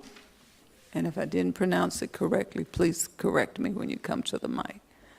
And Jackie is going to talk about transportation, bullying, and the dress code.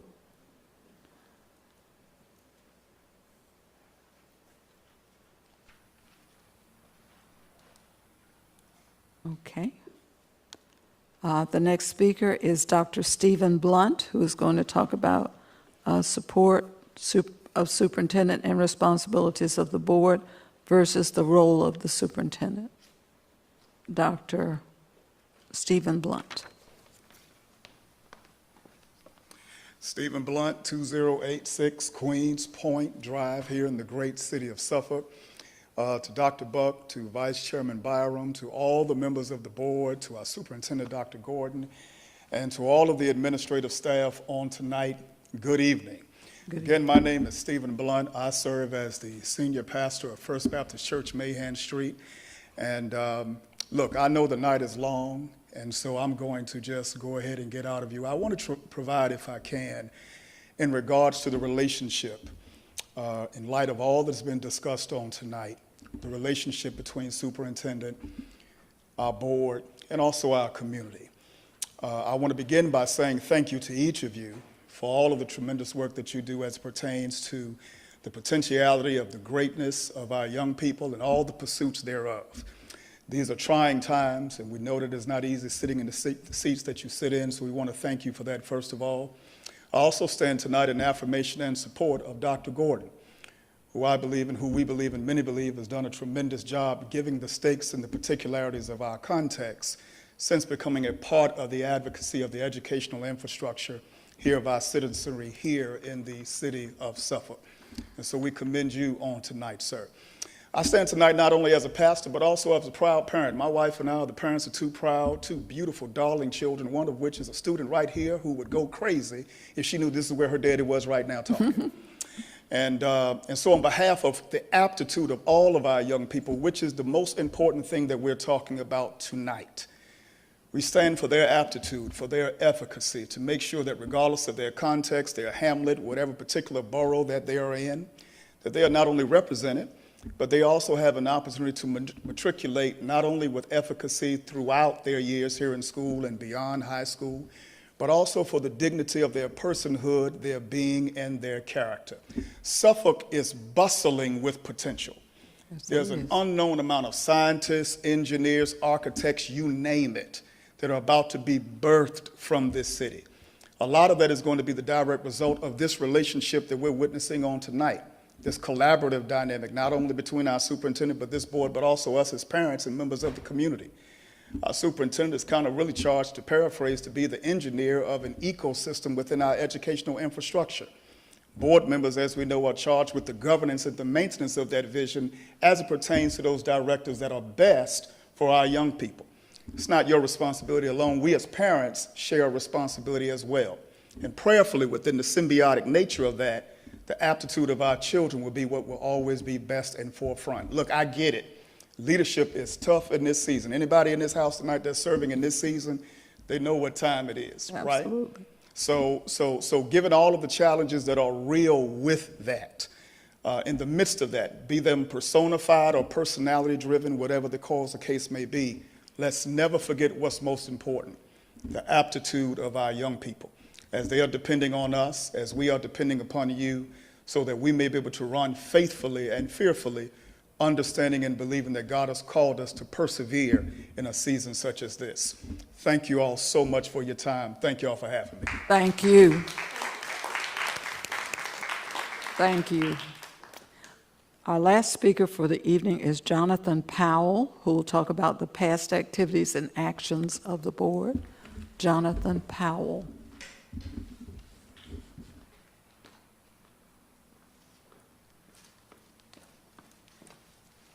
Good evening, all. Dr. Buck, school board, superintendent, we thank you for this opportunity to speak. Suffolk Public School board members and staff, I'm frustrated. I'm disappointed. I'm disapproving of the salacious behavior of our 6 elected members and one selected member or appointed member of this school board. It seems to be, if any of you were a student enrolled in Suffolk Public School system, in some form of disciplinary action or suspension to expulsion would have occurred. You would have had, and your parents would have had a conversation with Mr. Boone, somehow determining your future within the school system as a student. SPS has made front page news more times for negative actions than positive. What about the full accreditation of all our schools in the district?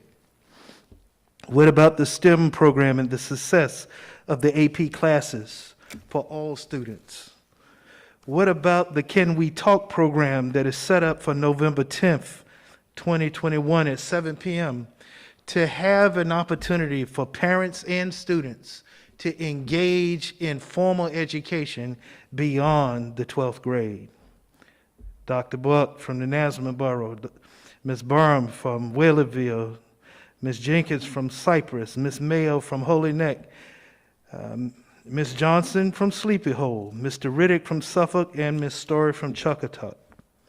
I hope not to become a target of Facebook or Instagram or the Suffolk News Herald just for me offering my opinion or my disappointment, or to see my name in any other media group or source.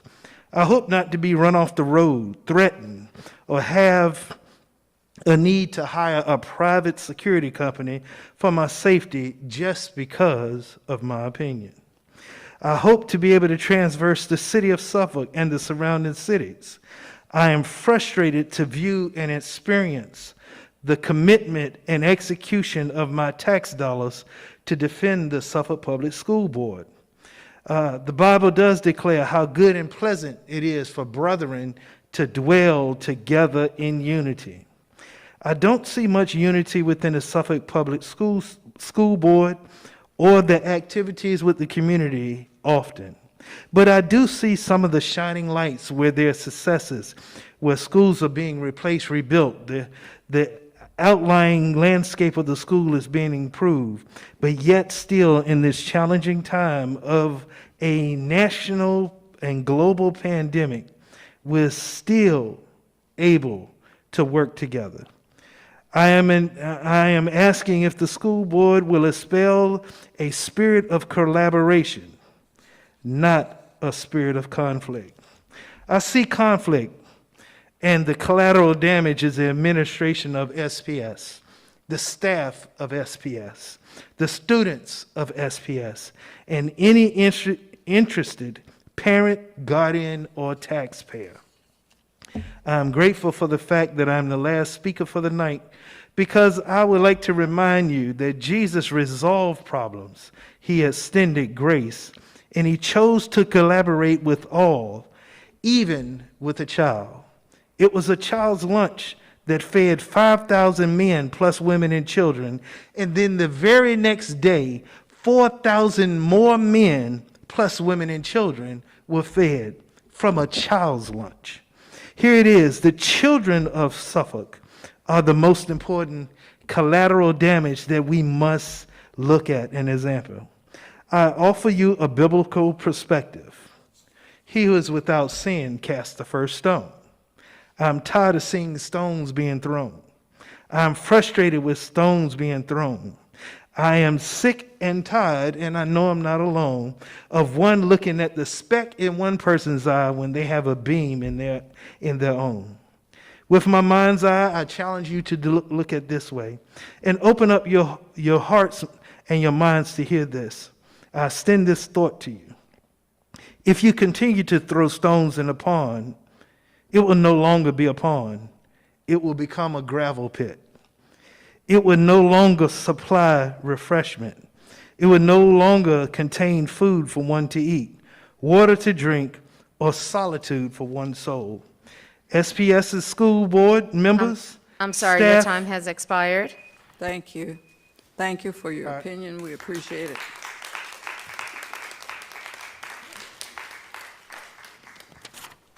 The last items are, well, we have comments from board members, comments and reports from school board members. Comments and reports from school board members. Mr. Riddick, do you want to start?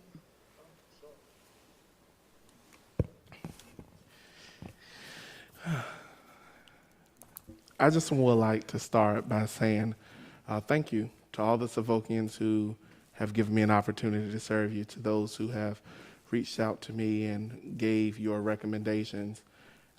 I really appreciate it. I enjoy hearing from those who I represent. We are in challenging times, and sitting in this position here, there's only one thing that's for certain. At some point, you can make everyone upset. And that's not to dismiss what anybody has said tonight, but it's a tough job when you're in a position of leadership, because when we are attempting to do the right thing, what we feel is right for the majority is still not right for some. We have to adapt tough skin. And I can tell you as a board member, our children are always my top priority. I can tell you as a board member, civic engagement is always my top priority, and you will see more coming in the weeks to come. I do encourage all Suffolkians to exercise their right and get out to vote. Suffolk is blessed to be one of 23 localities that will be having early voting, and I think that you all should exercise their right as well. In closing, I just want to take this time, because I promised the citizens I would do this. Dr. Gordon, I received a total of 16 calls today regarding the work that you have done in our city. Our constituents in the Suffolk Borough are pleased with your level of service. They enjoy in the fact that when they send you an email, you respond normally within 2 hours. Even though, in the words of one person, I can't say exactly what she said because I don't use profanity, but even though when they realize they're somewhat pushing buttons and getting on your nerves, you still remain true and treat each individual question with the same exact merit. And as I told them I would, I just want to say thank you, and we appreciate you and how you're leading us to a greater level in education. Thank you.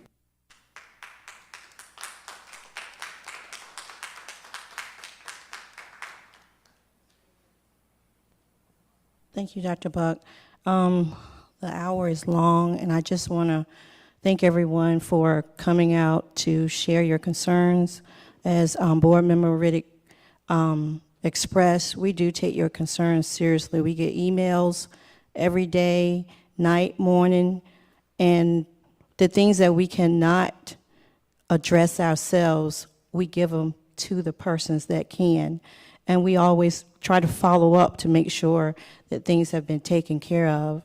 And I encourage you to continue to email us so we will know what's going on and have your concerns, because as he said, you all elected us to serve and to represent you, and that's what I know we all intend to do. Do we get it all right? No, because no one is perfect, but we're trying. And one thing I want to say, I want to thank everyone, all the schools, the choirs, and the band who did an awesome job at the Peanut Fest. I was there, I heard it, I saw it, and it was amazing. And thank you to all the band directors and the choir directors. You did an awesome job. And I'm going to close by saying staff, faculty, Dr. Gordon, I appreciate everything that you do. You keep pressing, you keep learning every day. Again, we do not get it right all the time, but we keep trying, and we take what you say to us at heart. Dr. Gordon, I got many emails too when you sent out the email about the Wednesday. So many teachers were appreciative of it. Everybody, no, you can't please everybody, but we're taking steps. That's the thing, we're taking steps, you're not being ignored.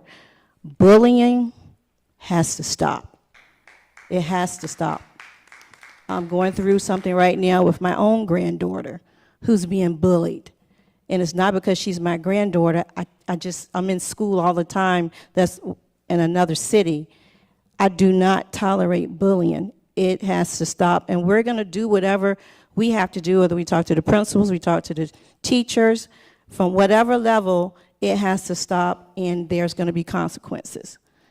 It has to be consequences for their actions. Find out what the problem is. Find out what the root of the problem is from the ones that's bullying. They need help. And that's what I hope and pray that our staff will be looking into, because there's no tolerance for bullying. And that's what we're going to stand by. And if you have a voice about that and want no children that's being bullied, voice your opinion. We need to know. We can, if they're too scared and they're silent, you be their voice so we can advocate for them. Thank you and have a good night.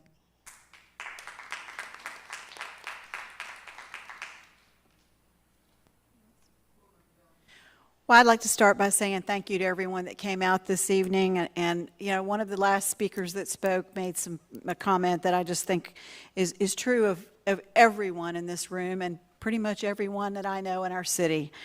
I think that everyone is good. I think that everyone is decent.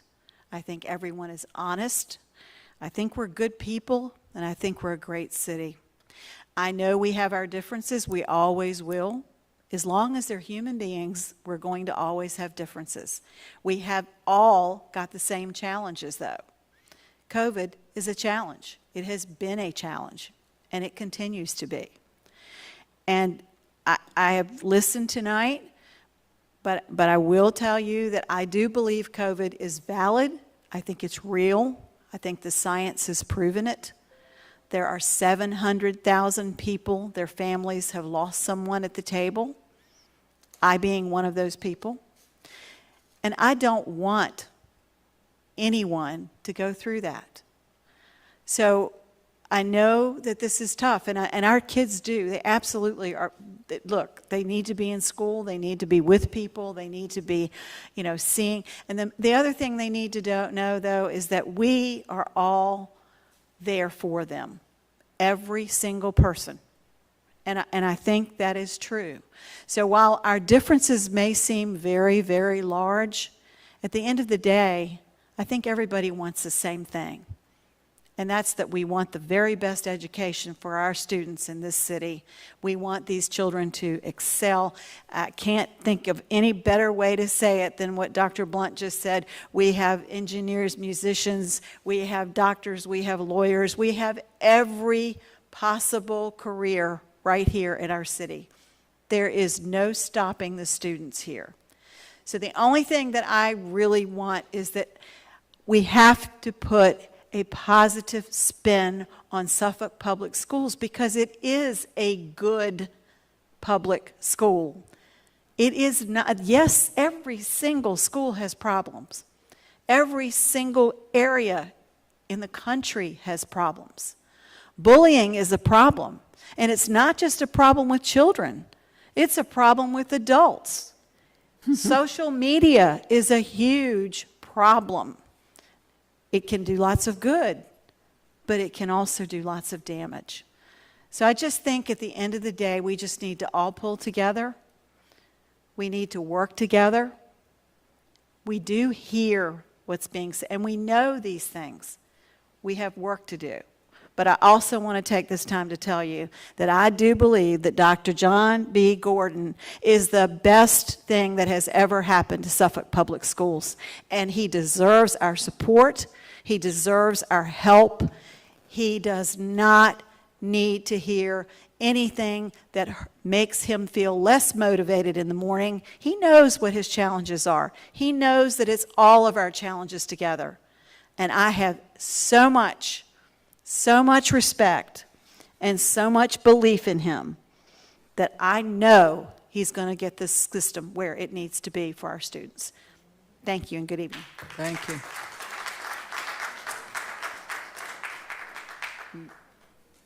Board Member Story.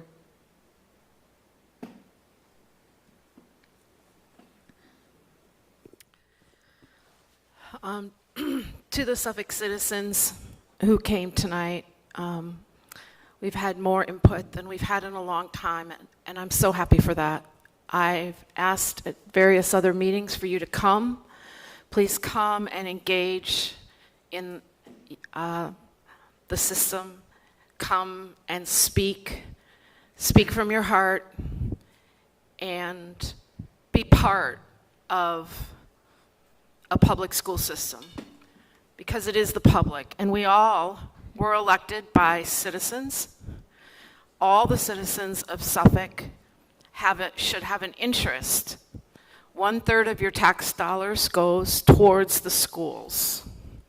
And whether you think they're wonderful and you can't say enough positive things about it, or whether you think that there are severe problems, all of your voices are important.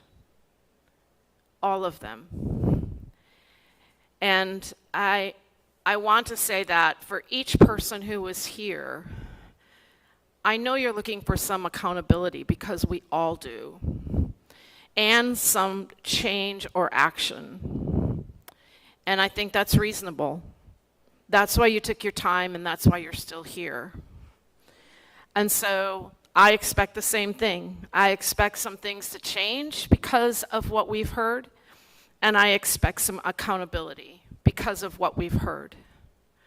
Children should be able to come to school and feel safe. And there is no reason that that cannot occur, but it must start at the top. And we have a responsibility, as outlined in the codes of Virginia, to make sure that these schools are safe. And that means they are not right now. For many students we heard, and I know that for every student we heard today, there's others who could have come and spoke. And I expect that there be some changes, and that some people are being held accountable for what happened. So when things get investigated, then we need to see that we all really did hear and we all really did listen. Because if nothing changes and we all just keep on going, then really you haven't been heard. There has to be some accountability, and I would expect that. And because I want the children to be able to come and get on a bus, come into the schools and feel safe. And I know that part of that safety is in the small little things, whether it's the amount of bullying or just, that's not small, but it starts there. Or it grows to violence and fights, and then the worst possible thing that could happen. And I want us to do everything we can that we have safe schools. I do think this is a good time. I know that there is, we have been blessed with many funds from many sources, whether it's the CARES, whether it's ARPA, whether it's extra money from the federal government. I think we should look into making our schools more safe than they are now, and to do whatever it takes. And I'd like to see, if we are really engaged and want to engage the public, then there should be a task force with the variety of people that spoke here tonight, and look at how do we make our schools safer. Because if we really believe that we want to engage the community, then those kinds of things will happen, and they can bring us recommendations. I really, again, I applaud everyone who spoke here tonight. I think that for some people, I know it took great courage and they were nervous, but it makes a difference. It makes a difference if you come and engage and speak to the board. And I thank you from the bottom of my heart that you did. And we need more of this kind of conversation. Have a blessed evening. Thank you very much. Board Member Mayo. Thank you, Madam Chair. I wish to express my sincere thanks to the Suffolk Public Schools family, Dr. Gordon, the SAO staff, principals, and school administrative teams, teachers, and support staff for all that you have done to ensure that our students are receiving the education and care that they so richly deserve. You made it through the first month of the 2021-2022 school year, and your dedication and support do mean so much to me and to all of us. and we are very grateful for that. I would like also to thank all who came out this evening to express your opinions and to give us some insight on how you feel. And I appreciate your support, your interest, and your concern for our students. In fact, our school community in general and our stakeholders and our parents, your opinions do matter. Our students' educational needs, safety, and well-being are first and foremost. And this is why we all serve, I know that's why I do, to provide support in helping our students to succeed. And you've heard this evening that plans are in place to improve student achievement.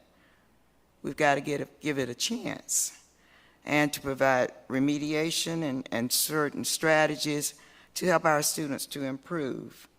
For those who need that extra support, we have some things in place. Our Saturday Academy, one of those, and extra tutoring and some other activities.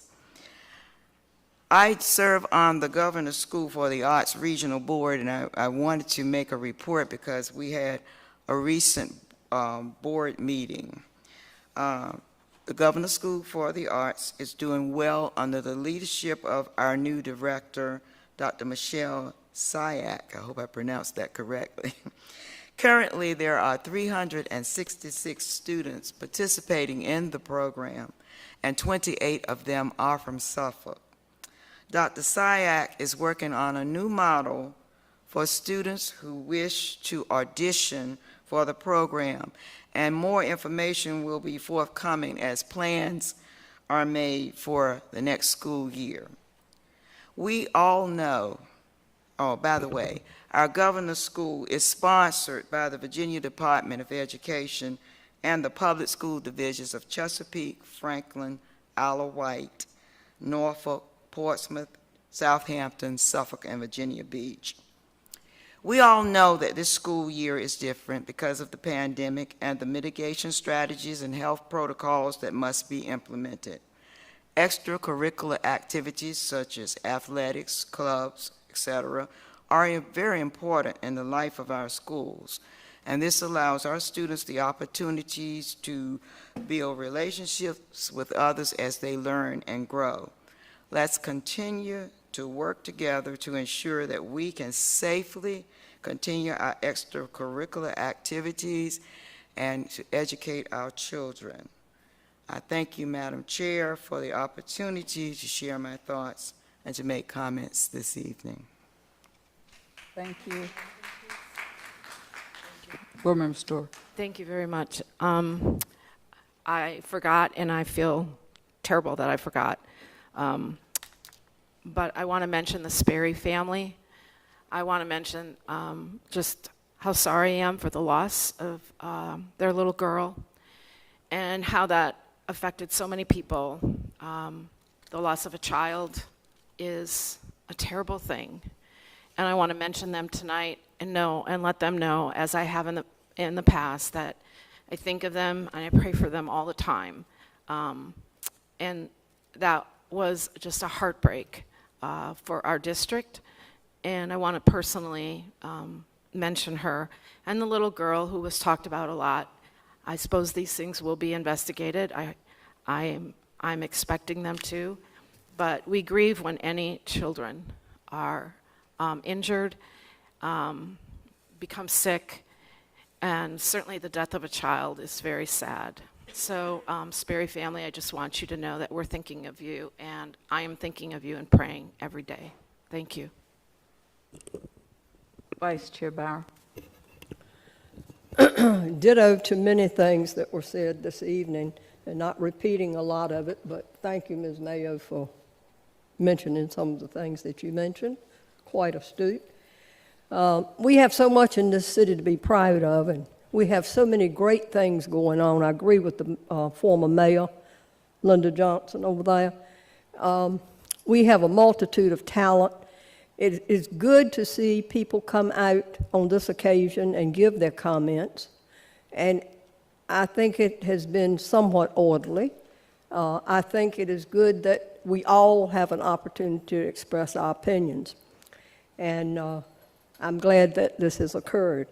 I think it's going to take all of us collaborating together to make this system even better. Dr. John B. Gordon, when he was interviewed, came with a plan to Suffolk Public Schools. He presented that plan to us during those summer days. It seems a long time ago, doesn't it, Dr. Gordon? And I've been rereading some of his plans. His plans are very thorough. Unfortunately, he didn't take into account COVID.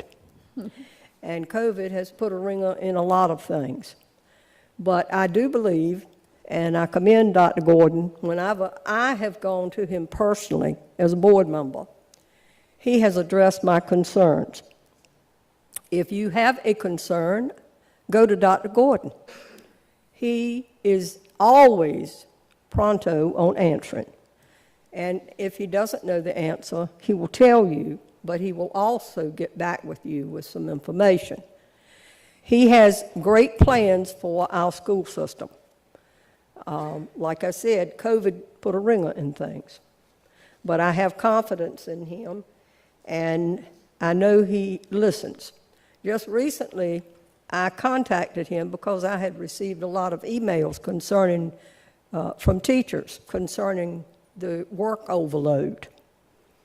And I had been reading around the state about different localities and how they were handling that.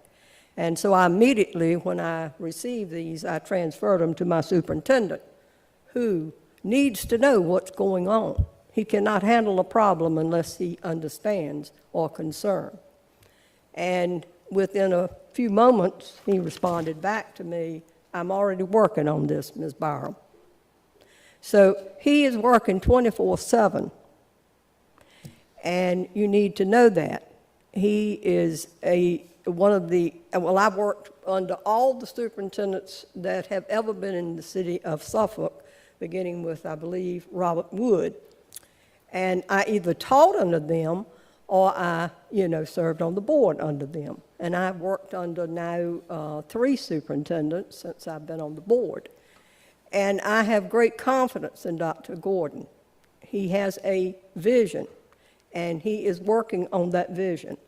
And I do think, he needs to hear from you, and he wants to hear from you, your concerns. And we, as a board, need to hear these things. And this has been a wonderful opportunity this evening to listen to some of your concerns. I hope you will continue to follow us and give us your support.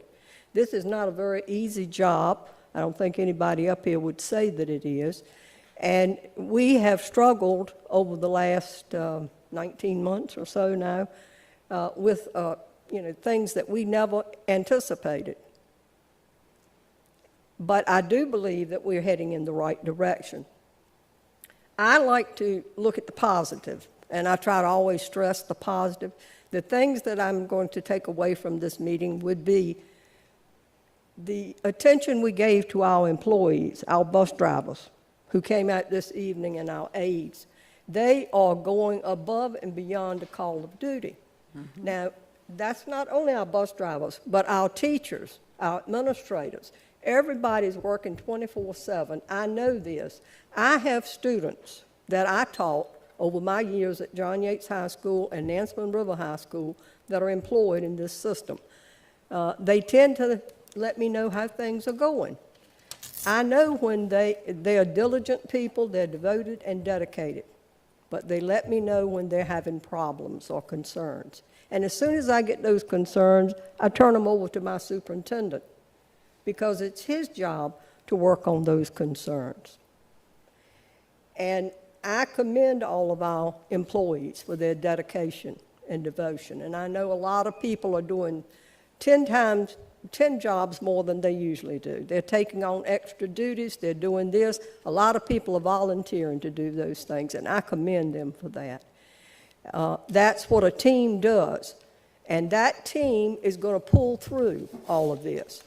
And a year or two from now, we're going to look back on this, and we're going to learn so much from what has occurred. And we're going to make some changes and some adjustments as we go along. We're going to tweak things. And it's very important that we realize we have to do that. I want to also commend, I think sometimes we go through this very quickly and we're listening to so many things, but Northern Shores, being a Blue Ribbon school, is an outstanding accomplishment for our city. We need to emphasize these accomplishments, and we need to tell our kids, about these things, because that's what we need to be proud of. We need to be proud of our sports teams, our academics. We need to be proud of everything. Of course, I am a realist, and I do know, and I'm a pragmatist, and I do know that we do have issues and concerns. I have issues and concerns about some things. But I have faith that we're going to work through these problems and these difficulties. And I think it comes by collaboration, working together, being honest, and trying to do the best that we can. I admire Dr. Gordon. Pause before you post is a new thing. I think we all need to think about that. Pause before you post. And as long as we keep our children as the first and most important thing, then we're going to do a good job. We're going to do an excellent job. And I do believe that we're going to achieve the best Suffolk Public Schools that we can. Irregardless of COVID and all the things, we're going to keep working, and we're not going to give in to it. Thank you, Dr. Buck. Thank you. I'll give a very brief report. Since I've been on the school board, and because I've been actually cyberbullied myself, I didn't realize until my information was put up online that people didn't know a lot about what you have to do, but I've served on the Southeastern Cooperative Educational Program Board, and that's CSEP, special education. They serve our children with the most severe disabilities, and I've served on that since I've been a school board member. I've chaired the board most of the time so far, and I've vice-chaired or been vice chair of that board since I've served. Sometimes you have to look and see what people are writing to even know that what they don't know, but I have served there, and that's what I do for special education, because that was my background. I'll give you a brief report of where we are. We're doing quite well with our programs in 8 cities, 8 districts rather: Isle of Wight, Southampton, Portsmouth, Suffolk, Virginia Beach, Norfolk, Chesapeake, and Franklin. For those of you who don't know, the group got together because cost for children with disabilities are, at least years ago, they were 2 to 3 times more than they are for students without disabilities. So school systems for those children with severe disabilities got together in this region to formulate some programs to help each other, and that's what the program does.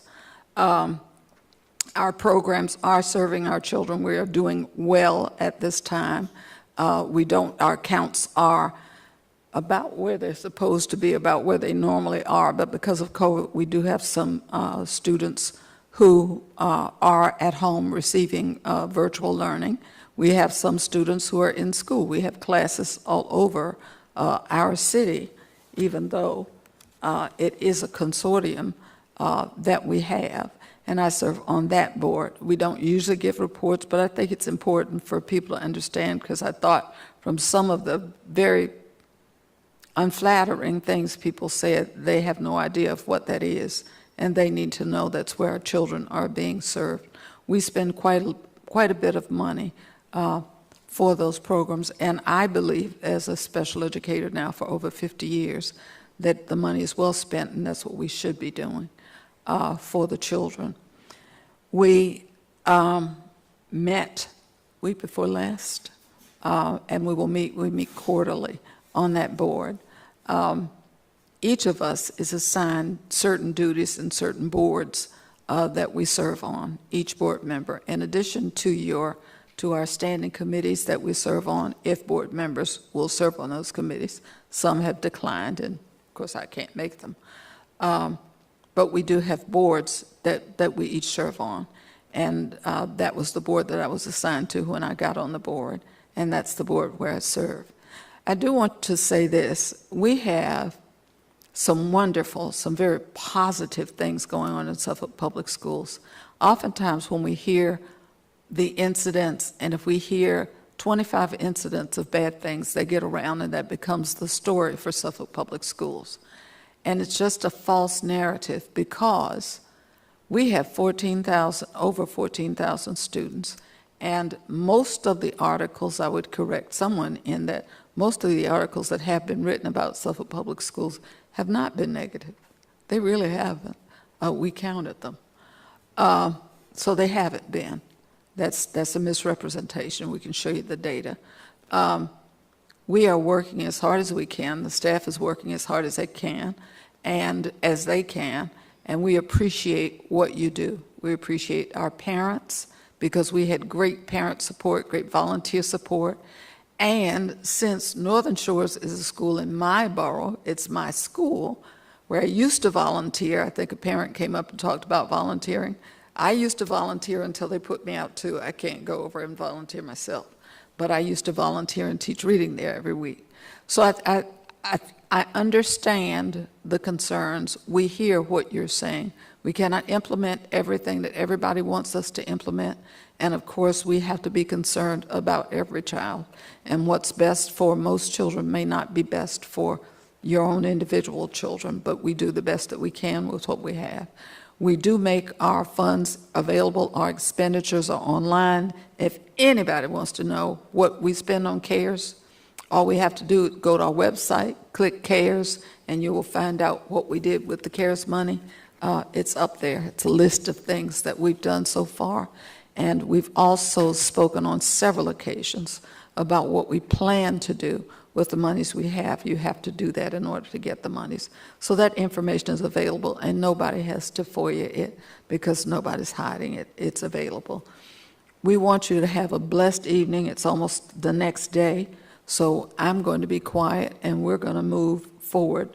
The next items are informational items. I will stop with one thing, and these are condolences. We always have them on our board. We lost members to COVID. We lost staff member as well as our child. Her mother gave us permission. Her name is Teresa Mackenzie Sperry. And of course, she's our baby that we lost. Courtney Cross is an employee, a current clerk, dispatcher. After 2 years of service, COVID took her life.